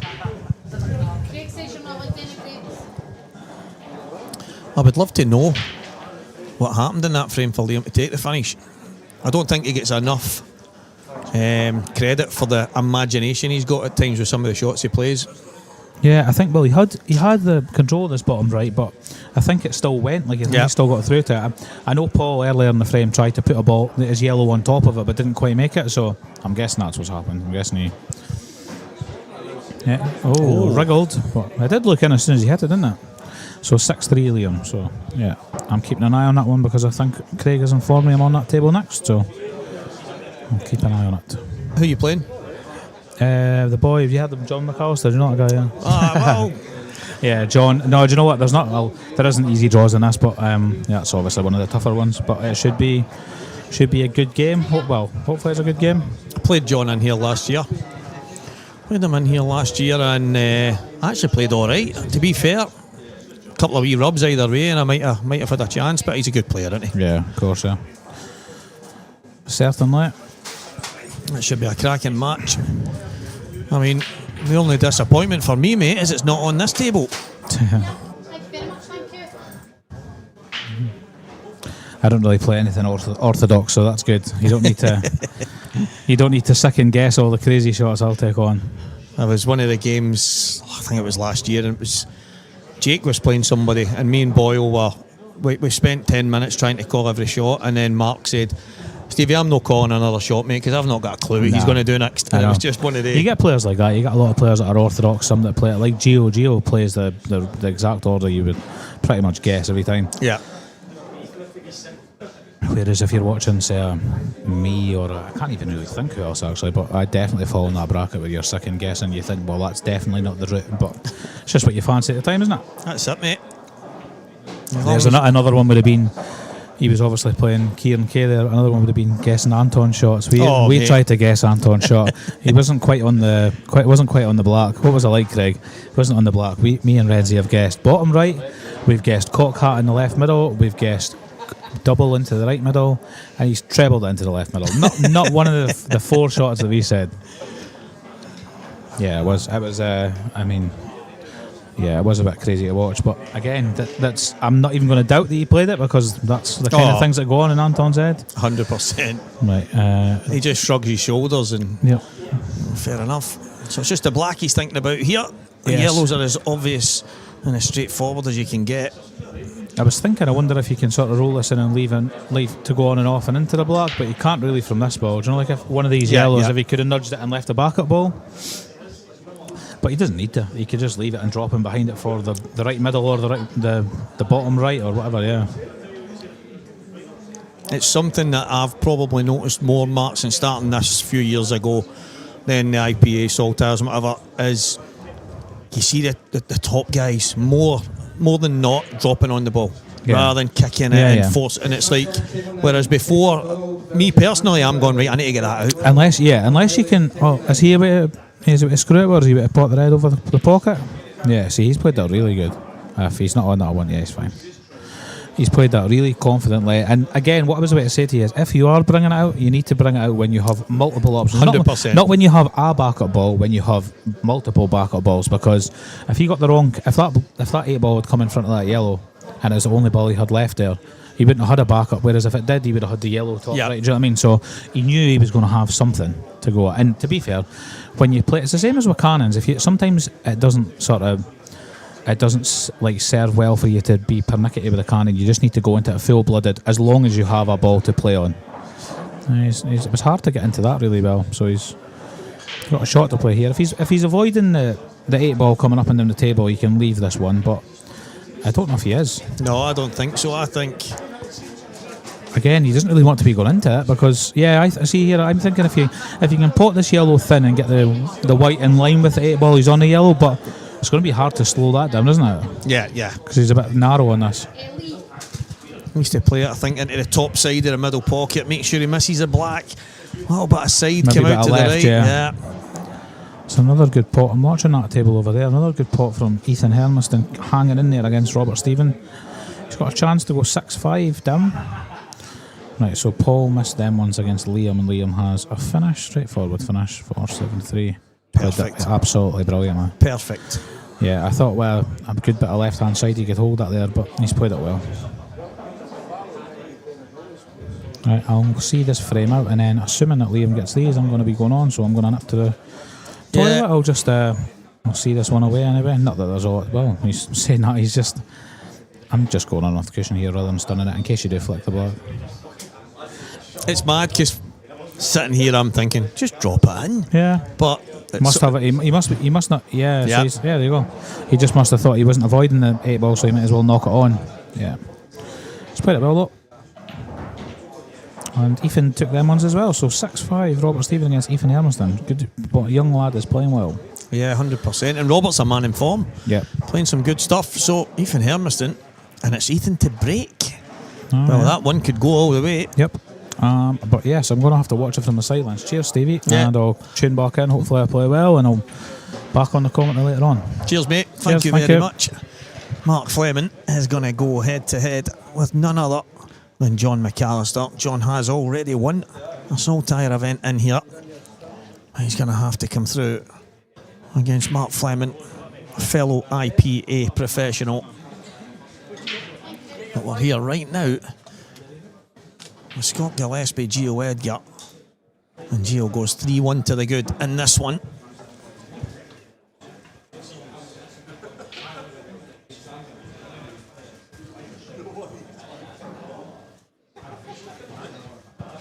So Gio to break. Chance at 4. Good contact needed. Scott can only watch. Well, this is another dry one. It's another dry one. As the dynamic duo are about to get back together for the first time in a wee while. Renzi, is that a samosa or something you've got there? Some sort of protein. I'm on the high protein, just like, I'm all over the place in this, Stevie. Getting old, Right. mate. Time catches up with us all, but do you know what? Apparently there's some biohacking tricks out there, so Yeah, you so I just need to try and find them. So I hear. Aye, well, my biohacks are like some sort of a samosa chicken tikka thing and a couple of boiled eggs before it, so I wouldn't like to be sitting too close to me or the next person on this mic after me. Aye. How are you doing, pal? I feel as if it's been ages. I know, it has, it's been a wee while. I suppose all right, to be honest. Up and down. The good with the bad and just kind of plugging away. Yeah. I tell you what, young Gio's playing some good stuff in the event, Stevie.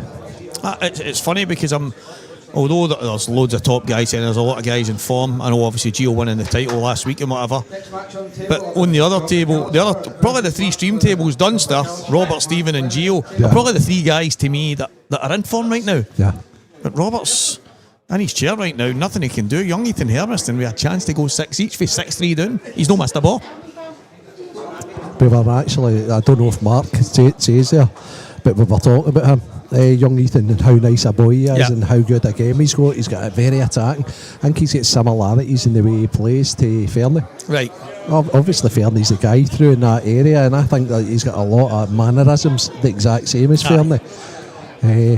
But no, it's good to see these young guys making their mark. 100%, and it's something you says to me years ago. I wasn't a young guy. A lot of people won't know. I didn't start playing pool. I was in my mid to late 20s. So, but I remember the conversation when I didn't play for a while, and I came back, and you says, "What's your goal?" "Oh, I want to get back in a Scotland team."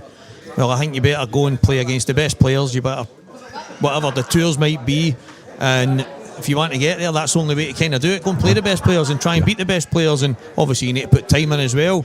But it's the same for these, the amount of talent that's out there right now, and the youths and juniors and whatever. It's good to see so many of them. Sean Millen, wee William Wallace, who I feel like he's been about forever now, gone and having a dash at all these guys. But having young Preston earlier on was a cracking match. It went how young William ended up winning it. He didn't always get about the finish the right way, but because he's playing all the time, he's just like got that will to win, and it was excellent. That's good to see. There was even the Saltire Selects. A wee mention to that. Some of the boys, Renzi, that I'm talking to, like, that are again, one of my mates who's in the football coaching, he's got the bug for pool, Colin Hardy. He's loving it. He's out trying to put in a wee bit of practice. He's asking me to go for some sessions with him, and he's just loving life in the pool. He's been through about 10 new cues. He's been playing 6 months, but he's playing the young boys. What's the young guy? One of the young boys, I think, for Dundee. But he's not going about 15, 16. You're talking about 5 in him for there. No, I know, and but he's played young Tom Seaton. He's played, and he's like, the young boys are Mark Taylor. He played young Mark, and I said, Colin, these wee guys are class. Colin's like, I was 4-2 up, and he's like, but these young, and I said, see, when I came through, I was in my mid to late 20s, and the youngsters were like Rooney and Ryan Davey and all the guys. I said, and people kept talking about the young team, but I kept thinking, well, what about me? Just because I'm no young, I'm new. And you're trying to kind of, but the difference is we've got real life to deal with. We've got kids, we've got work, we've got these young upstarts just play pool. And incredible, Stevie. Unreal. Absolutely I unreal. I was up there at the start of the Saltire Select last week, and nipped into the shop for a wee while, and then when I came out of there, I was upstairs again, and it was incredible. See, at the start, it was just like almost all the under 15 like under squad, and you think, and they all know each other, and they all get on great with each other, and they're all getting better. It's and my hat's off to everybody that runs all the academies and looks after all these young players. There's some really, really good ones, and it's great to see like the guy just sitting behind us, you know. He's got a young guy for the Dunfermline area, so he does a wee bit of helping with him, and it's just great seeing actually the players actually helping these young lads along, as well as coaches and as well as academies. It's excellent. There was Gibbs not really happy with that there, but I think he's still okay. I think he's still okay. He just widens out here. He just I wonder if he got a wee bit of a bad contact, because possibly as soon as it made contact, he already had his cue in the air, and it was. I mean, it looks to me as if he's just about spot on, but maybe I think it's maybe got a kick and it stopped dead, because he's maybe wanting an angle to just run past the black. I don't know. It looks fine to me. He can still run past the black, but for some reason I think he wanted to screw it. He's still screwing it. Okay. He's played that fine. So Gibbs, he's just he knows Gio's in form, right? And he knows even more after what he's done to Jamie there. Yeah. He'll just be wanting to hang on to his coattails, you know. But that's the thing. Scott for me is one of these guys. So I'll call them probably after. Me and Willie Lemon and Miko used to be called the Three Amigos. I would say him, Paddy McMullen and Jason were the Three Amigos. They freed it. Scott Ross. Right, and even Bossman, the Four Horsemen. But he's the last man standing at the more that's in the game, the modern game here. And young upstart after young upstarts came. Your Fernies and Dunsters and Roonies and Ryan Davies and all these guys, and then there's the next batch coming through and the next batch coming through. Similar what it would have been like for years ago, watching the next generation come through. Scott's still right at the very top. Oh, definitely. So what I will say is, hi Andy Neal, sorry I missed that earlier on, and Louis Armstrong, what a musician. Musician. It's mad how that came into my head there. We have all the time in the world. I think that's it anyway. Louis Armstrong. Aye, young Louis. See, I always, because if somebody says, oh, Louis, no, it's Lewis, and you say to Lewis, no, it's Louis, and you're like, you get there, people, do you know what I mean? All right, Shug, it's Hugh. Bloody hell, right, okay. So Robert Stevens just about to plunge victory. Young Ethan, unfortunately, fell down at the last hurdle there. I think honestly, and people say to me, that's just because he's your mate, and if Robert Stevens was to win one of these, probably this year, the way he's playing and the form he's in, I just think he'll turn into a different animal. I really do. I just think there's ability-wise, temperament-wise, he's got so much. He's also got a hell of a hard work ethic. He works really hard. He reminds me of Big Chick in the sense of, Chick used to say, I don't know if you ever said this when he was about you, I used to say, Chick, I don't know how you're not winning tournaments. I know Mick used to say the same. He does my head in, he's a waste of space. All the ability in the world, Jack. And he would say, listen, I've just got one bad match in me, so that's just the way it is. And I see a wee bit of that in Robert. It's as if when something's not going his way, it's as if he's sitting accepting that that's his bad match. And then I look at him and I think you've got to find a way. Aye. I think there's a slight difference in it. Chick will possibly hate me for this, but I just think that Robert's more programmed to win than Big Chick. Robert's he's got a greater will to win.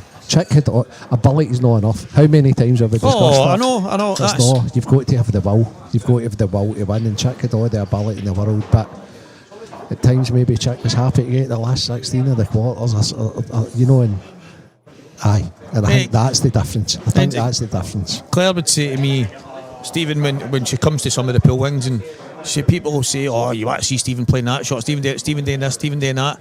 And she says, "But if you can play every shot and you can do everything, how are you not winning?" And I'm like, she's trying to explain to somebody that doesn't know that it's only a small percentage is based on ability. Yeah. Because there's loads of people in here probably pretty no far away from each other. Definitely. But it's the same handful that's at the tail end, and that's that wee missing ingredient that everybody wants, Renzi. Very much so. Very much so. I just think, personally, and I think it's probably the thing that's held me back, is my brain's geared for football. I'm geared for fire. I'm geared for... It's also, see if you're a late bloomer, you're restricted. I know. You're restricted. That's the thing. And you say, what are these young guys when they're starting to get into the game, right? They're young guys. Aye.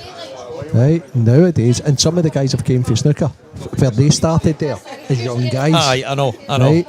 So they're programmed for this game, and then that's became secondary. Relationships become within the game, and then families come. Whereas you're already a family man as you get into the game, and that's where it's difficult as well. It's not impossible, but it's difficult. I never played competitive snooker, but I played a lot of snooker as a pup, recreationally, because that was my wee getaway for football. It was like, so what do you do when you're not playing football? I go for a wee game of snooker. And I played a lot, but there's a difference between going and playing snooker and playing snooker. And that's could you go to the table and knock in 40s and 50s? Comfortable.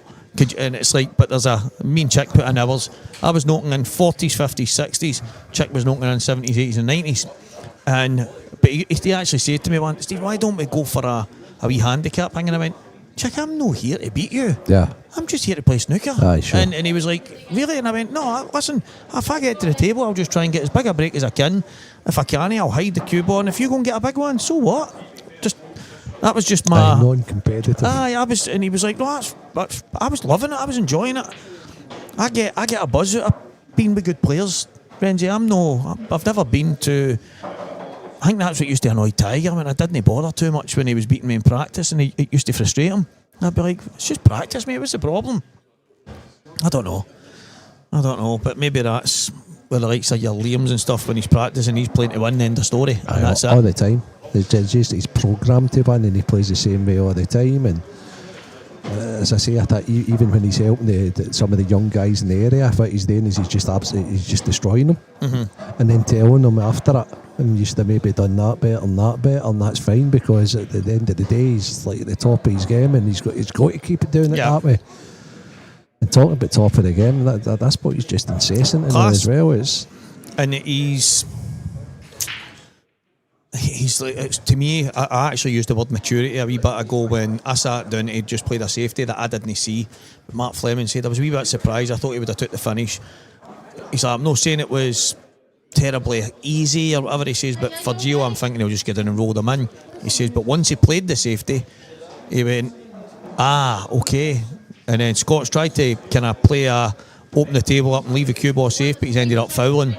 And then Gio's went down and won the frame for it. And I said, so showing a sign of maturity. And he's like, it feels as if he's been about forever, the boy. But even though people will say, "Oh, well, he's already won tournaments, Stephen." But certain shots at certain times are the things that show signs of maturity. And I think that was one of the instances. Young Gio there, he seems to be taking his time there. As you say, they're all showing a bit more maturity. Now, that's why they're top of the tree. And there's certain boys that's ready for the breakthrough. I watch a young boy called Lucas Bryden. Aye, be Lucas. He's been up a couple of times, Stevie. He's came for snooker, right?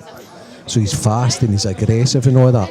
But once he starts to realise, right, that you can't have the big shot, you can't go to the well all the time because it'll end up drying up, and he starts to become more Gio Dunstan-ish like, he's going to be brilliant as well, because he doesn't fear the big pot. And he's playing all the time.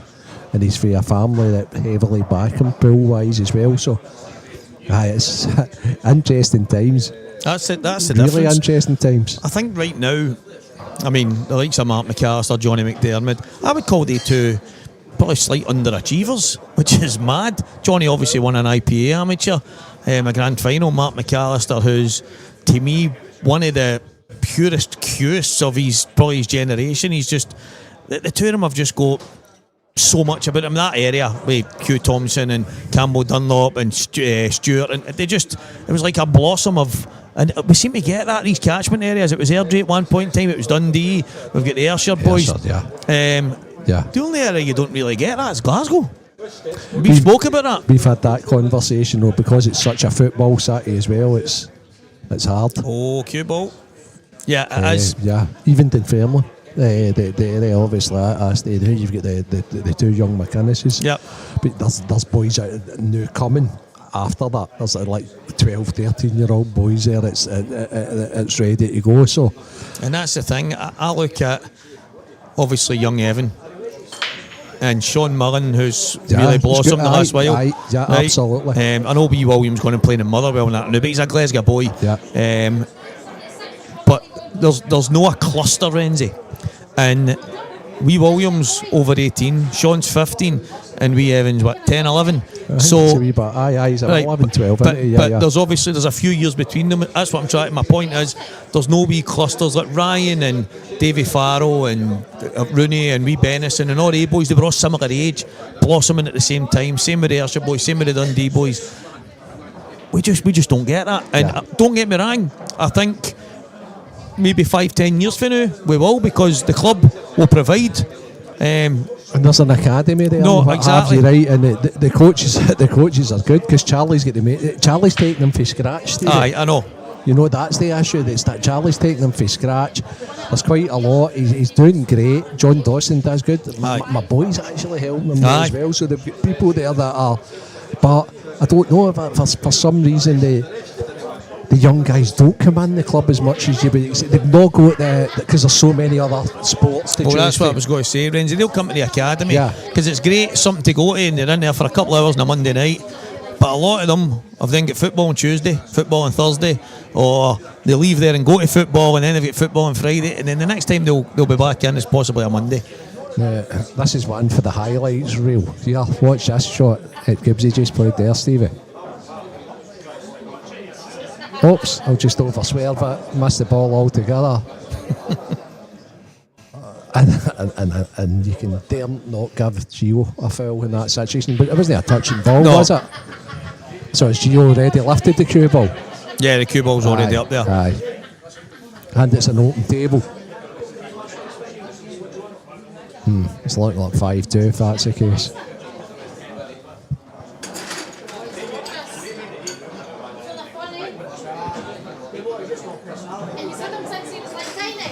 And this is for a place. Just for a place in the last 32. The round of 32. It will be one. It's because he's beat Jamie, and now he's obviously Young Sean Mullen was 4-0 down to Grant McNairn. So Grant's a really good Cuesports, and it's 6-all right now. Sean's in his chair. They're on table 10 in the corner. Yeah. So I'm saying I didn't know Grant. I've known Grant for years. So and Grant's years obviously. I've played him a couple of times, Renzi, and I don't. He's good bride. He went home a wee while, and he said to me, "By the way, Stevie, cheers for the nice words." And a few people had said, that guy Walker the Talker was talking about you and stuff. And I've seen a lot of him, and he can cue the ball, a good snooker player, and so he's 4-0 up on Sean. As I say, I've played him a few times myself. I feel that if he goes and dishes me, that's fine. But I feel that I know how to play against Grant, and so he's 4-0 up. Sean goes off the back and taps it back. That's fine. So I said to Michael, who's been teaching? What's this nonsense? And he looked round at me and said, he's dished 4 in a row. What else am I supposed to do? And I went, just you play pool. He plays snooker. That's his game. I went, just you keep playing pool. And he looked at me and gave me a wee nod as if I know what you mean. Yeah. And now, Renzi, I've not got a clue what happened after that. All I know is it ended up 4 each. Yeah. So the wee man has obviously just tried to. And it's now Hull. And Grant's at the table, and the balls are scrappy. So, aye. So my husband,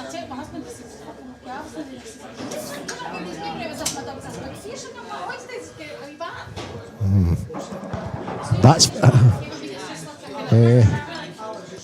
Alan, that's high praise indeed. So, but Alan Gregg's just asked a question there about young Sean Milne, and he is young. You forget how young Sean is. He's only 15. Yeah. I don't even know if he's turned 16 yet. So, and he's talking about a young guy called not a young guy, Derek Murphy, who's a good friend of mine, who actually stays down in Bristol now. His boy's a top snooker player. I was going to say, is he not away?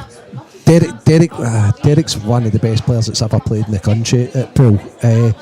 What similarities do you think, Alan? It's I think no disrespect to Sean, but I think he's got to go a long way to even at his age be anywhere near as good as Derek was at that age.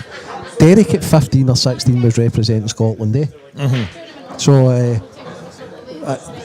do you just think Q action wise, the way their demeanours, I tell you what, that's high praise for Sean, who is getting better and better all the time. There's no doubt about that. See, I think Sean, and I think that it's just natural when you watch certain people. I think Sean kind of cues a wee bit like Gio. I think he's got that.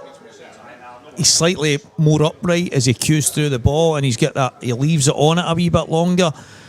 I'm not saying he plays like Gio. I'm not saying he, but he's quite a tall boy as well. And I think recently I've seen a fix. I don't know if it's a thing he worked on himself. There's just a but his legs were a wee bit too wide. So he does cue similar to Gio. There's definitely there's just, but obviously when you're looking at the next guys in front of you that are winning and they inspire you. I mean, if you're not getting inspired by the guys that are, then you're obviously in the wrong game.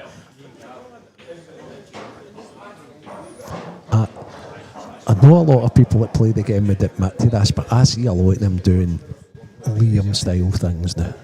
The way they look at the ball and the way he goes down on it and all that sort of a thing. And aye, listen, I've said it a million times, Renzi, on the comms, and I'll never stop saying it. All these people that have got complaints or wee digs or whatever it might be, I don't care who you are. If you could play as precise a pool as he does and win tournaments, you would, and you're a liar if you say otherwise. When they all say, I would rather go and smash into balls and flat. No, you're not. Nonsense. Absolute nonsense. Absolutely not. Do you know what I mean? And I agree, although they don't, you're not going to watch them and they'll like Liam as in to watch, but the patterns now, the way they go about their business, you can actually see them working percentages on certain parts of the table. You see them lining those small areas, and I agree with you. I agree. I think there's so many of them now that have just seem to be a massive improvement in the way they go about their business. And I think even young Gio, to be fair, he would be the first one to admit that he went through. We've laughed about this in the comms before, right? About that marathon session that he had, first to 50. I mean, come on, but that's the difference. I think he's went through there and learned it. Remember the way Henry did when Davis came up and Davis beat him up? Because I think Gio's game's improved since then. It was like, I remember, I think, just say it was 50-29 or something, whatever it was. But I think Gio was in comms with me, or I can't remember what happened. But wherever we were, and I was like, what about that race to 50? And he went, I know, he's beat me like 50-30 or something like that. And I'm talking to Liam after it, and he went, by the way, it was 50-29. Aye, that's typical. And I'm like, what are you talking? And he went, when you were on the court, and I went, you're kidding me on. But it just goes to show, Renzi, that's insane. He wouldn't let him go and get his phone. He wouldn't let him get something to eat. Gio was like, Stevie, he wouldn't let me go and get something to eat. He's like, what about a break? And he says, right, listen, we've played for, I think they played about 80 frames or whatever it was, 70 frames at a time. And he said, right, look, it's getting late. And he went, no, you said a race to 50. He wouldn't let him go until it was as if he was going to have a breakdown if he didn't get to the magic number. And I'm like, that's insane. But if that surprises anybody, you've not been watching. Yeah, or listening. Aye, one of the two. Big visit here for Gibbsy. Yeah, got to keep him off 6.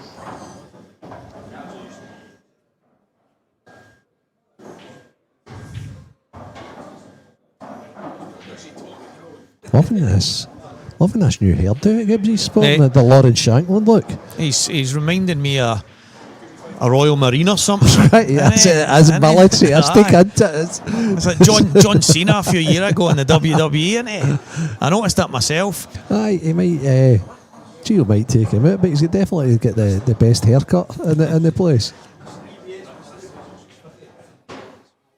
It's, to me, it's a wee bit of a throwback. It's like a 90s, early 2000s hair doing it, when it was like really number one at the back and sides and just short at the top. Whereas most of them have got a style these days, innit? They're off throwing their hairs about in the wind. Where, I mean, I've got a cheek to talk, but I never had mine long enough. Well, none of us are throwing our hair about in the wind, Stevie. I could, right? Mate, I've spent more of my life without hair, Renzi, than I did with it. 19-year-old, I'm in the hairdressers. The guy said, "How's that for you?" And I'm like, "How's that for me having no hair?" That was it. I think the only way my hair will start greying is if I get the exact same do as you, Stevie. Aye. Well, Scott needed this one, that's for sure. You've got to keep him off 6. But the thing is, it's alright saying you've got to keep him off 6. Gio's going to get a break. Aye. That's gutsy though. That's gutsy for Scott. Dave, sorry for rubbing you earlier on because I knew you'd be tuning into the snooker here. I hope you're well, big man. I'll see you soon. What a match that is, Aye, that's 15-15.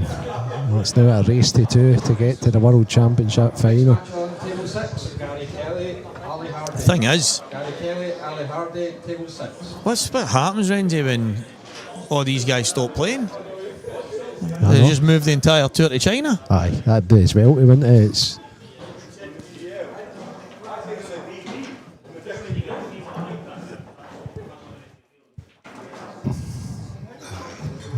this is many of them's gone away at the snooker, so many of them's gone away in this match either. G was breaking, his side breaks became a bit of a waiting. Yeah, so he was going down the front and he broke dry in a couple of them. In this match? Yeah. Right, okay. So his last 2 have been dry. So it's no surprise he's gone back to the cup. 2 great breaks. That's just ideal for a full player. One break's not enough. You need to have 2 good breaks. Aye. The middle, but if that's not working, the side. Okay. He's dry. Wow. It's 5-4 and Gibbs at a break. No commentators curse here. Would you think, Steve, the yellow slightly better? Just because of the top right. Yeah. Yeah.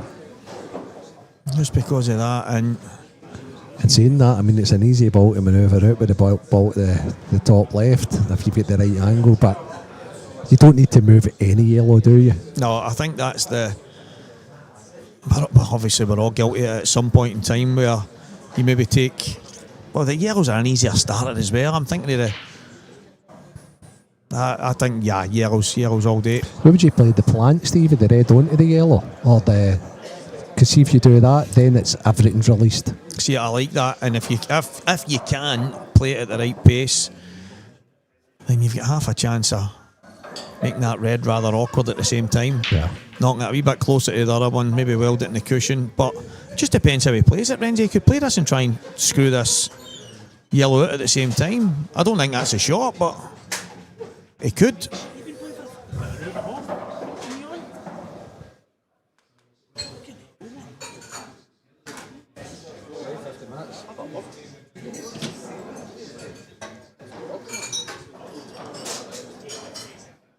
Now, it's no surprise that he's taking a wee bit of time here. 5-3 down. And Gio, my man in fire. Scott, hoping to extinguish him here. Where's the cue ball though? Well. What did he play? So he's popped the yellow in the left middle and went through the gap of all the balls and just stayed on the table. He's still okay though. He's still got the one into the bottom left. Okay, I don't mind that shot either, but that tells me Scott's he's not putting a lot of time in. I don't want to speak out of turn here, no, Stevie. Is Scott becoming a dad? Was that a recent thing? Was that announced? That I think so. I mean, Aye. I don't- I think Aye, you're right. aye, I'm aye, sure. yeah, I'm yeah. sure I've seen that. Aye. I forgot to say congratulations to him as you get a bit caught up here when you're multitasking, Stevie, as you very well know. Yep. But maybe that's why he's not playing as much, because he's got, as we just discussed, he's got other priorities now. That's a nice shot. Something bad, something great's happened because he's just landed on the most difficult one. See, he used to go to Billy Neal's and he'd do the breaking disc challenges and that in there, and that was his practice. And it's similar to what Gareth Ibbott does. Gareth plays in them all the time, and he just feels that catching somebody for a session can sometimes be hard. So as long as he feels like he's competing, which obviously you are doing and trying to break and dish all the time, it's not really a match of per se, but you're queuing, and Scott used to do them quite a lot. I don't know if he does any more. I mean, I know Billy lives at the Clyde side now, I think, in a container. I don't know what Billy's doing, but I'm not sure if that's still the case. So I would need to find out off Scott where he's playing, who he's playing, and I don't think he plays as much as there's people will say to me, Renzi, that who's kidding who? There's no way he can be. That's just Scott. He's just a ultimate competitor. Yeah. Ethan Lang, table 10. Possibly the biggest competitor.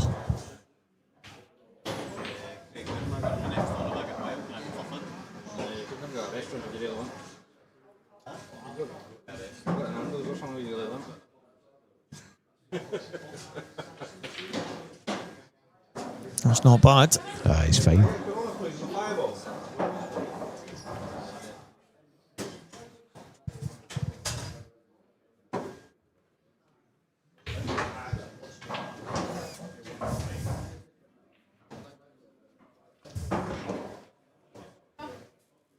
I wonder.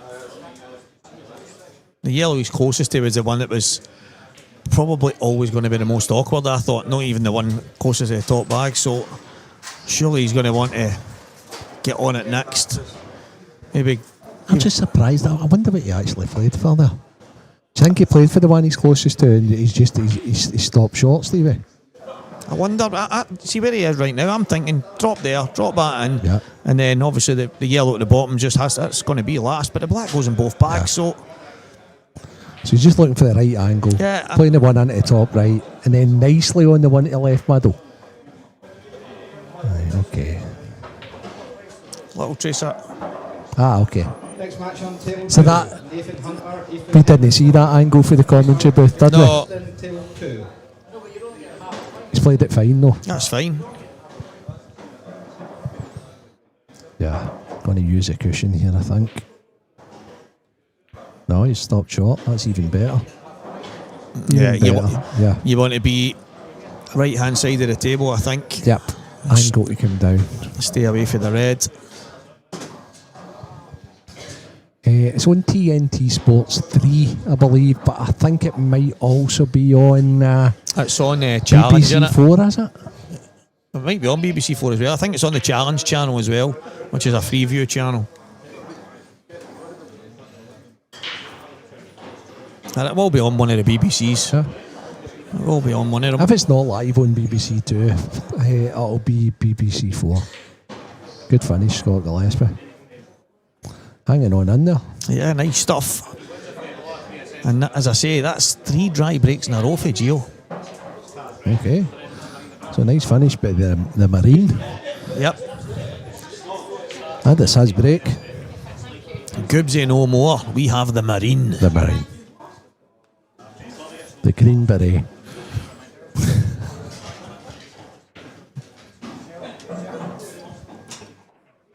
Oh, he's not flunked it, has he? Oh, he's not.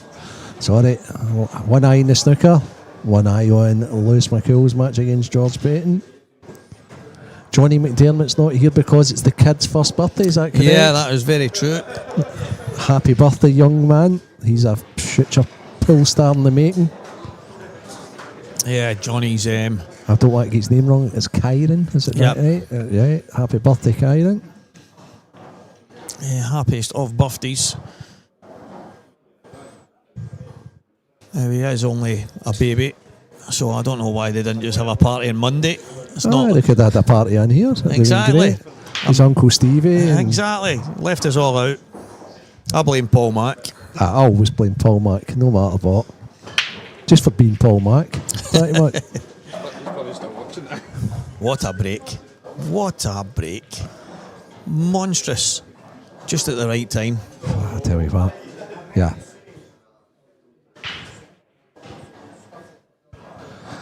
So then Gibbsy. So G will be thinking in his seat just now, how am I breaking for the next frame? He'll have this frame written off and he'll be thinking, how am I going to split the balls next? Yeah.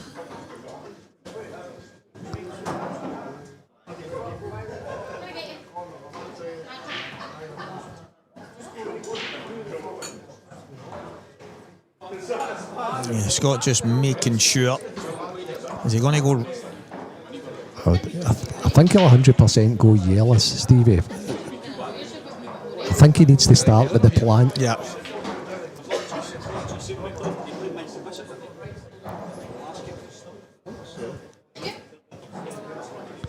Yeah, pretty good.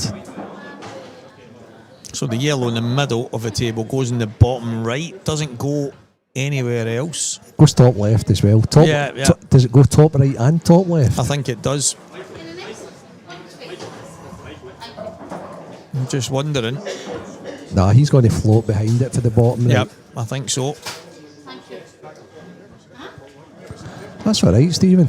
The other semi is Wu and Gary Kelly, table 6, please. Gary Kelly. and Mark Allen. Yeah. But they're not played at the same time. It's a single table setup, mate. So that's later on tonight. That finished. How did that finish? 11-all, Stephen. 11-all, pal. Woo Yeezy. Woo Yeezy.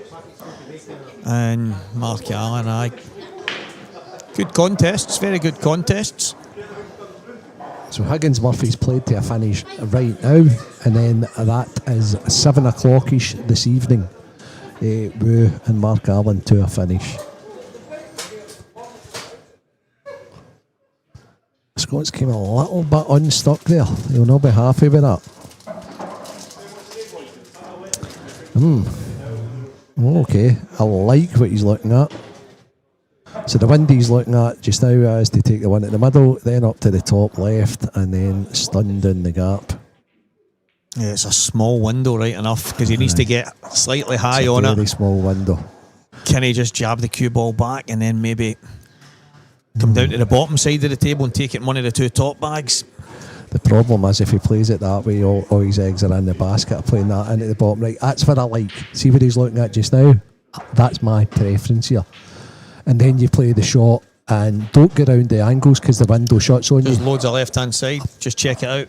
Bang on, Stevie. Well, let's see what Scott's thinking, because it's a slight error that he's made and he's going to have to make up for it. He's decided on the wind. That's okay. Perfect. Unless he's just a tad straight. Do you remember the guy, Craig Anderson? When we were talking the commentary, he used to get right in behind Aye, it. that's right. There used to be a guy that done that on the Aye, TV. now he just sits in his phone and that. He used to have all sorts of angles and stuff, but we've not got that same stream guy anymore. The Craig Anderson we've got is not the same Craig Anderson. But, however, he was okay. We're winging it well, weren't we? We're winging it well here. There's some cameras in here. But he reacted. Well, can he miss the red? I think he can. Aye, he can, Steve. He's going to just play this with screw inside. He did. Yeah, he looks perfect actually. Digging down. It's a nice shot. That was a good shot. That was a shot there. There was nothing for short. If he goes there, he gets it in there. If he stops shy, he's got it in the bottom right. Okay, the Marine has levelled it up at 5-5. So, Scott, he's like, I know you're the guy in form, son, but I ain't going away nowhere. Yep. And he's now needing a big break, something that has evaded him the last three frames. Or the last three breaks, I should say. Yeah. Next match on table 6, Dylan Stanfield, Chris White. Dylan Stanfield, Chris White, table 6. This one is about to have his dinner. I'm just waiting until you see that coming out. Let him get a mouthful of first. So quite a few losers matches going on now, all at the start. John McAllister's 3-3 with Mark Fleming. That's a good match. Yeah, and it's the on outer the tables, table 11. outer stream. And we've got box office Lewis McCool against young George Payton. 2-1 to box office Lewis McCool. And here's the Geo break. It looks like, he looks as if he's toying. He doesn't know what to do, Steve. Yeah. The thing is, one of them, Renzi, one of the breaks he went down the middle, he actually Yeah, he caught them does. really good. He's going down the middle again. Yeah. And then he's ended up, one of the balls was flying straight in the middle bag, it get kicked away. He's actually unlucky, but back to the front break. He's not really crashed it, but he's got one. Oh, the Reds look okay. Don't like the ones on the right hand side. Aye, if he gets rid of one of them, he's going to be going Reds here.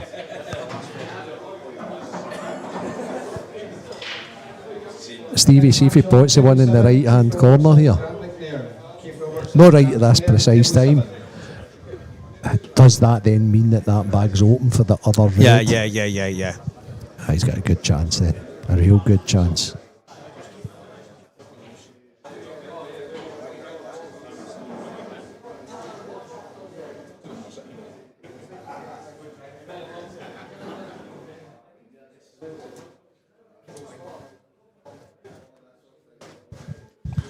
Now, John, that's two bad safety shots. Have you stuck that one up to the left middle?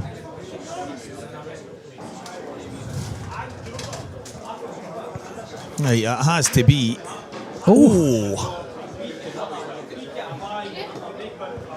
You know what? That also doubles. Do you know it's actually a simpler finish if you actually double that ball? So Gio here, if he puts this one into the bottom right, just takes the fight through. He might have a free hit at just playing a little cannon. He could play a cannon, but past the year. I know. Yeah, that's the issue. There's no need to play the cannon. There was a Steve. frame 2 or 3 frames ago, but just when Mark left, same idea. We're thinking, well, there's no point, and he played it, and it was like, and it came out great, but it was one of the similar scenarios to this.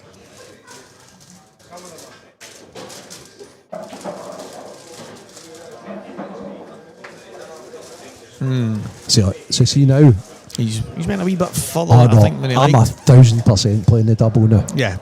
I'm playing this pot and I'm going round and I'm looking for fares. Absolutely perfect on that double, so that when I double that, I'm definitely on one of these reds, and then I'm just playing for the second last red, good on to the last one.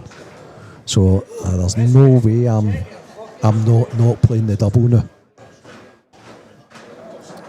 Now, if he plays a cannon here, I'd be very, very surprised. But nothing shocks me. Yeah.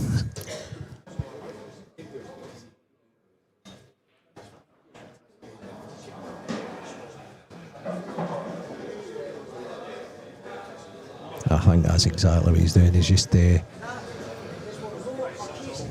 to get the cue ball exactly where he needs it. Yeah, I think. He looks as if he's. Nah, he's playing it. Yeah. That's spot on. Yeah. That is spot on.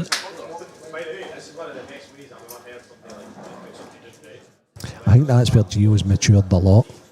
Because I think maybe even a year ago, and by the way, the top player, even a year ago, Yeah.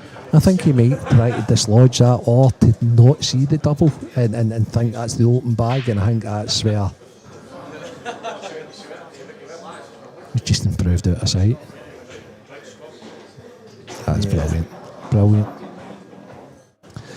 I seen there was talk a young guy that I really rate is the boy Bellingham, is it? Aye, Jaden. And there was talk of him and Gio having a game, no for cash. That would be unbelievable. Oh, I know.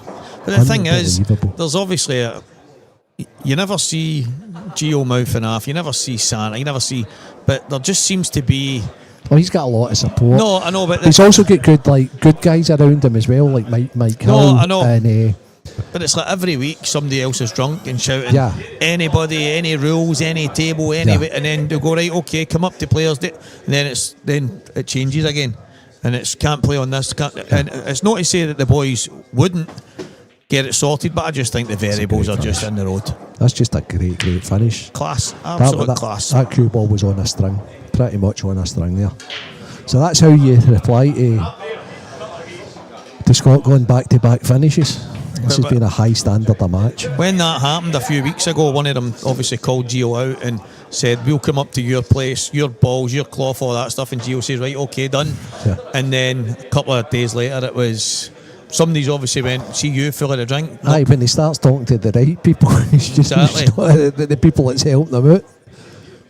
And so, but I need obviously Waddingham, I'll play anybody, bring them on, and then so Mr. Magic's name gets flung in the hat, and then it seems like it's went pretty cold as well. So this is what happens, Renzi. This is what happens.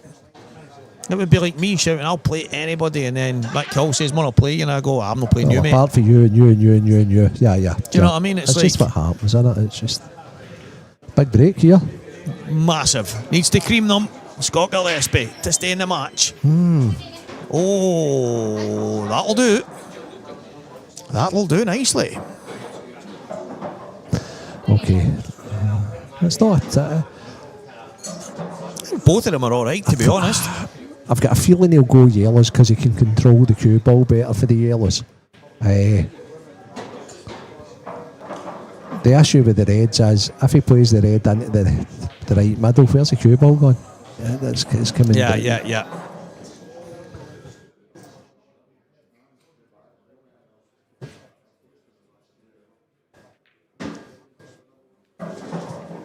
If he can control the cue ball, however, the reds are possibly better.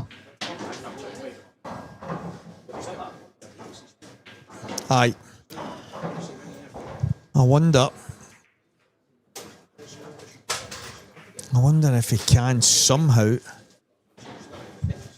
get that red into the right middle and find the gap, just come around the back of the other red, pop that in the same bottom, pop that in the bottom right bag, and then. But I agree with you, Renzi. I think you're flirting with losing a little bit of control.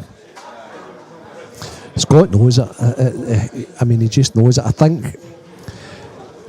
See if the yellow wasn't on the left-hand side just now, the one that's like maybe 8 to 10 inches away.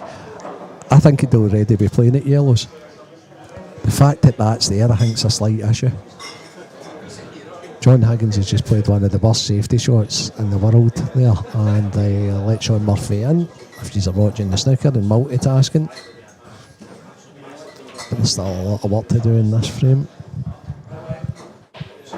Yeah, it looks like Sean Murphy's going to hit the hill. But we don't want to detract for the game we're commentating on because Gio Hegger's already on the hill. Yes, he is. Jack and Jill went up the hill. There ain't no pail of water here. There's a place in the next round for Gio.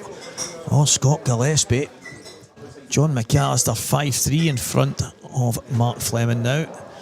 Lewis McCool 4-1 in front against Georgie Boy Payton. So yellow balls are in play. The two yellows below the black. Look like both of them, at least the one closest to the black, will go to the bottom right. So there's a wee bit of work to be done now.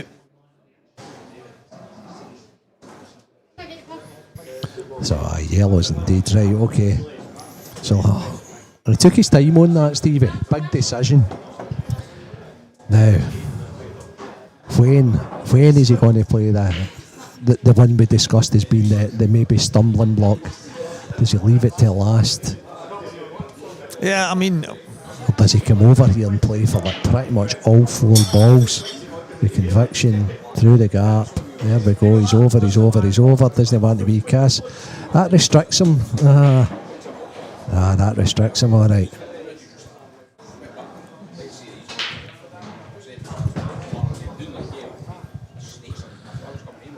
Now he's conflicted a little because he's on the one at the bottom left and the one at the bottom right. He's coming round and looking, and that's what. That's okay. If he can get forward, that's fine, because then he goes the one at the middle, then he's on. The option he's not looked at is the one down the left to come over to the same place. Exactly. Yeah. And then if he's short, he's got the one at the right middle, which is a tough pot, but I think I prefer that, to be honest. yeah. So he likes this one. I wonder if it's in his head, Renzi, that he was always leaving it to last. Oh, he's played that well. He's actually played that well. I didn't think he could get through as good on it. There's something that he doesn't like it. He's just got to cue that's really good. I wonder if he's flicking the yellow. He shouldn't worry about that. Because at the end of the day, he's playing for the one down the line. If he lands nicely on that, then he can change. It's alright saying that. I mean, it's a really, really tough pot that you need to force through now. Yeah. But you just come to expect these guys to get these.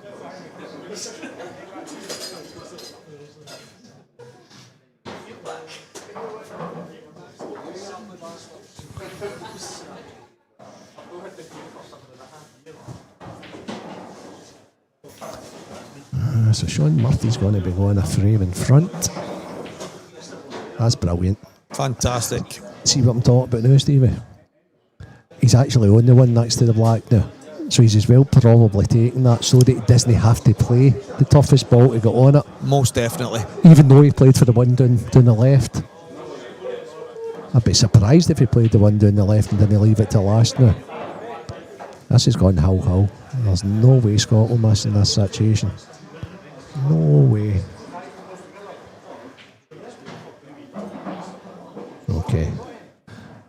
So even if he hits the red full ball, as long as he doesn't slide off it and snooker himself, he's okay.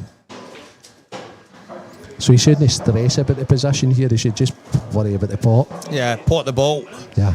That's one of these situations. Sometimes all you can do is pot the ball. Don't force it, don't be greedy. How many times have you missed this though? Oh, mate. Too worried about the cue ball. Yeah, I love that shot. So positive. Yeah, I just love Little the shot. tracer right hand side, bump it in. Okay, 6-6. What a match. What a match. Hope you're enjoying, guys. This is top of the tree stuff here. This is what you come to expect from a Scott Gillespie Gio Edgar match. Two guys at the top of the game. Scott's been there for a long, long time. Still a young man. He's recently joined the seniors ranks in his 40s, but here he is mixing with one of the best in the business right now, young Gio. What a match, 6-all. Who takes down the decider? Does Gio's break turn up, or does it elude him, Renzi? I think one thing's for sure, they would definitely go down the middle here.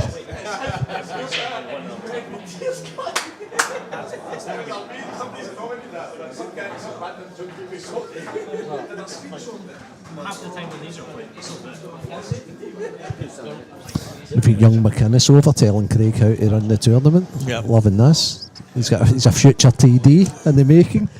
He started off as a player, became a tournament director. Overnight.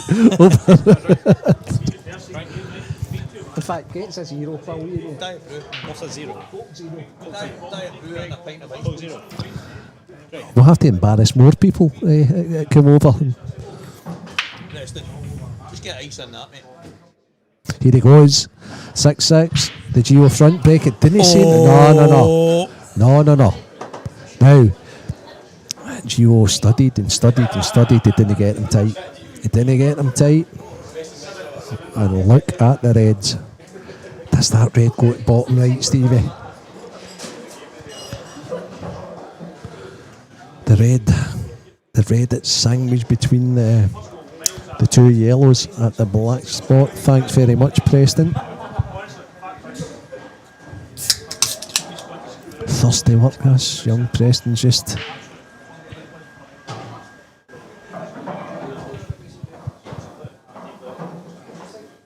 sorted the boys out. The more you drink.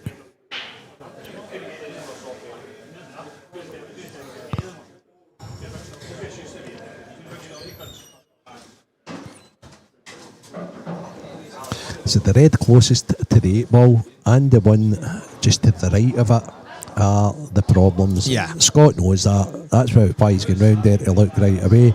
And I think Scott's intention here is to play the opening pot and then play the third red that's downstairs and then play a cannon into the 8 ball. I might be wrong. It seems quite obvious, but at 6 each, I don't know. I mean, but he's aggressive. But he doesn't want to play a cannon. No, of course. Like, these guys are just unreal. It's like Gio and Scotty and Liam especially. They don't want to be playing cannons unless they know exactly where the ball their cannon is going to. I think that's the difference in standard of player this day. It's the old kind of... Yeah. A lot of people will play it with kind of blind faith, hoping that they're going to get something, whereas most of the top guys are calculating it a wee bit more. Do you know, I think I know more about the game now than when I played, Stevie. Because I study these new players. 100%. Right, it's like Henry was better than Davis because the guys he played against, right? Ronnie's better than Henry because he takes less risks than Henry going about it. And now when I watch these guys and I'm trying to study what they're doing, I'm thinking, I just pot that and kick that, and then I'm saying, no, they're not, because that means they're out of control. Yeah. There, and they don't want to ever be out of control, right? So he's judging to luck a wee bit. That's all right. I know, but do you see how it's judging to luck a wee bit? And if these guys can avoid doing that, they want to avoid doing it. But I think you'll be looking at this now and thinking, right, okay, last red and black, bottom right-hand corner, and the party's over. Aye. Just drop on the red, pump it in, black in the left middle, game's a bogey. Possibly. That's putting all your eggs in the one basket. Yeah. And one good positional shot. I think he might try and get on it before that. He might do. Where do you think the 8 ball goes to the bottom right? Yeah, it definitely does. So I think he might go for one in the middle, then down for that. Right, okay, so he's gone up for one in the middle. Right, the that's only guaranteed. thing for me with that, Renzi, is if he doesn't land low enough and he ends up anything but straight, that's true. Getting out is pretty difficult. True. I don't think I could resist coming down for the red now, Stevie. No, I know. He's looking at it right now. Yeah. Fascinating. Because he is on the precipice here. I mean, it's anything but a shock. It's Scott Gillespie, I thought. No, here, I know. But Gio's a form man. This is a young upstart that's over the last couple of years who's, I mean, probably a wee bit unfairly to start with, became this big name because he was just a pup thrown into the pro ranks down in the... Oh, he's overcooked it. No, he's okay. Oh, he's fine. But do you know what? I was one of the guys back then that said, cause a lot of people are saying that's too soon for him, and I'm like, well, it might be too soon for him to succeed, but it's not too soon for him as in to become what he's going to become. It was perfect. Very good choices. His old man's been good for him. He's now like thrown him over to Santa. We know Santa loves that, right? He's even better for him. Right, okay. That's a big shot. Massive. That's a big shot. Massive. Can he miss the black? Oh, there we go. Oh, Scotty. He was more worried about... I'd have just crashed into the black. I'd have just crashed into it. I thought it must have been quite a fine cut. He's actually overcut it. Yeah. He's actually overcut it, so... Yeah, that's a sore one. Now...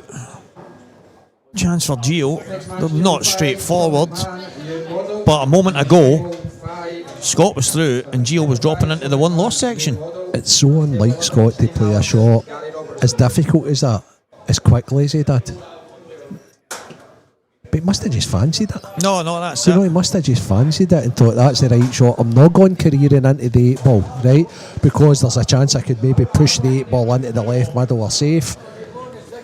It's just funny that he's I wonder, you know that short range when you're digging down. So the people watching, there'll be people that play the game at a good level, people that have played it, people that just like it recreationally. But the cue ball jumps when you dig down, so it can veer off course a wee tiny bit aside because he's actually overcut it by a long way. I think when you play that shot, firstly you need to go right down in your cue, right? So instead of lengthening it out, get a lot shorter on it. The second thing you need to do, and this is a mad thing to say, but you almost need to play it thick into the bag because you know the overcut. people very rarely ever play that shot thick. It's always thin. So aim it just a tad thicker then, and you've got more chance at getting in. Playing the percentages that wee bit more, innit? Yeah. So this right here, big finish at the big time. This is something for me that Gio's starting to get a wee bit of a name for.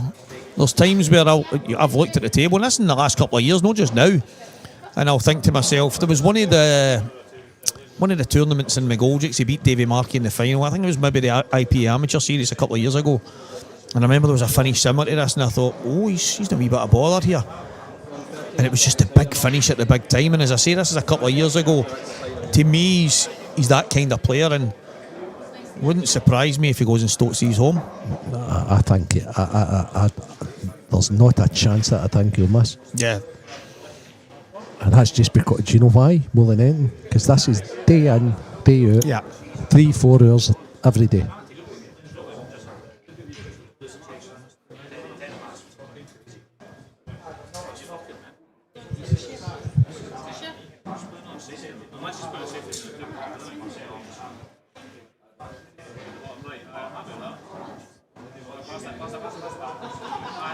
Do that, Kiss. I honestly thought he was not playing that hard, man. Taking that shit off Boston.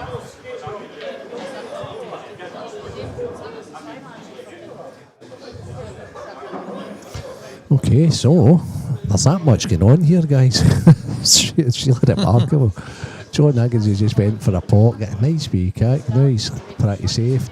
Gio, is he playing for the baddie here, Stevie? So I think he must. So do I. He must. I mean, he could drop this in, play the one closest to the bottom bag, and then take the yellow to the middle and leave it to last. But it's one of the kind of... It's quite a play just now. Yeah, no time like the present.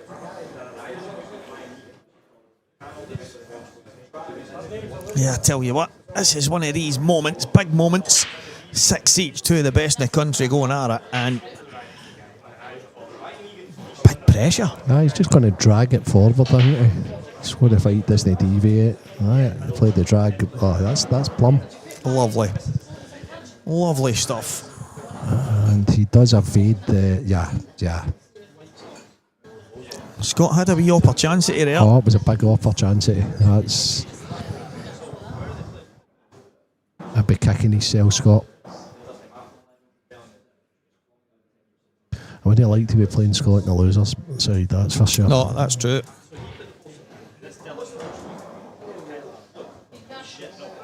Saying that, I mean, you wouldn't be looking forward to any one of these two in the loser side, would you? Oh, no, that's what I'm saying. I wouldn't like, of course. Even bigger problem is, I certainly wouldn't want to be drawing the loser of this in the last 32. Having come through a couple of matches, maybe unscathed. He's came a bit close for comfort there, didn't he? I think that, yeah, he did, but that just shows you how in control he is, because he's perfect, actually.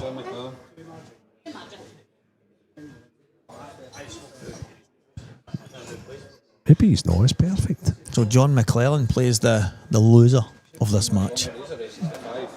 If you're not coming to these tournaments to play the best guys, why are you? No, listen, that's great.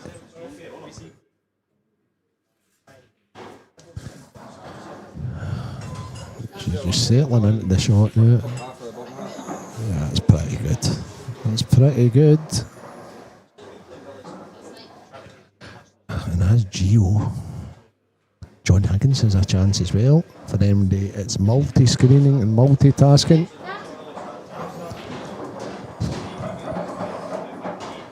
Yeah, an opportunity for Higgins and an opportunity taken by young Gio Edgar. Yeah, well played, Gio Edgar. And as I've mentioned, Renzi, his break not really going for him, and Scott will be kicking himself that he's not got over the line. Yeah, absolutely. Well played, Gio Edgar. The man in form. Scott will be gutted. Yeah, be disappointed there, but that is the nature of the beast. Take your chances, you win. You don't. Most of the time, you lose. Yeah, he's just taking out these guys now. That's the difference. Great match. So I'm going to do a wee bit of roving reporting, Stevie. See if you can maybe get you in for a wee interview. If he expected to. Match on table 13, Jamie Burnett versus Mark Fleming. Oof. Oh my God. That's a beauty. Well, I'm going for a quick bathroom break and then I'll be back. Okay.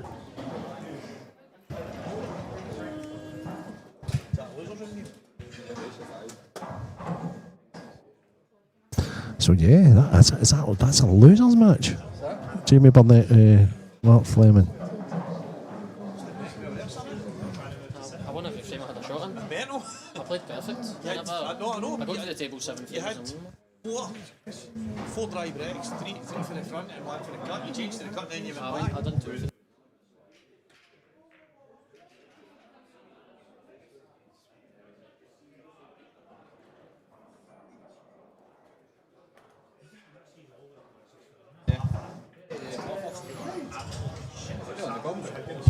Okay, so in the commentary booth with me. Can you hear me? Aye, Yeah, I can hear you fine, mate. We have the winner of that last match and the man in form at the moment. I've not seen you for a wee while, mate, so congratulations on your IM win. Thank you, Ranger. Even more congratulations on your Nations Cup win. Thank you. Where I didn't think you were at your brilliant best, but that winning instinct, son, and that playing all the time really, really helps. However, I thought you were at your brilliant best there. I thought that was an awesome match. I played really well. I think I won every frame I got to the table in, so I basically think I played perfect. So I no complaints. Even if Scott got the finish for the break in the last one there, I wouldn't have been bothered because I knew myself I couldn't really have done anything else. Obviously my breaks weren't that great, so but I couldn't have done anything else in play. Yeah, you changed the break a few times. Me and Stevie both mentioned that there at you. What do you think then? Is it side break for the rest of the day, or does it make sure you set the balls up right? No, I think I was setting them up perfect because I was even taking time, and I just couldn't get the ball. I couldn't get them to split. They weren't exploding. They were just sticking. Right, okay. But they were definitely setting up right, mate. So did you set them up properly for the last break there at 6-6? Aye. Right, okay. I picked 2. That one first. They'll definitely set them up properly. Just kind of get them to explode. I don't know if the cloths maybe a bit deed or whatever. I don't know. Right, okay.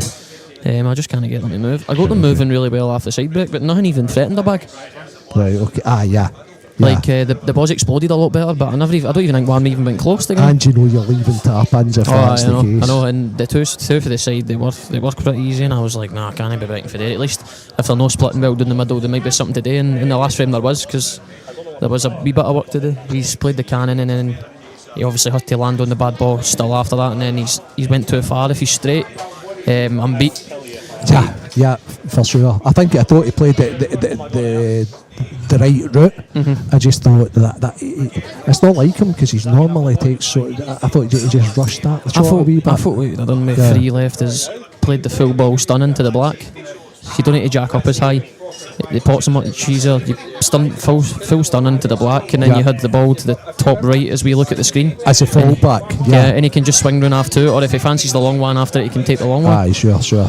I agree, but it's not like Scott to play a shot quick. So he must have really fancied it. He made his mind up on it rather quick. So he must have really fancied it. The way Scott hits the ball, I feel he's just really punches everything in. Yeah. And the shot he played last wasn't easy because he had to jack up and kind of soft drag it, kind of, if you like. Yeah. And he hits the ball more punchy, so that's why I thought he would have just played the full ball stun and then went for there. That's a match that if you do lose, you just think to yourself, you know what can you do apart from play perfect? No, I think Scott did make a couple errors, but they weren't no major really, apart from maybe the last frame for him for where he was, but he never really done anything major. Maybe I think he made an error on the second frame, and then the frame at 4-2. And it just and goes then to in the show last you frame, that, I think he made three errors. I think. But it just goes to show you can make errors as long as you're breaking well. Aye, of course. But if you break bad, it can go close. Aye, definitely. So, a question that punters and that's asking as well. So where's this wee surge of form came from? What's the work ethic like practice-wise, you know?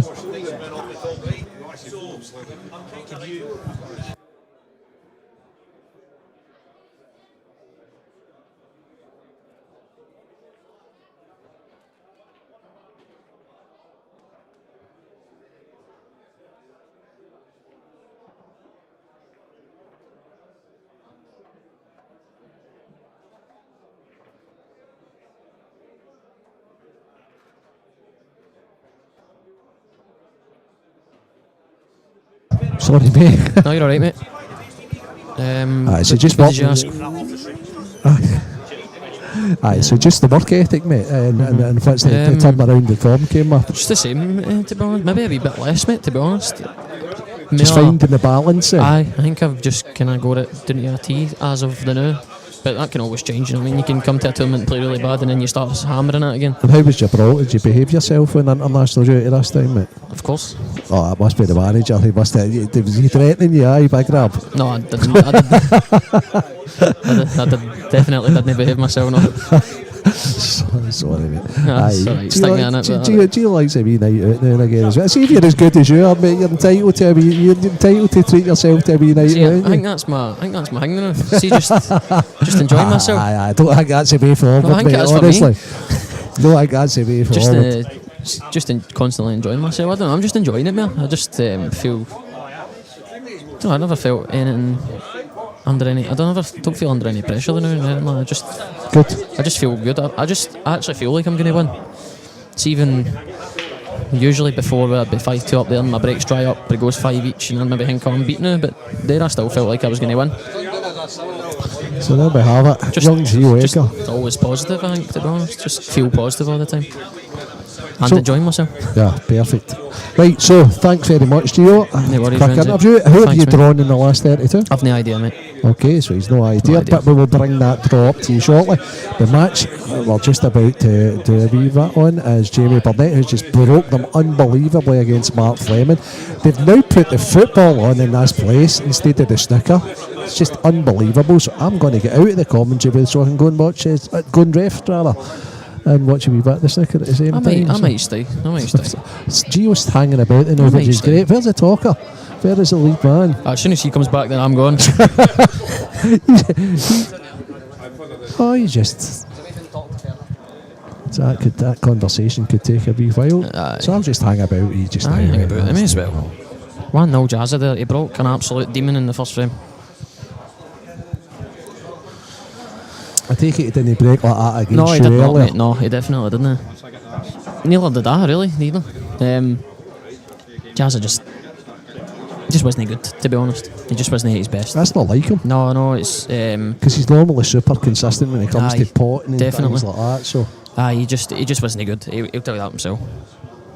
But he doesn't play. I mean, it's not easy.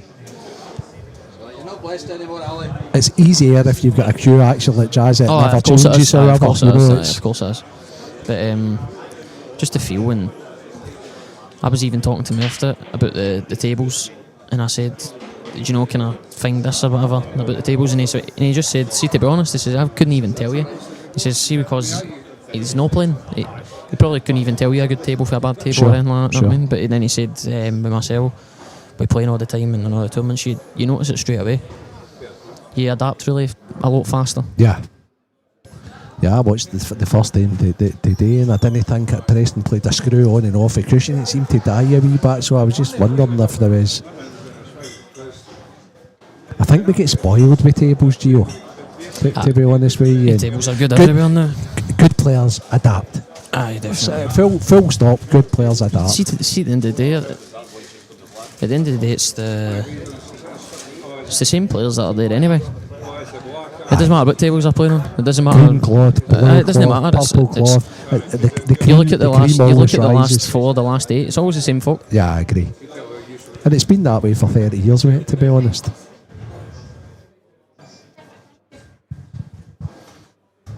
No, you weren't there a bit much.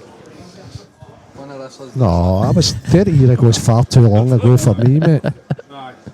Far too long ago. I was a late bloomer, mate. 10 years is far too soon, eh? Far too soon. I hit my peak about the 2000 mark. 2000. There you go, there it's in. That's What? 26. Aye, that's a long time ago, mate. Quite right, that is. Well, before my time, anyway. Yeah. We've just had it in for Craig there. The winner of this game is get Dunster. Oh, they'll be absolutely delighted. They'll be delighted at the prospect of that, won't they? They'll probably be glad that they don't know. Whoever wins a bet is They going to might be go doing a deal here. That's might go for all. The only- Just that, The only bonus for them right now is that they don't know that.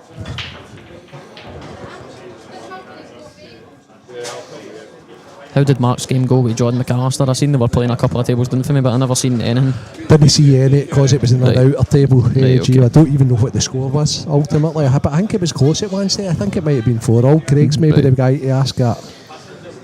Well, I suppose it doesn't matter. I know John won because Mark's playing here, so I just wasn't sure if you'd seen any. Yeah. Oh, look at this, by the way, bounce. Oh my So what god, I've watched so far, that's however, absolutely perfect. is the guy I really want to draw is Gillespie. Because I thought he played okay there. Aye, definitely. Dunster's on the winner's side, you're on the winner's side. Is Craig going to show us the draw here and help his commentary team out? Show us the draw, Craig, please. He doesn't. Well, the draw is there, but you need to see who wins the losers games first. Ah, do we? Can we speculate? Well, the ones right now is Morgan and Preston, William Wallace Jr., Shug Thompson, and Jake Dillon-Ulov and Ali Hardy are the ones that are confirmed. Right, okay. Everything else other than that is depends who wins the losers games. Okay. Like if whoever wins this game's got Dunster, there's another one. Right, so there we have it. Oh, Jazz has missed a double. Oh no, that was I'm watching the replay. That was ages ago.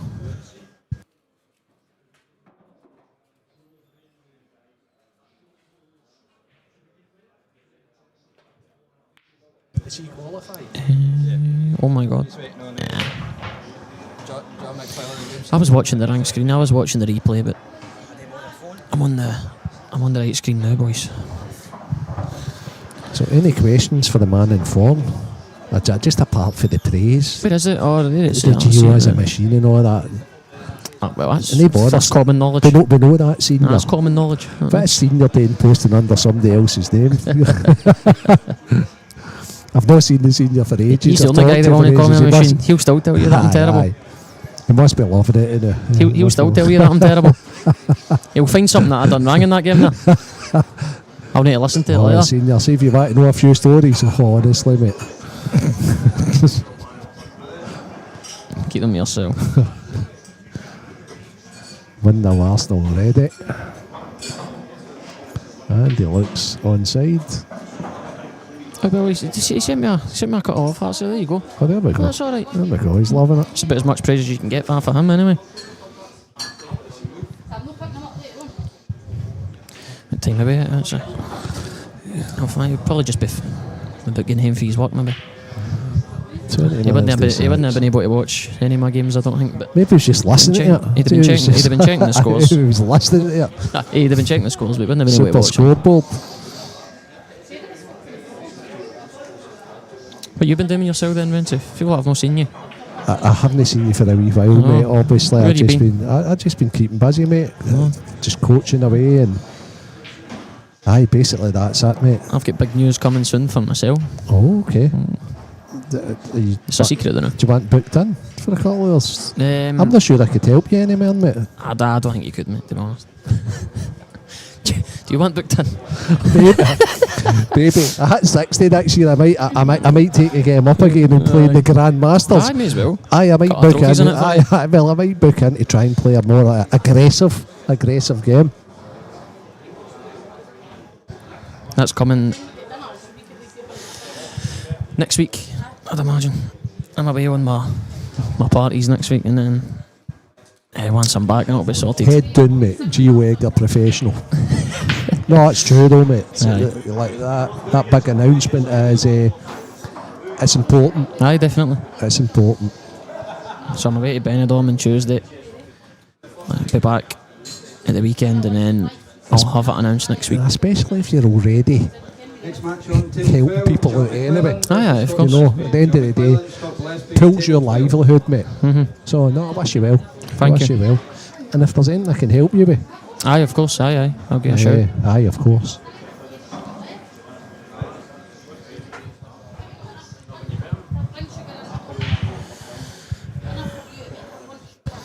So Jamie's made a wee bit of a catastrophic mistake in this second frame. Aye, he missed the double on his last ball. I caught it. I was watching the rank screen at first.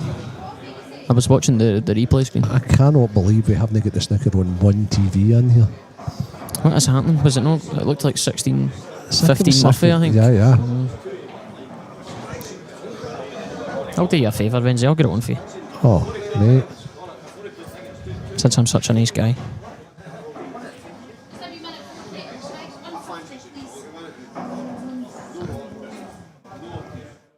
Right, one each, Wednesday. Right, we need to start talking about this game. 1-1. Folk are watching this game and we're not even talking about it. Well, see, to be fair, it's the fact of the matter is Jamie broke like an absolute demon in the first frame. He had throw lines, which he rolled in. Yep. He then made a mistake on the second one. Left Mark Fleming roll-ins, and that's all she wrote just now. But this is a loser's qualification game. It's KJ at the snooker. There's one red remaining. John's up by 15. To take it to the side though. Needs a red and a couple of colours.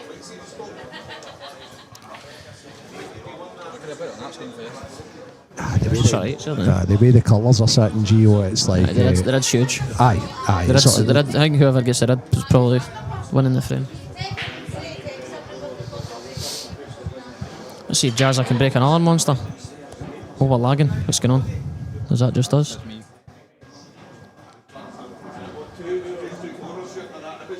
He's broke a monster, but he's not pocketed one, unfortunately, so... Fleming... Marky Fleming coming to you. We're back. He did break them pretty big, just never got one in. Oh, what's they done there? Oh no, John. I think looks like John's out. Aye, especially Sean Murphy's the rest. With the rest, Definitely. I think John Higgins is out.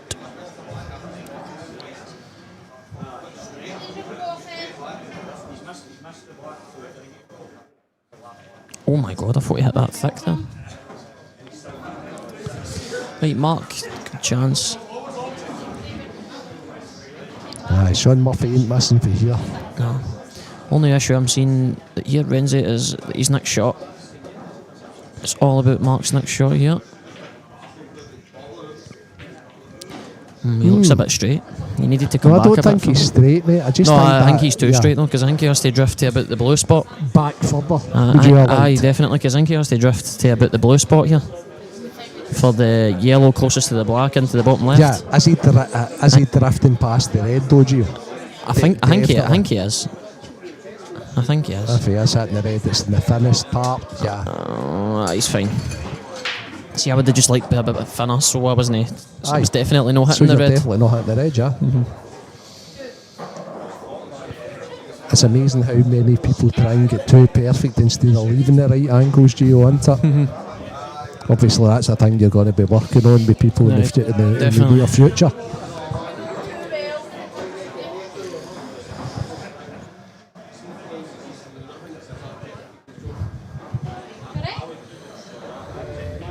Oh.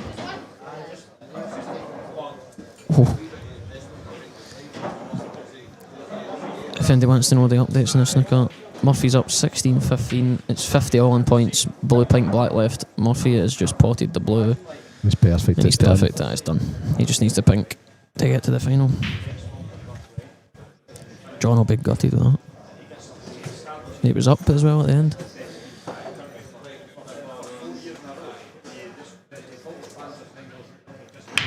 That's over.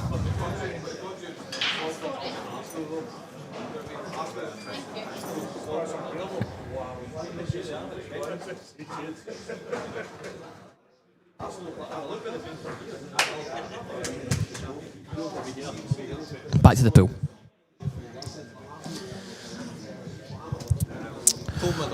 Big break, this. We've got Goobsy back going on one of our stream tables here. Legend standing behind. Oh, I've just made my. I'm loving fairly. He had a pint in his left hand, a bottle of water in his right hand, and I couldn't decipher what one he was having. I think you know. Big break. I don't think it takes a genius to figure out what one was Fernie's. Great guy.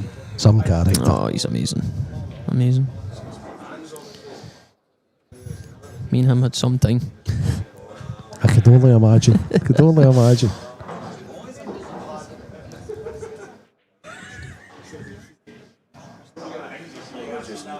He's just good company, Gio, as well. That's He's the thing. such a nice guy. Yeah. Such a nice guy. It's always a laugh.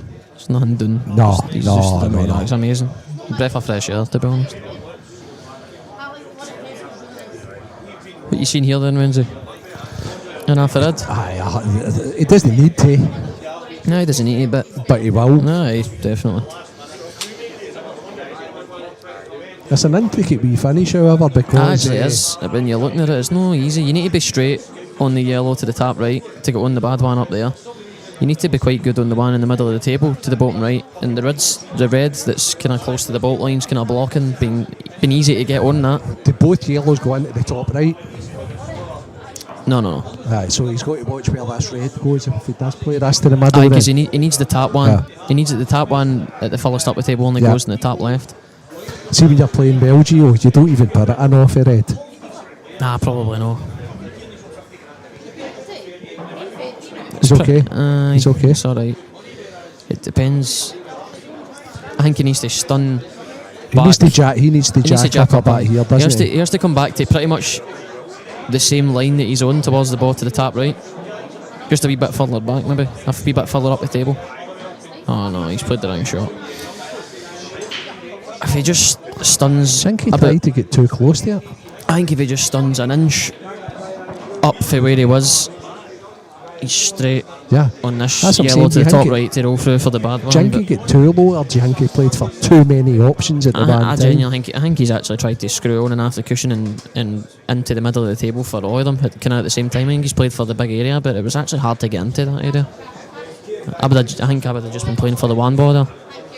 So do you think it's ended up getting in too thick or thin then? I don't even know if he's on it. Or you mean the object ball? The Yeah. object ball's went in too thin. Oh, aye, right, okay. Aye, too thin because he's created too much an angle on the white. He wanted to screw back straighter.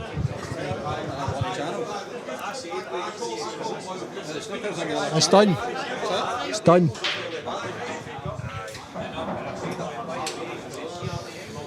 He's not played a terrible safety, but I don't. He's not gaining much out of it. Give himself another shot, obviously, but Aye, it wasn't a great safety. nah, he wasn't really gaining it. But I suppose he couldn't pots for it, he was. He couldn't finish, so at least he's gave himself a chance to get back at the table. Yeah. He doesn't want to move this yellow now because Jamie will have a finish on, so that's why he's going to come off the cushion. And Jamie's got the same, the red the closest to the blue spot that he's got to worry about as well. It's okay. Aye, he does, but I think. Plus Jamie maybe sometimes. I wonder if it goes top left and bottom right, or it only goes to one. I think self-admittedly what Jamie would also say is he might get a little impatient in this situation and say, I don't want to be touching balls about. So they are. No, I mean, even I feel that way. Really? Oh, aye. I hate it, man. I just want to go for it now. Just love going for it. It's probably just the problem that I always fancy getting them. I get that. Rather than that. Yeah. Rather than, unless I know I'm in full control and the only way I can lose the frame is if I go for the finish. But see if it's a 50-50 safety battle, I would rather just be the one to bite the bullet and go for it. I'd rather go out swinging than go out playing maybe you play one low safety and the other guy finishes it and then I'm thinking, why did I not go for it, kind of thing. Right, so things like that, when I'm talking to the top guys, it's quite fascinating for me, right? So do you ever think about percentages when you're going for the finish? Aye, of course. So, like I said, if I think that safety battle there's a 50-50 in it, if it could go on for another 10 minutes, then either of us can win it the same amount of times. But then I would rather go for the finish, even if that's 50-50, rather than letting him go for it at 50-50, because if he goes for it and gets it, then I feel like why would I know, if you know what I mean? Okay, what if it was a 30% chance of you finishing it? And it depends who I'm playing. I don't always just play the boss. I think I'll play the player more than the boss, to be honest. It depends who I'm playing. See if I've got a 30% chance of finishing it. I reckon the safety battle, say against Dunster, would maybe be 60-40 him. I would rather go for the finish, I think. And then I feel like if he goes for the finish, he's also got a higher percentage, where if you're playing a lesser player, you don't actually need to go for it because you're not really worried about them going for it and getting them because you don't think they'll get them kind of thing. If you know what I mean, I don't think they'll finish it, so I don't mind them going for it. I would actually maybe let somebody go for it because I don't think they'll finish it. Whereas if you're playing a guy like him, I just feel like I just need to finish this. Aye, I don't. Without playing crazy, Phil. Aye, I'm not crazy, obviously, but I feel like there's no point keep letting him back to the table all the time. Because your timing's got to just be just right against them. So you need to know it's 30% the best chance you're going to get of finishing. Aye. Or if you hang about 2 shots, is you might that have a 10% chance now. Aye, for sure. Because he might play a safety you've not even thought about. Yeah. And now you're beat. That's a pretty interesting insight. And one that I totally agree with. That's not what Jamie's tried, but it's come out okay. Especially if that's red. I don't think the red goes, but I'm talking about the red to the top left. Aye, that's good, but it's just after that. Would you be tempted by the double in the middle and the bad ball? Nah, because then you're leaving a tap in if you don't get it. And no, I wouldn't care about that. I know, but I think you can only leave the plant though if you get it. Because I think the white's gone up the table. Is he playing for an angle on the one in the middle to play the cannon? I like that. He's not came far enough. See if he comes down further there. He's maybe get the wee cannon, but I don't know. See if he pots this to the top right. Will the bad one? Aye, will double to right middle. So he's going to play this with a touch of right hand side. See if he plays this with right hand side. Yeah. See if he plays this with right and misses the yellow and comes right down and is pretty much just below where he is. I think so. If he plays it to the fin side of the bag with right hand side. I thought he'd have been using the yellow. What I'm not sure about is if once he pots this, will that bad one go on the top right? So then you can get an angle on the one to the middle and play on it. But he will obviously be able to know better than us. Right. So see if this does now go. You could actually maybe just dolly this in dead weight with a wee bit of left hand side just to push the white through a bit straighter. Because I think it goes to the top right now. Aye, it does, but he's overhit it. So where do you double into the big bag? Aye, big bag now, aye. I'm not sure if he played for the double or it actually goes and he just overhit that. I'm not actually sure. Oh, he's cutting it back. It looks as if he's cutting it back, Gio. I think it is. I think it goes easy, Renzi. But that was it. That was the... Aye, okay. So that's what it was then, aye, fair enough. But he still overhit it slightly, didn't he? Aye. Very interesting. Very interesting. 2-2. Ryan Erskine, table 1, please. Ryan Erskine, table 1.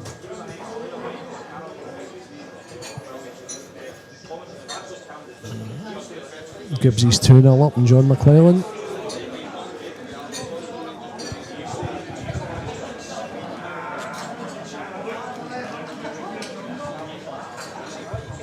A big head. Can I get the headset on? The headset's now ginormous. Right. It's extended all the way. The giraffe sitting next to us.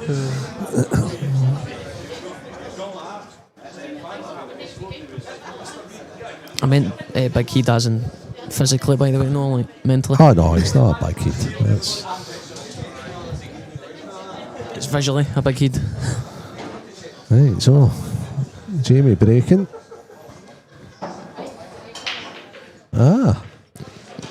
Wow. You're hating that break, aren't you, Gio? Aye, the tap spin. What's the tap spin about? That was the controlled break. I don't get. I seen Jamie doing it a couple of times earlier. I don't get it. No, I don't like it. It's like trying to park the white in the middle of the table with just a wee bit of delayed tap on it. It's like kind of popping it. Yeah, but it's the fact that you're not breaking and giving it the full booner. That's the. Whether you're a side breaker or a middle breaker or you flip between both. A flick between both of those two. It's a. I just think you've got to give it your all. It's a break shot after all. You've got in the middle. You've got. But Jamie's doing that for a reason. There's something he doesn't like it. Either doesn't like getting off or losing control of the fight. Or it's not a great shot. Talking about control of the fight, Mark's played that just a bit as poor as you could play it. You still get the hanger, but he's still okay. This isn't an easy shot to control because just to screw off of this, probably about a bottom left. Yeah. and come back out to the middle of the table, but it's not easy to control it. Yeah. It's one of them that could fly anywhere.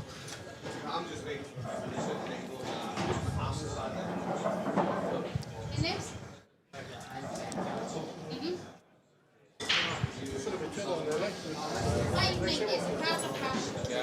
He's actually controlled it really nice, and he's been unlucky.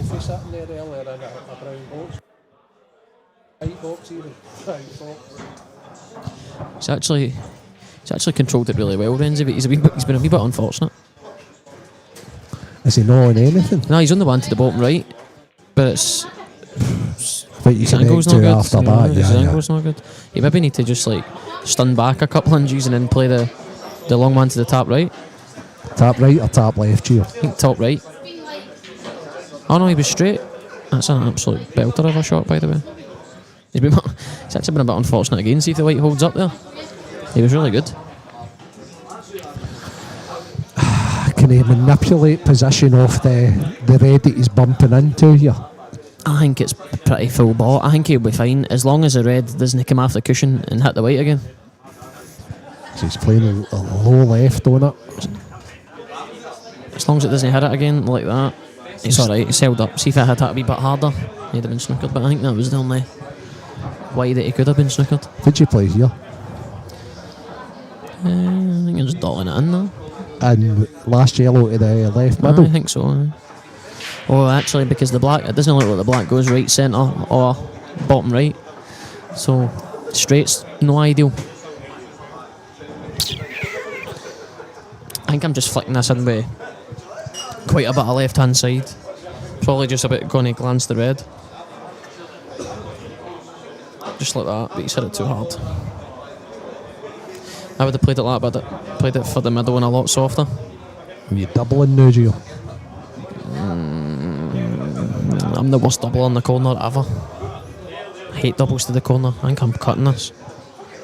And try to hit the middle of the three reds at the side, the opposite side of the table. No.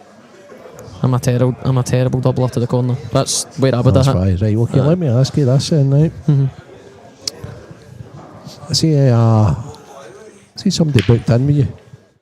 Aye. For a wee bit of help, and that's it. A help, right? And they says I'm the worst doubler ever. How would you deal with that?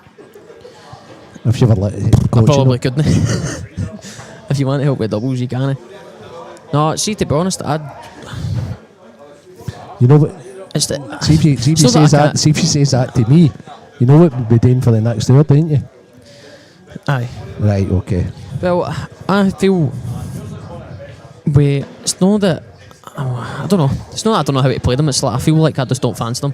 See a double at the middle. Even then, I couldn't really tell you exactly how I line up. I just naturally just kind of. I don't actually line doubles up. Just naturally go and kind of play them, kind of thing. Because every table's different as well. Oh, every table is different. That's the thing. There's things out there now that people There use, is a trick, American stuff on YouTube and all that. So I'd never used it myself when I played because I thought it was pretty much.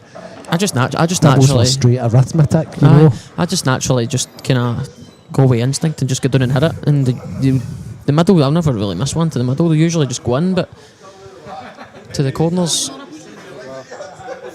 I'm not exactly ideal to the corners, to be honest. It's not the fact I don't know where to hit, because I feel like it's just the exact same, but I just don't ever really fancy them.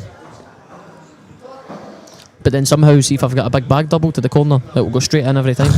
Aye. Every single time I'll pour it. So I know I can you're do it. putting yourself after me a wee bit because you just don't like them. I just don't like them. Aye, but if push comes to the shove, then you've got it in your locker I fancy anyway. I'll still fancy it if I have to play it. See if I've got no other choice, I'll fully commit to it and I'll fancy it. But it's not a shot I'd like to play. I'd have played the cut for where Mark was there. Aye, it's having to play. If I had a choice, if I've got a choice, I'll probably no choose to do the double to the corner. Anyway, it was a big turning point in this match, quite possibly. 3-2, Jamie Burnett. And that's also a way I feel as well. I would always rather worry about the white than the pot kind of thing. But I'd fancy the cut pretty easily, and I don't know, I think you're just better potting the ball than you're no potting the ball kind of thing. And that's the name of the game, really, innit? It sounds daft, but no, but You still need to pot the ball. It doesn't matter where you lead the white. You have no idea how many times I say that exact thing within a week, Gio. Aye, it doesn't matter where you lead the white if you don't pot it. Position's great, and you want to be good with the Aye, through of ball. course, but if pot you don't pot the ball, it doesn't mean anything. Absolutely, mate. Okay. That's why it gets to me when I see a lot of people now when they're missing balls, try to control the white and try to be too cute and stuff like that. Like, you need to pot the ball. It's great. And people, especially people in, well, Jesus Christ, maybe people in pressure finishes as well, and maybe they're trying to baby balls down the line and stuff like that. Oh, I might get the bag and then they might miss. You need to pot it. Oh, that's the if I I miss. hate it, man. That's If I miss, I hate that. That's the worst thing of all. It's fair enough. It's fair enough if it's if the bag is massive. If you miss it, like if you drag it, maybe play it soft, and if you get the bag, it's going to be a big game changer for you. But see if it's not really going to do anything for you. I mean, what's the point in rolling it? Dead weight. Mark was just a wee bit shy there. Nah, he's fine though. He's good angle though. Played it very well. Good angle though. Now, does this go? I think it goes round. Yeah. Oh, that's even better. Even if it doesn't, you can just roll it in and play left middle and then right corner. Yeah, I think he's drawn back for the left middle, so it doesn't go. Oh my god. Aye, so that was a wee issue. That's exactly pretty much what we were just talking about. Yeah. Missed the pot because he's trying to screw the white back. Yeah. I feel like there, see if he just ran through an inch, he could have just played left middle anyway, and then he's got a natural angle and his last ball to bottom right just to play the black in the same bag. Yeah, sure. Is Jamie on this, isn't it? That let the bottom Aye, left definitely. Oh.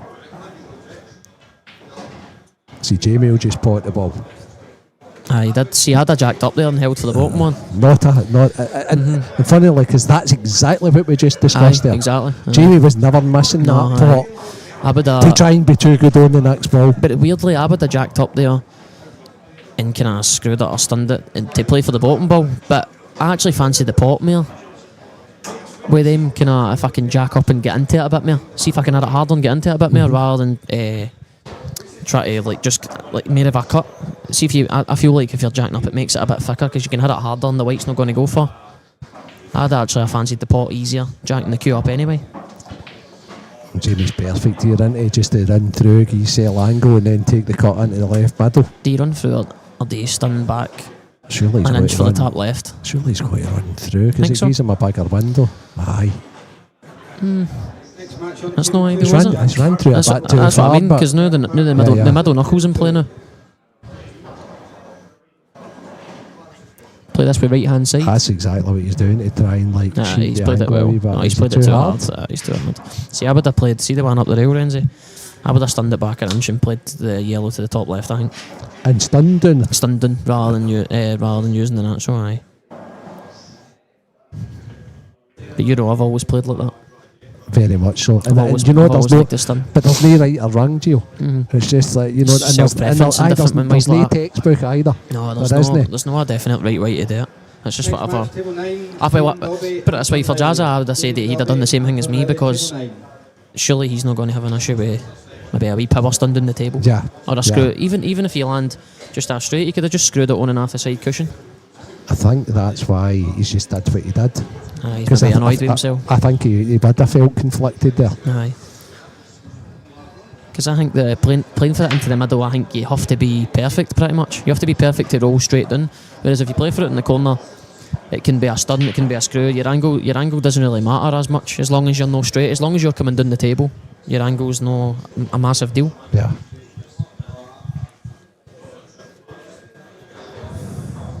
I just think it gives you more options. And there's nothing better than having options. And the pop isn't that difficult to him, even though it's on the cushion or what have you. So he's not doing it because he's babied that shot. No, he's not. That's just, he just thought it was the right way there, didn't he? Mm-hmm.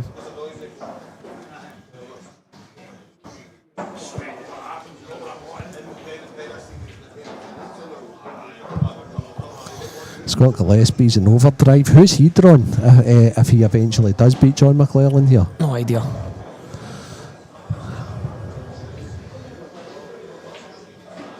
No idea. I still don't even know who I've got. I'll find out when I get called on. Yeah, for sure.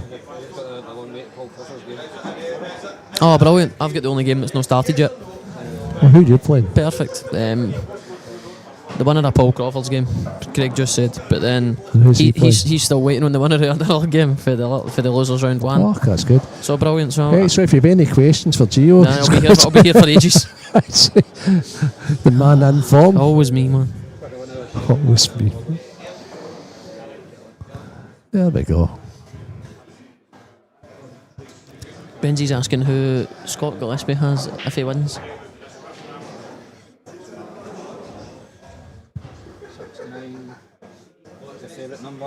Andy McPhee. Andy McPhee. Andy's a decent player. Decent player. Very steady. He used to beat me. Was it the first Saltire this year? No, I think he missed a good chance to get to the decider with me in the first Saltire this year in McGoldrick's. And I think he missed a pretty simple black, to be honest, to get to a decider with me in the first Saltire year. That's not like him because he is pretty steady. Then of course I've The Geo Factor. went on to win it. Oh man. Oh hello. The Geo Factor. That's what happens. Was that the select series? Is that No, it was under 23s. under 25? You're not playing in that band, are you? I'm not allowed Are you to. barred? No I'm pros? barred, I'm not allowed to. No okay. pros, aye. Brilliant. Good shot. I Good shot. don't mind it. Took his medicine. Maybe actually be using the rid again. See this rid in the side cushion here? Aye, totally Could agree. maybe play for that. Aye, looks like it. You don't need to, but it's a good guide because that's the line. It's a great guide because you can overhit it or Aye, underhit exactly. it. If he overhits it, he's still holding anyway. Anything but just in behind it, but the chances are no chance, a surely. million to one. Aye, it would need to be So aye, touching ball behind it. yeah. No chance. Table 10, Jamie Walker versus Paul Crawford. Jamie Walker, Paul Crawford, table 10. You just drag this in, Gio. Aye, all day long. 32 Played marks. it lovely. Table 11, No way. No way. versus Hugh Thompson. Nah, I think he's alright. That's not a million to one shot think we he's were alright. talking about, is it? I think he's alright.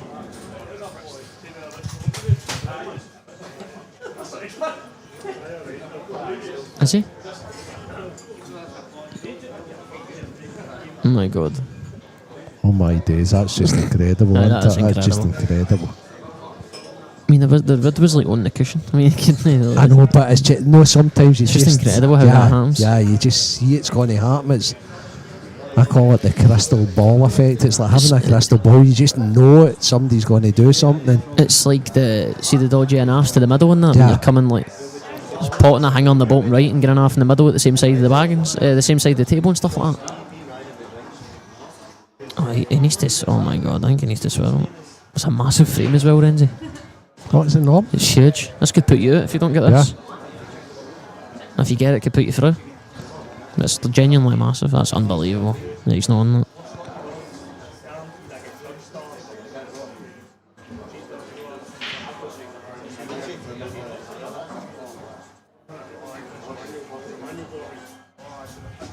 Wow.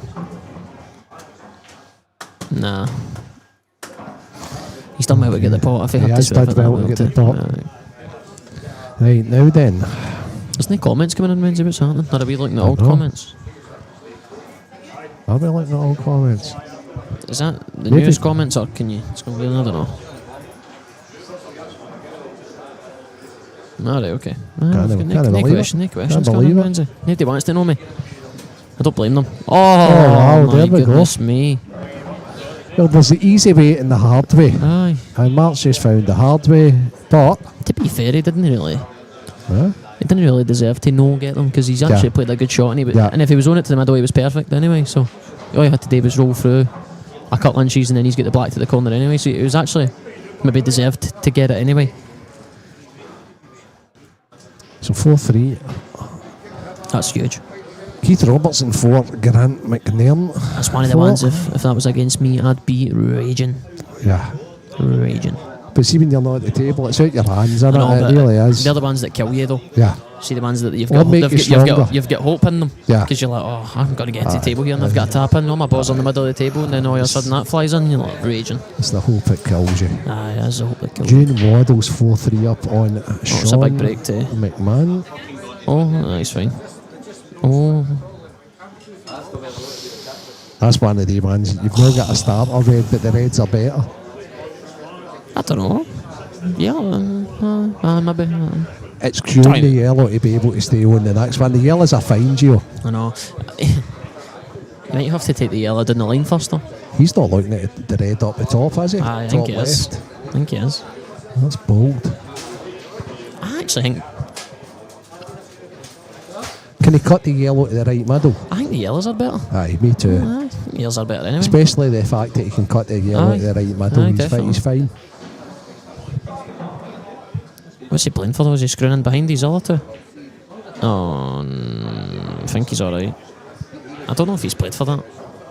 It appeared to, but he did though. I know, but I don't even think he looked at it. Maybe he just knew. He is absolutely perfect. Seems to be doing on it pretty quick. Aye, he's perfect. Oh, I didn't even see that. That's even better for I know, him. that's what I meant. That's what I meant. I wasn't sure if he played on that or not. But he must have, but he didn't even look at it. He just didn't. He must have just knew. He's a little bit close to the cushion. Aye. How can he get further back than he is just now? I think I maybe screw up for the tap one now, Renzi. Yeah. Hi, Snads. Hope you're well, mate. I was hoping you'd be here this weekend, Snads, to be honest, because I wanted to bring you in and interview you. I've actually been thinking about you this week, pal, believe it or not, and it was just the whole Crucible thing. I was actually wanting to ask you about just how much of a buzz it is to play at the Crucible. Oh, this is good. Oh, this is really good. Oh my god. That is absolutely perfect, Renzi. He's played it well. One of the best shots I've seen all day. I wouldn't even have played for the Boatman. I wouldn't have went out for the tap one straight away. That's a wee bit I'd have just rolled that it was in. quite twitchy. I'd have rolled it in for Bolton, right? Because then you're coming away for the black and you're on the black to the middle. This is one of these ones you just spotted, you were talking about earlier on. Aye, just like that. Tell you what. You don't like the black as much now because you know it could have been a lot easier. Yeah. But no, it should be fine. Does he need a bit of right on it just to make sure the white doesn't go in the left middle? Yeah, probably. He's yeah, played it it's fine. fine. He's got a very small tap in it. Ali Hardy. Victor Dulov, Ali Hardy, table 8. So Jamie's had better days at the office. Aye. I get it, Snads. I get it. I was talking to Jonesy as well, and he was like, it's only weekend. I've got half and 4 or 5 weekends, so I totally get it, Snads. While I've got time to, Renzi, I'm going to go and grab myself a quick something to eat. But once I've finished it... Gio, thanks so much, mate. So, that was a nice wee insight. Once I've finished, if I've got time to come back in, I'll come back in. Absolutely no problem. See you later, Renzi. Thanks very much, Gio Eggert, the former horse just now. An amazing insight into how the modern day fella sees the game.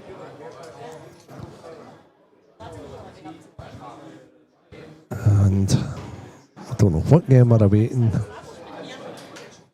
Scott Gillespie's just about to safely secure his passage into the last 32.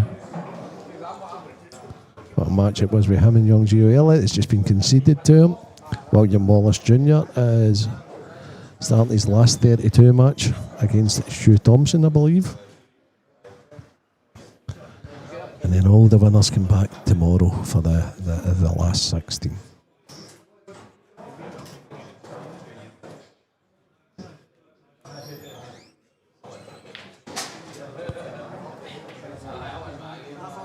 So we'll be back with you as soon as we get a live match over and out for just now. Be back with you soon.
Yeah, I'm back again. Stevie's still active in the tournament. And Gio, it always helps us out if and when he can. Is eating a cheesy strings the now of part of a meal deal that he's just got. And this match is between young Ethan Hermiston and veteran now, John Owen. Both super aggressive players.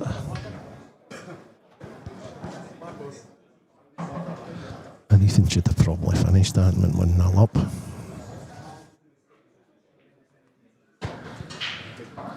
So, quite an easy opportunity for John to open the scoring.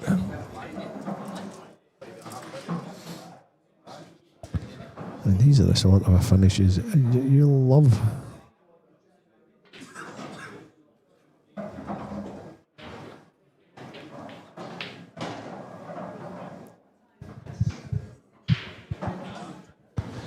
Any questions out there, guys? Throw them Gio's way.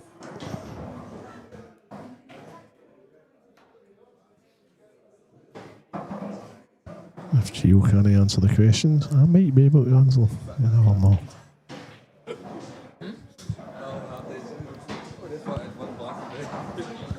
Someday a sport.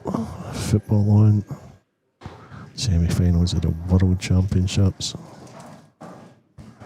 Anybody that's never been to the iconic Crucible Theatre, and some of the guys that play the pool not only have been there, but they've been actually played there. I was lucky enough to go with Junior and Big Dave. I'm back, Renzi. For a tour of the Crucible. It was when Disability Day was on, and managed to get in the back. Champions Lounge. I was talking to Morgan about it earlier on, and it's just some place, and then walking out to the iconic one table setup.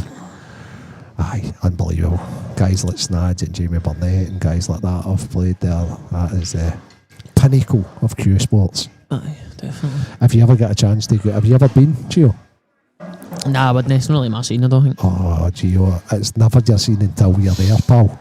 Right, it's incredible, an incredible place. I don't know, I feel like even if you're there, you're watching it on the telly anyway. Aye, it's slightly different. No, I know, but I've been to a lot of snooker tournaments, but you see it better on the telly than what you do when for your seat. You know what I mean? So it's like, I don't know, but fair enough. It's not for me. No, that's fine. It's not for me. All the snooker guys will hate. All the snooker guys that love you in your area will all hate you. No, Can I kill this? I can kill this. Do you find because you're a pool player playing snooker, right, that they dislike you because it's not your number one cue sport, or have you got a lot of good backing in the area because you're talented at both? I don't know. You don't really. Yeah. You don't really. I don't know. I've met a few guys that have been through, and that says young Gio, and they're like, oh, great snooker player as well. Great snooker player. I don't know. You don't. It's that way you only really get in and play 3 frames and then you're away again. So yeah, sure. You don't really. I don't know. You don't really notice. Just like a wee hit now and again.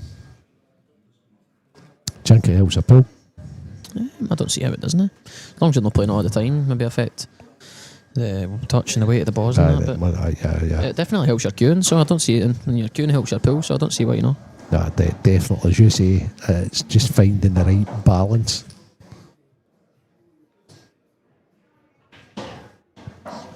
But I don't think it would do you any harm. Once a week at snooker probably will help your pool. Aye. That's a cracking opening shot for young Ethan. I mean, if you're slamming in blacks off the spot all day, then everything on a pool table looks pretty easy. See if you got a long black on a pool table, it looks like it's out the bag. As long as you've got that mentality. Aye, as long as you don't get scared because it's a black. Yeah. Or what the score is in the match, that's always a big part of it. Yeah. It's one thing I think I've been doing well recently. Just to, well, I'm just taking my chance no matter what the score is. As before, you maybe even, I don't know, maybe even getting them before, but maybe in your mind it feels like a big thing. But no, it's just it becomes a bit easier now. I think. So it just becomes a frame instead of just an important frame or a crucial frame or it's easier in the a mind. must-win frame. So you don't believe in any of that. No, It's just I'm just playing. It's just a frame. Just play the balls as they come. Who do you think plays the most like that out with yourself? If it's a recent thing you're saying? Well, it's got to be Dunster, innit? Because in Scotland, yeah. It's got to be, because even if he's 9-0 up against you, he'll still take ages. Yeah, so he plays every shot the same. Aye. Yeah. Aye, so you've probably got to say him, haven't you? But me, I think I'm a lot different. I think Gareth Abbott plays a lot like that.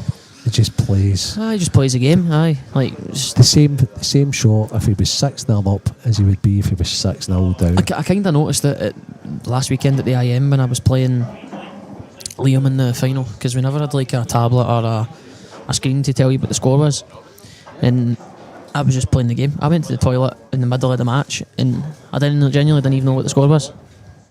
I actually said to Dom, my mate Dom was there supporting me, and Wally Bingham was there with us as well because he was playing, so I took the two up. I was actually walking past and they were saying, "I'll keep it going," and I said, "Man, I actually don't even know what the score is." I didn't even really just come into my head. I was just playing the game. I like that. I think Big Tom plays a bit like that as well. For the other, carefree. That's quite a good way. So I genuinely, when they said, "Oh, keep it going," I actually said, "What is the score?" Like, I don't actually know. I think it was maybe 5-2 or 6-3 up at the time. I was up, but I didn't even really know. I didn't actually know. Keep it going sounds like that though, doesn't it? As if like you need to keep your foot on the throat. Yeah. I didn't. I just genuinely didn't know what the score was. It's a bad miss there with young Ethan. He missed and didn't even get position. Yeah. I didn't get either. Yeah.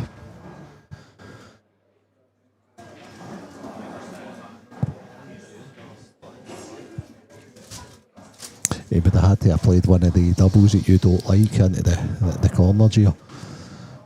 If you're Reds here, what's your preferred route? Is it go up for the red to the middle right now? No. Yeah, well, enough. It's not enough of there. No, you got to play one in the cushion now, but don't know. I don't mind leaning at the double to the middle last. To be honest, I don't mind just potting these at the bottom and then three in the same bag, one down the line, ball at the left middle, then the double. Aye, something like that. Or even this ball in the middle, these two, and then going up for it to the yeah. See, John, with respect to him, he doesn't think too much. He just gets on with the job as well. He's just I just like just potting them on, just trying to lay the double last. And he's very confident in that.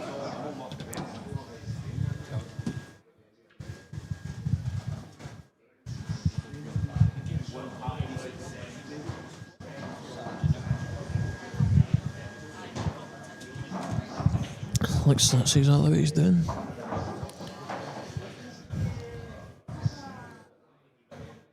Or unless he lands about there, he could actually play for it in the middle now because he's landed pretty good. Nah, he is playing for it in the middle. He's played it really well too. Really well. Aye, so Renzi, he did go the way we said, but then when he had these last two balls, I said he could actually land that good here that he could play for it in the middle, and he landed that good, and he played for it in the middle, and he landed perfect. Did he just stun up one cushion? Did he go round after? One cushion. He landed that good, and it was like you may as well play for it now than play for the double. Yeah. But if you don't, then you just play for the double. It probably was the original plan anyway. There was a finish earlier. I don't know if you ever watch your matches back or anything like that. You get some people that watch everything, some people that don't. Yeah, I don't. Well, I think, was it the one to win the match that you played the double into the left middle? Against Scott? No, was it 5 each? 5-5, right, okay. 5 each, I remember. So see that shot? I was talking about you as an individual, and I think maybe a year maybe a year and a half or 2 years ago, I think you maybe try and bring that ball out and stay, right? Potentially, yeah. But I just think, no, you just knew instantly. I knew you were going to play the double. Aye. But I knew you were going to get good on the double. Aye, I couldn't have been any better on it. If I wasn't pretty much where I was, then it didn't really double, to be honest. I had to be really good on it. And it's because you had to connect to another ball after it. You had to be precise on it. I just don't like moving as much anymore. I just rather try and if I miss a double, I miss a double. At least it's my fault then. When to see if you try and bring it out and you get unlucky, then you're moaning about being unlucky and all that. But you didn't have to, so you're actually no unlucky. You just probably played the wrong shot. Whereas if I miss a double, then I've got no excuse. It was my fault. I just missed. Tell you what, John's played that aggressively, but they've worked out brilliant. He's played a plant in the middle. Girls are sitting beautiful.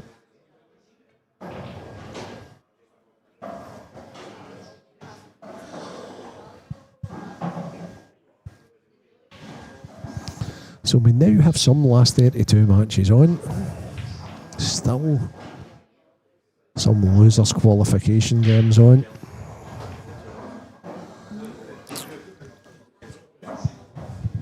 Stevie Walker, has that been updated, that game, or are they just fudging in there? He's up 3-1. Is it? Who's Stevie? Aye. Is he playing Paul Crawford? Oh, it's Jamie Walker. That's a different Walker. Jesus so Christ. Many Walkers. Showing your age.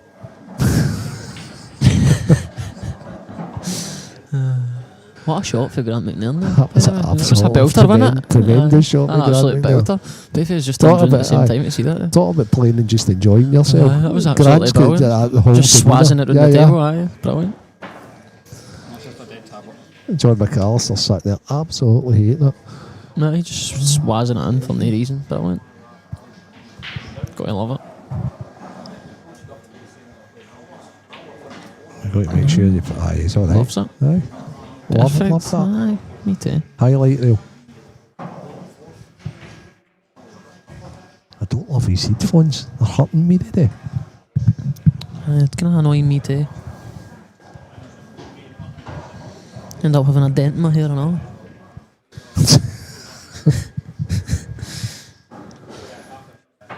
No, if I do that, that'll do.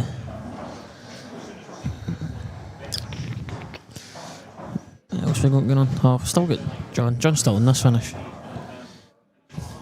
Oh, he played the mental. He smashed into them, didn't he? Aye, played a big plant. Perfect, love it. The John Owen plant. Aye. Absolutely beautiful, and now he's just like knitting them all together. Oh, Stevie Walker is 3-1 up. He's playing Kieran Kay.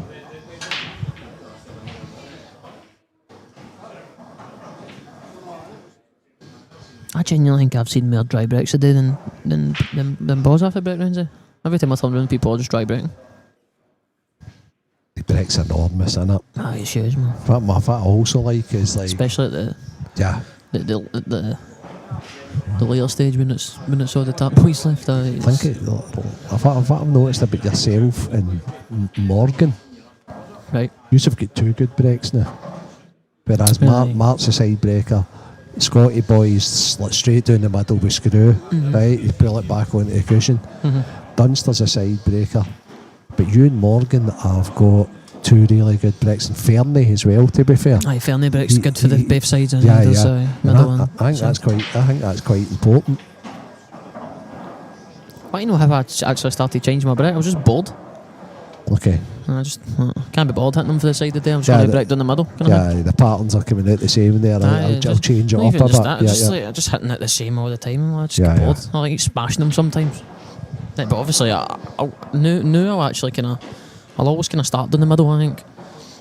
And then if it's not going well, I'll just go to the side. And if it's not going well, then I'll just get back to the middle one, but I'll go for somewhere else. That's a decent wee finish for John. Never all there, but you've got to do it. Because I was a side breaker for years. Yeah, I thought your side break was good. I genuinely just get bored of it. I fancy hitting them down the middle for a wee while. and then I've just kind of now I just go back and forward. So see what? Okay, so how do you suss that? I always just start down the middle. If I'm going dry, then I'll just go to the side. But now I always start down the middle. Dermot, how you doing? You alright, pal? It was good seeing you last week. Not seen you for ages. John's playing. Doing well. Be back in a second. I've got a chat with you, Dermot.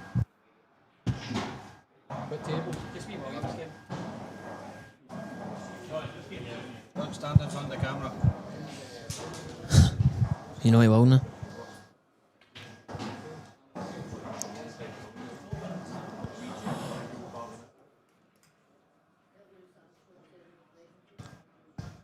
Stand in front of the camera.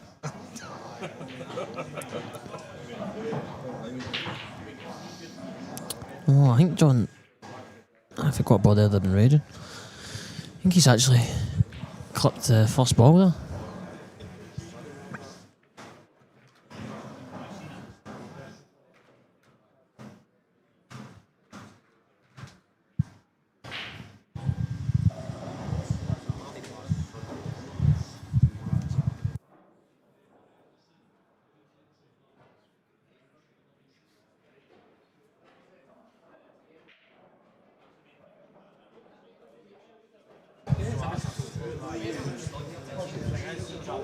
No, the McInnes boys match will only be streamed. It will not. Oh, John's breaking big. Oh, he's hit them so good. On the other stream table. Yeah, a chance for Ethan. He really needs to get off the mark here. He needs to get these.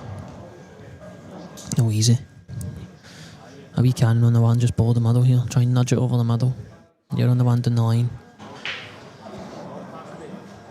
And then he could maybe actually leave an angle on the rid at the top left. Too hard. Too hard. Far too hard. That's no good. I don't think he's got much choice but to play the one down the line, bridging.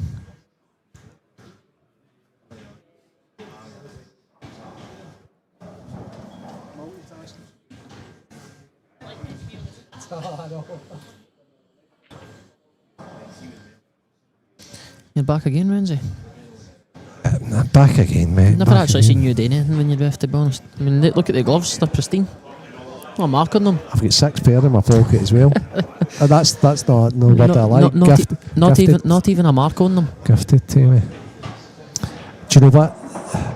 IM supers. Have you right? It's like somebody coming to build your house with a new hard hat on. That's. I was wondering where that was going there. Or work trousers that's not got a mark on them. This is one of the best series to ref out, mate. It really, really is. No disagreements, anything like that. It's pretty much just for like total snookers, lags and things like that. So it's pretty simple. Dermot, the young guy I'm sitting with, he's one of the best players on the planet, young Gio. I don't know if you've watched much of him. Can't even remember if we talked much about him, but we did talk about Dunster, we talked about Gio when we had the wee conversation. But it's still good to see the old guard like John playing decent. But these young boys are different class. Different class. Probably helps reffing on this series because everybody is pretty much a player. I mean, like, there's no. I think everybody's just respectful and everybody knows what the script is anyway, so it's probably a lot easier that way. And the fact of the matter as well is that they always need a referee. The guys at Saltire need a referee, but I can. I was having a laugh at the lassie behind the bar there, but I can multitask. So when Stevie's playing, I can lead the comms. But it's great to get the players in, Gio. It really, really is. It's a good insight. There's a good insight for the people listening as well. You can lead the comms, not very well, but you can still do it. Yeah, listen, I didn't say it very well. I just says I'd lead it nonetheless. What I can do is I can manoeuvre people that are being wide with me right out the door as well. Was that a wee bite there for the big man, Jack? It's definitely a bite for you. Can't wait to play my next game. An anonymous 2 shots called against me. No, like that. I hope you're on the stream. As I say, it's just like... I'll be anonymous 2 shots for across the room's been called against me. Never heckle the person that's got the microphone, Gio. That's just a no-no. No, just so happens I've got one now too. Yeah, but you're not always going to have it because you're still in the tournament. I prefer holding my queue. A lot of people have been saying that they're pretty impressed with Grant McNairn, and He crank used. he's on here with John McAllister. That's on He's a cracking used. one of your outer tables. First time I ever seen him play was the Scottish doubles a couple of years ago. I played against him. Me and Big Dom played against him and his partner. Can't remember who. And He's good, that good. He's just went that half. exactly what I was saying. He's some curious. Maybe too good. Wow. Maybe too good. Yeah, curious. Didn't even hit it hard to. No, he just could it pure, mate.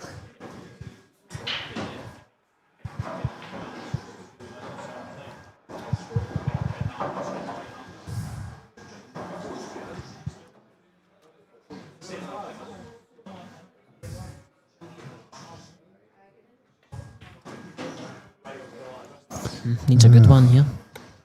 Gonna play the one downstairs here, too. Aye, definitely. How do you play this? Punch or run? Punch all day long. I'm going towards the other side cushion here. Like. So I think if you punch it, you come inside the red. No. No. I think there's just like a middle of the white kind of stun kind of thing, and just come straight across the line. Like that? Nah, I played that a bit more. Punchier? A bit more below where he hit. Be bit more down on the cue ball, I think. Sure. I'm playing it as like a half kind of stun run kind of thing. If you know what I mean? No, like definitely no a screw then. No screw, no. But maybe no just a stun either. I would maybe played it a wee bit of check side, maybe to straighten the weight up off the cushion to go just kind of straight across the table.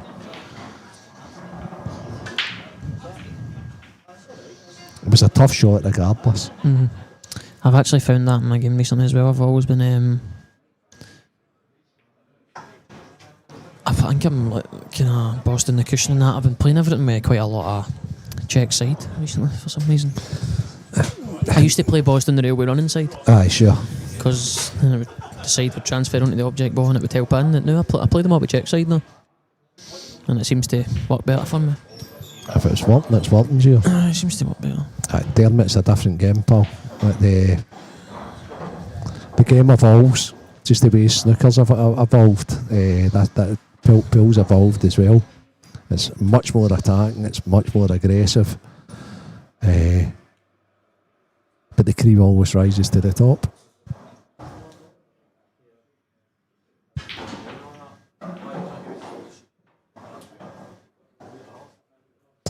Now, this in the John Owen Ethan Hermiston game, again we're commentating on. Ethan just has to get these. He's made a couple of wee mistakes. He just has to flop the badge enough and then just finish him with a wee bit of confidence. I said that when you were away, but I said for the break that he had to finish them. He's just a bit lucky he's been let off the hook in this film. But he really has to get these ones. He had a good result earlier against Shug actually. Who did he beat? Shug Thompson. Oh yeah. It's 7-3 or something, they won, I think.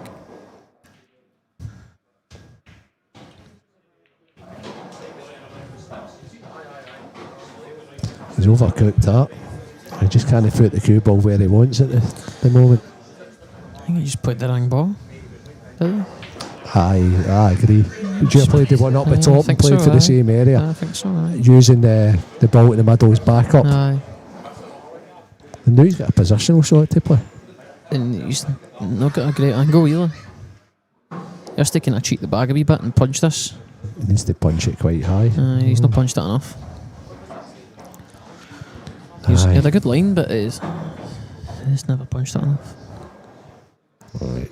So he just needs to get this. He's played it slow, didn't like his pace. How did What do you think pace-wise there, Gio? Far too soft for me. Far too soft. He had to play that with conviction, didn't he? Hitting the outer cushion, the cushion that drew down the closest to him. 100%. He's got to. Oh, definitely. Far too soft for me. Good shot. Great shot. Aye, that's a great shot. When it was in as soon as he had it. I did think about it, to be fair. I did think about it, but he played it well. It was. I think it was in our day. And John will be thanking his lucky stars. Oh, this is a. Oh, right. So this is to get the last 16. I was thinking it's a race to 5. Okay. That's even better for John if that's the case. You don't see yourself losing though, do you? Especially when the guy's making as many unforced errors. You don't see yourself losing though.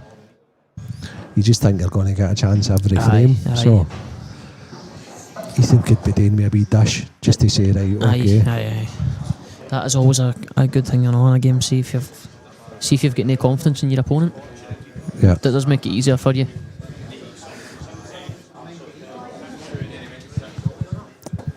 Unlucky Stevie.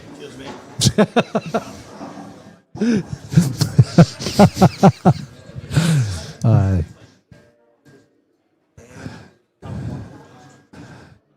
So Stevie's just ordered a pot noodle, so that tells me that he's still in the tournament. Unfortunately for us, Gio. I should say good luck the next round, Stevie. Saying nothing. Apart from Geezem.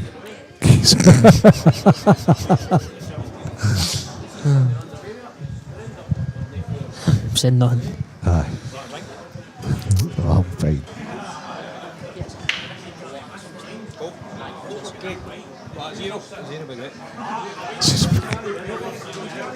So Stevie's that excited at winning a match that he's now went to the bar. Everybody wins a match, he's gone to the bar. Perfect. No, apart from Gio. But that's alright. Next match on table 3. We'll take it after your commentary money.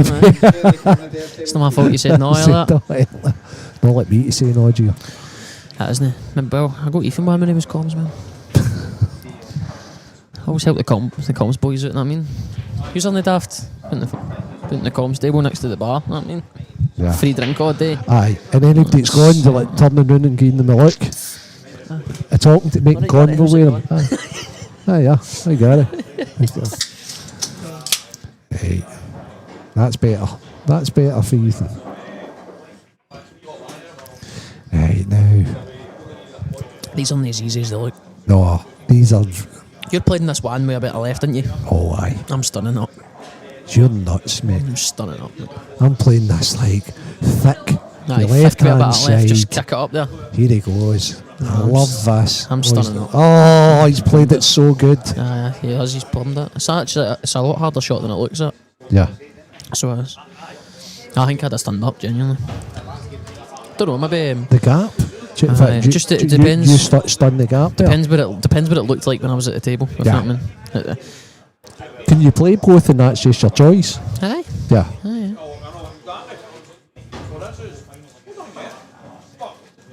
Just feel like you're always hitting the right part of the object ball if you play the shot I said, but see you play that shot. Yes. See it froze a bit too much with the side and you just hit it thin and it can make you look kind of stupid, you know what I mean? You end up in the middle of nowhere.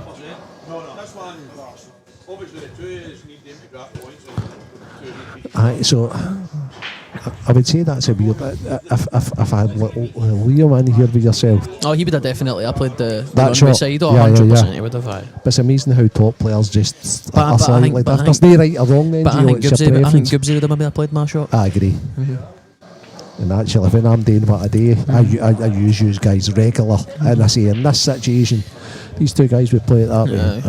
These two guys would play it that, but there's no right or wrong. Aye. Boyle's the weird one. I think he's in between everything. I think he could have played it anyway. I think sometimes he would have played the stun and sometimes he would have played the shot the way Ethan did it. So weird. He plays it.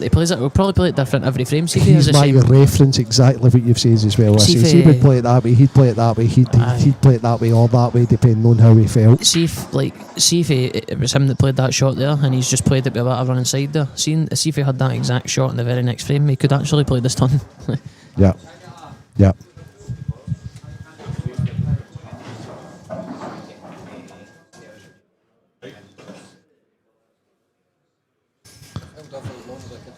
What's that?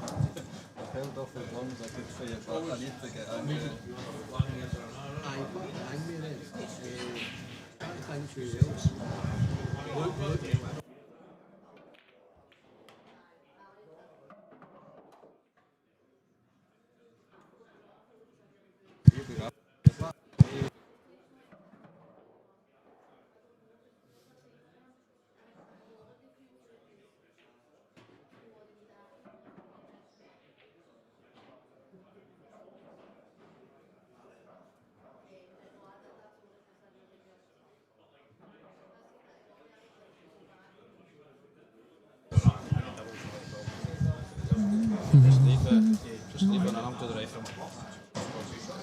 It doesn't look good. Doesn't look good.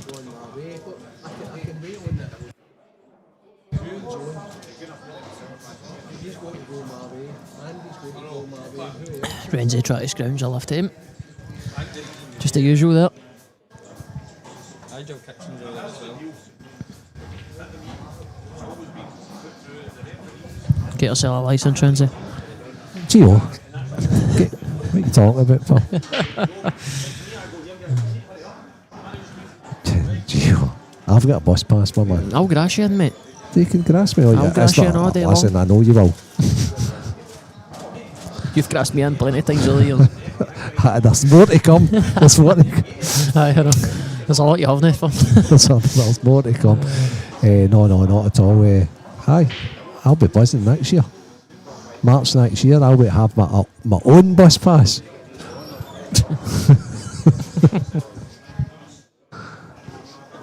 You need your own bus. I could be doing with that as well. Does the doubles get redrawn at final day? Or is it just through it? I need to redraw it now. I'll try to get somebody. I'll try to get you to play one more fixture. Ethan's played a bit of a slack safety there, Renzi. He's let John back in. Play up the Saturday the singles. And John's played a slack shot. It's all happening. Aye. It's all happening. Just. I didn't see Ethan's shot. Oh, it was, But John's shot's worse. oh, it's got to be. Aye, it's definitely worse. Maybe not by much. Right, okay. But 2 shots, yeah, difference worse. I'll be a late start on the Sunday, Jake, the Scotland game. I'll probably start about 1 o'clock. There'll be folk staying up to watch the Scotland game.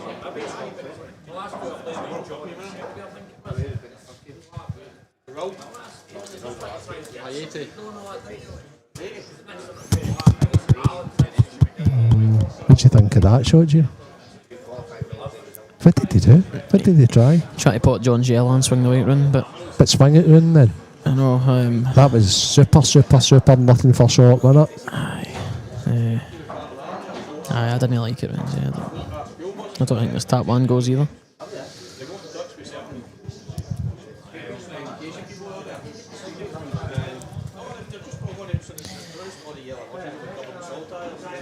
Get your cue, Renzi. And I've not brought it with me, Gio. You should have.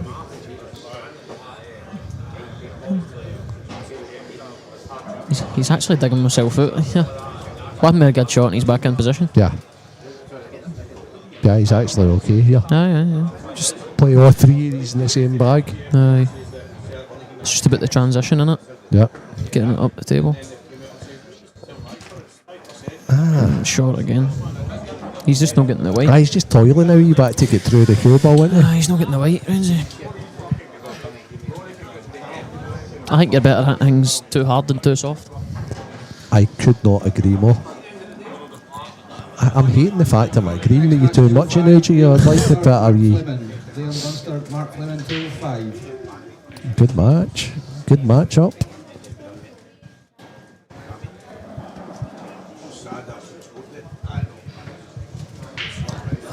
Oh, look at John here. Look at John McAllister here. Oh, hello. Oh my god, what an effort that was. Yeah. You'd be happy with that before the shot? Yeah, I just wonder what Grant will do here. It's. Oh, that nearly bounced out. You see that, Renzi? Aye. He's read that. He's still fine though. He's Aye, actually played this I think pretty good. And that's the best positional shot he's played so far, I yeah, think. it might be match on again here. Because you can just roll this through. Aye. Wow. Oh, what a shot What a for Grant. port we Oh got my right goodness there. me, man. Big man's just firing the man. Big man does fire the man, doesn't If he never went in half, he could be 3-2 up here. Well, I don't know what's happened in... A good shot. I don't know what's happened in all the frames, but if he didn't get in half in the black in the last frame, he'd be up.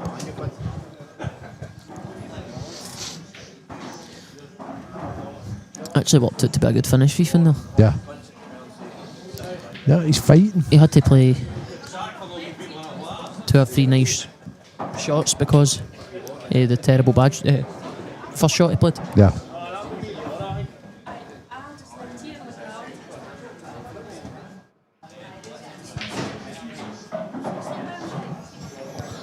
So, Jake Dillon Newlove, 6-1 up at Ali Hardy.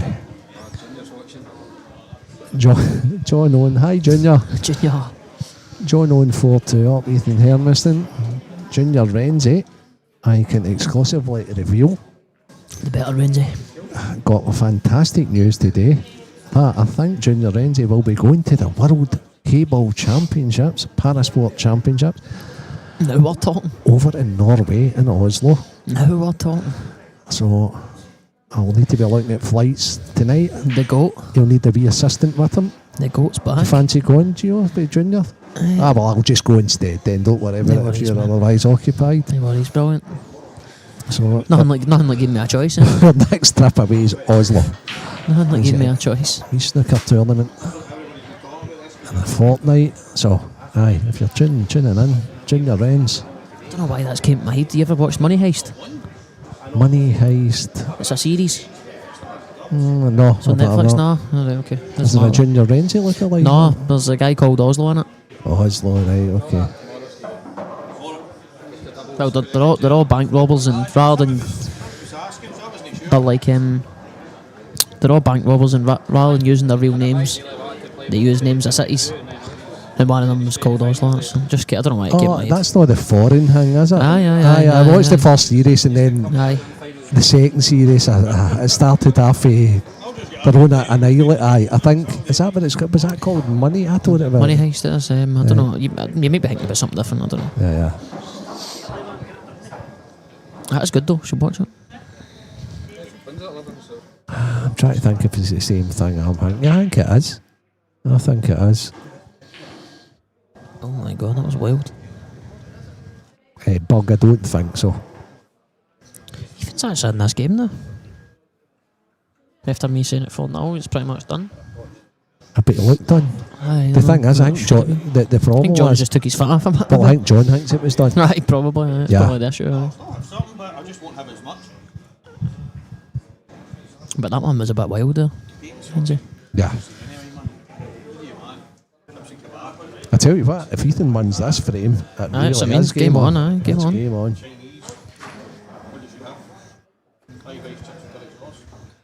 Next match, table 9, Andrew McPhee, Scott Gillespie. Andrew McPhee, Scott Gillespie, table 9.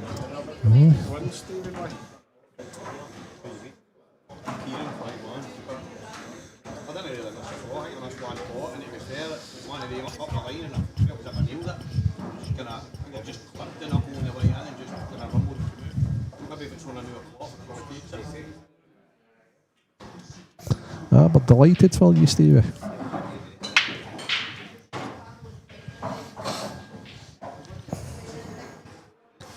Anton versus Robert. Is it? Me and Anton. Those are some good ones. Playing that boy there, man. Honestly, he was right with the voice. The voice just sitting. Junior's raging because Murphy's in the final. Aye. Aye, we watched it, Junior.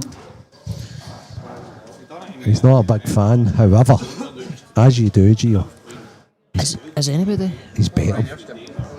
He's bet him to Oh, that's a win-win. win it. Win-win situation. Absolutely, I love that. I actually do it with Celtic quite a lot, Lindsay. I do it with Rangers regular, mate.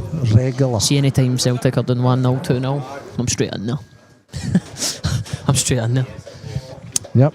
Or it's like 2 each, with 10 minutes to go. I'm straight in there. So I've got a line in my pocket. Rangers to win the league that I got them when they were like 8 points behind. When we were on the climb. 8's 81. If Hearts win it, if Hearts Well, if win it, Hearts- you'll be raging. Well, but the bug, Win, lose. the bug there, Stevie Slater. He's a Hibs fan, so he obviously wants Celtic to win tomorrow. But I'll be betting Hibs tomorrow, obviously.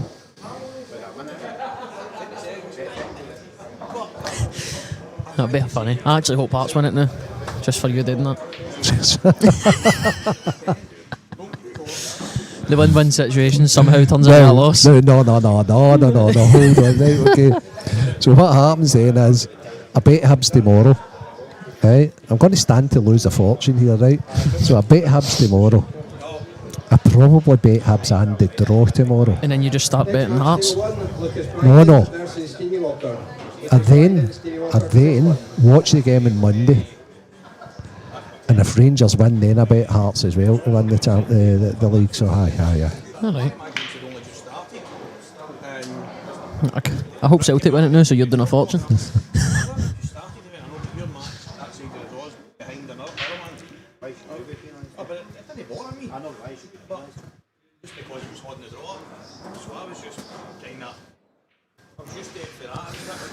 He's let him see the top one. It's not good. John's got to finish this, innit? He's got one shot to play, really. And it's probably where he lands after the tap one. And saying that, the ball closest to the black spot's no easy, is it? I know, but see if you land just half straight. Yeah. On the ball that's above the black spot. Yeah. And just drift in between the two of them. Sure. Aye.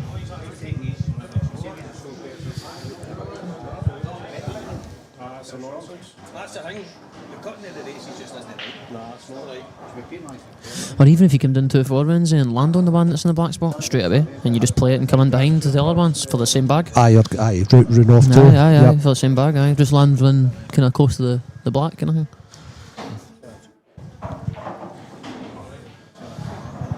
It looks pretty good today, that Renzi, to be honest. I'm playing for same bag here. Me too. You're just coming in. Aye. And maybe even just one cushion, Renzi. You can play with a batter left and go 2 cushions if you want, but if the straight natural, if you can guarantee the natural is just to the straight up the line, then you're going to play it, I think. But it needs to go wide to the red, doesn't it? Aye, but I don't know what the angle's like, obviously, but you can play it one if you can guarantee you'll get it. See, regardless of whether it's 1 or 2, you're playing I'm definitely playing that. Man.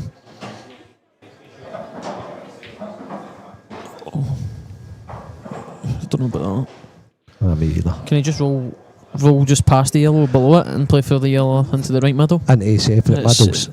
He's stunning back for the same bag. See, I'd be more inclined. Oh my god. I didn't like that. So I'd have been more inclined there to go off 1 cushion, down left middle, then right middle. I know it's me for me to say, but it's too wild for me. I go for it, but I don't like. I'll definitely be going for the finish all the time, but he's going to have to play this off the 8 ball now. I don't like to be canning them. Missed it. So sometimes you reap what you sow. Aye. I didn't like it, Renzi. Didn't like it. I didn't like it either. I thought you made the wrong choice. I think you should have played your way.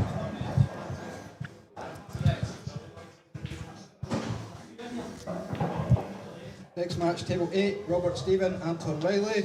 Robert Stephen, Anton Riley, table 8.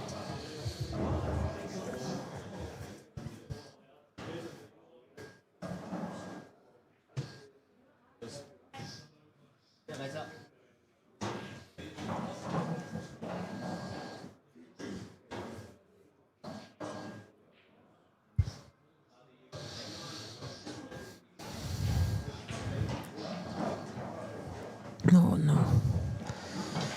Oh dear. Oh dear. That's a disaster.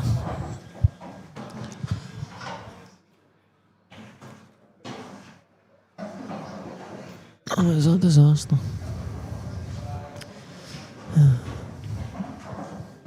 Just realised, Wednesday, somebody's coming to use Ryan Erskine, so there's your chance. Or somebody's going to wait for Ryan Erskine. He's Why there's some people on the bus with me. He's let him off the hook again, Renzi. What happened, you? He's let him off the hook again, Renzi. What did he do? He's tried to put the ball closest to him into the big bag and missed it by a mile. Aye, this time I think there's no way back though. No, it's not. He needed that frame. That was, I know I said earlier, I don't think that, but that genuinely was a must-win frame.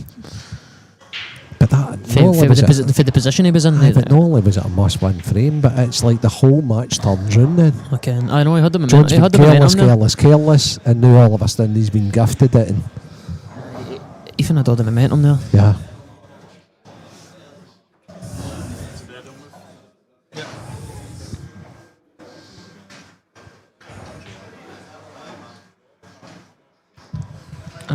I'm forgetting myself because it's second nature now, but it might not be easy playing on the main table for him. No. It could be, I think. Yeah. I just think it's such a bonus though. Aye, definitely. And the reason for it as well is then you can. I know we discussed earlier with yourself, I don't, but he can. But he can analyse and then say, "Oh my God, that wasn't great. That was great. That was a good recovery. If only I did this. If only I did that." Well, if he watches it back, he'll have mine and your insight to what's been happening. Can I say? Yeah.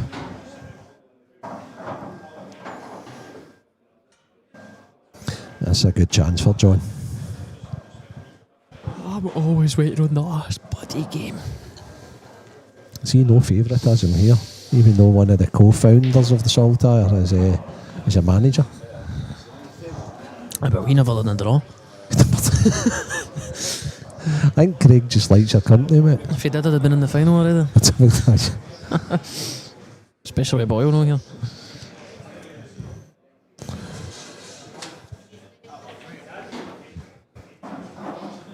That's alright. That's more than alright. Is it a great chance now, Gio, isn't it? What's he on, sorry? It's on Reds. Reds, you're rolling through for the one up the cushion next. Ball in the middle after that. No, I think if you... the ball in the middle might be a last ball top left. I think if you come straight, you just nip it back a wee bit and then play the red to the bottom left. And then you've got the two reds to the bottom right. And then the red to the top left last. And I think that's what he's looking at. Exactly what he's looking at now. Yep. That's why I'm still playing and you're not. Let's see if he gets him. Praying for him to miss now. That's bad, isn't it? I can. Even though he has picked the right pattern. That's just...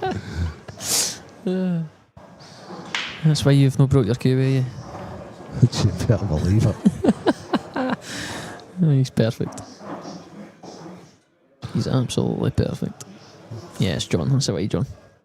That's definitely the way, John. See, if you want booked in for a couple of those rounds, you just let me know. Aye, pretty nice. I'd like to come back a bit further on that though, because the straighter you are, the further you're down the table you're going.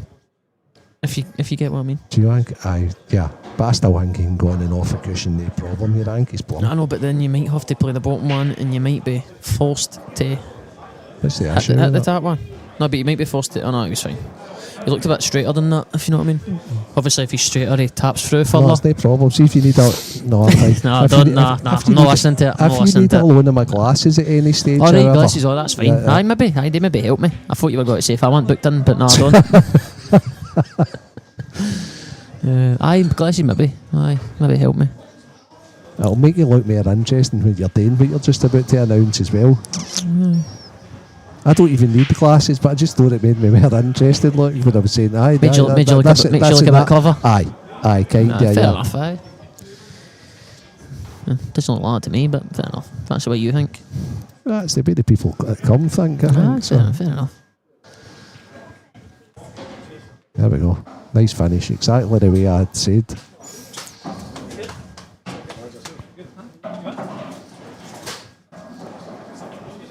And Dunster and Mark Fleming not been on our stream tables, criminal in my It's opinion. unbelievable. It's unbelievable. I think that's pretty criminal. But if you need to get games on, you need to get games on. Yeah, that's true. 6-2, John's on the hill. Aye, it's all over.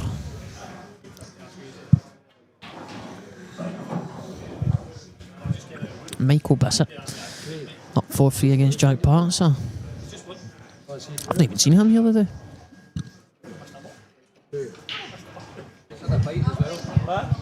Has he? Aye.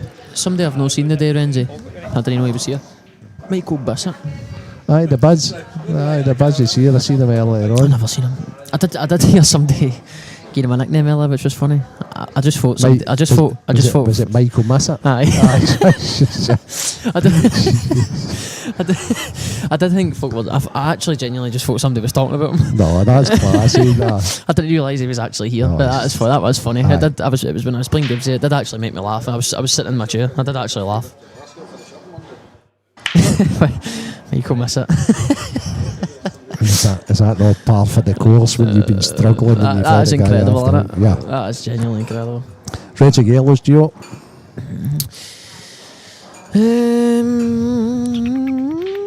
Yellows for me, Renzi. Wow. I think. It would be definitely reds for me, but hey ho. I think.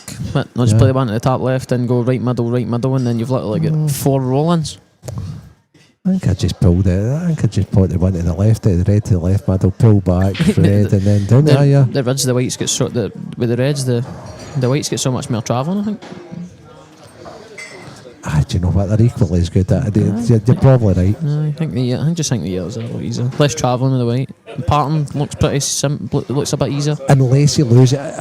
Unless it goes 2-4 here, but I think you just play yellow to top left, and you're right middle, and then you can probably even go right middle again, and then you've. See if he was as good on it as you think. Do you? I think he'd have played it by now. I suppose maybe. John's fast. I think he's too much losing. angle. I think he's losing the cue ball a bit to the left. Maybe. So he's going to play the one into left middle first. Still going yellows anyway. Yeah. I think anyway. And just nip off it for that one. Yeah, that's what he's going to do. Oh, he seems to have gone forward. No, that's good fine. shot. Does he have to play for this in the same bag though, or does it go tap right?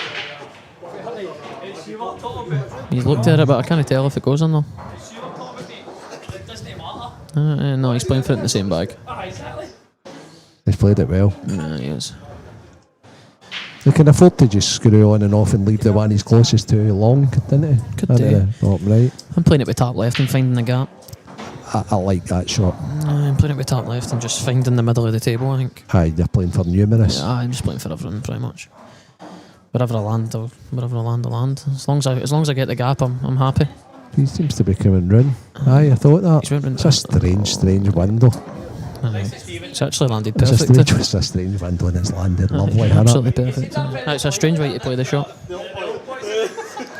If he played it with a right hand side and swung it more too, then in between then I wouldn't have been bothered about it, to be honest. See if he plays it with a bit of right and actually swings it too. But he's kind of went one cushion and. One cushion again, isn't he? Yeah, he's played that better. Good shot. Just a lot of travelling for me. For the start of the finish. Just for the shot he's played to the top left, to be fair. But I don't think he had much choice. He was either going down the middle of the table or swinging too, but he's pretty good anyway. He didn't like that, did he? Just canning the red here. Yep. I'm playing this with a bit of right hand side. You just played it. Yeah, just playing ball. Playing ball, innit? I played it with a bit of right. So, but that's just. That's 8 ball to take John on into the round of 16. Oh my goodness. Miles, He's just decided to, I don't know, hack it. Benji, that was miles away. Yeah. Like miles away too. I had it straight. It was miles away. It's one of them you think it's 6-2, that's fine. Then Ethan gets these. I like the way he played it, but then he breaks in dishes and reverse dishes and it's 6-5 and the only thing you can think about is the black you just missed 2 minutes ago. Has he left him that? See if he hasn't left him the pot angle, he might have left him an half a red anyway. I think he has. I think he's left us an half a red round. Oh, he has? That's what I'm saying. It's a strange shot. Missed it thick. Right, okay. Last chance saloon. What are you playing here? Aye. I think I'm playing the one closest to the 8 ball and playing for the red that's closest to that. To the right hand side. Aye, either top left or left middle. Absolutely. Absolutely. So how are you dealing with the one in the right cushion? Well, he's landed on the. He's halfway. I wouldn't mind playing it. I don't like playing it last, but I think I would leave the you've got one. opportunities to kick Ah, it. you do. You can But leave the one to the bottom right and kick it, or you can leave the one that's actually hanging in the bottom left to and kick just it, play it one correct. cushion and kick it. He's missed it. He's got. He's on it. Aye. It just I'll didn't. bet that. Aye, okay. So it's a game that you can look back on and think, you know what, I had plenty of chances here. I could have won that match, and A lot of mistakes. I'm sure they will, to be fair. The scoreline could have been easier. If you 7-2 the other way around. That's if you can bring yourself to watch things like that, but I think sometimes it's I don't think I could. But it's the best way sometimes. Aye, definitely. Yeah, okay, 7-2, John Owen. The that game could have easily been the other way around, I think. Aye, for sure. No, maybe no, because John started really well, did he know?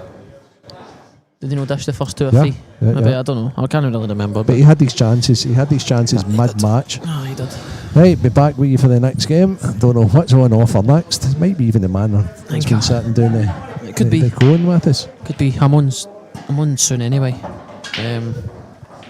So cheers for having me anyway, Renzi. You're more than welcome. Thanks so much to you. See you later, mate.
mistakes fair in 5-1 down.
never missed one ball.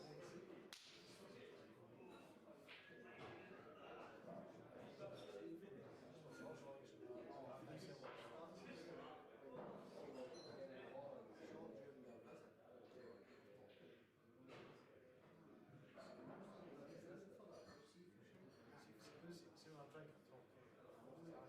I'm too friendly. Oh, look, that's a good girl. I swear to God. I don't think I've ever came across that before. You never missed one ball.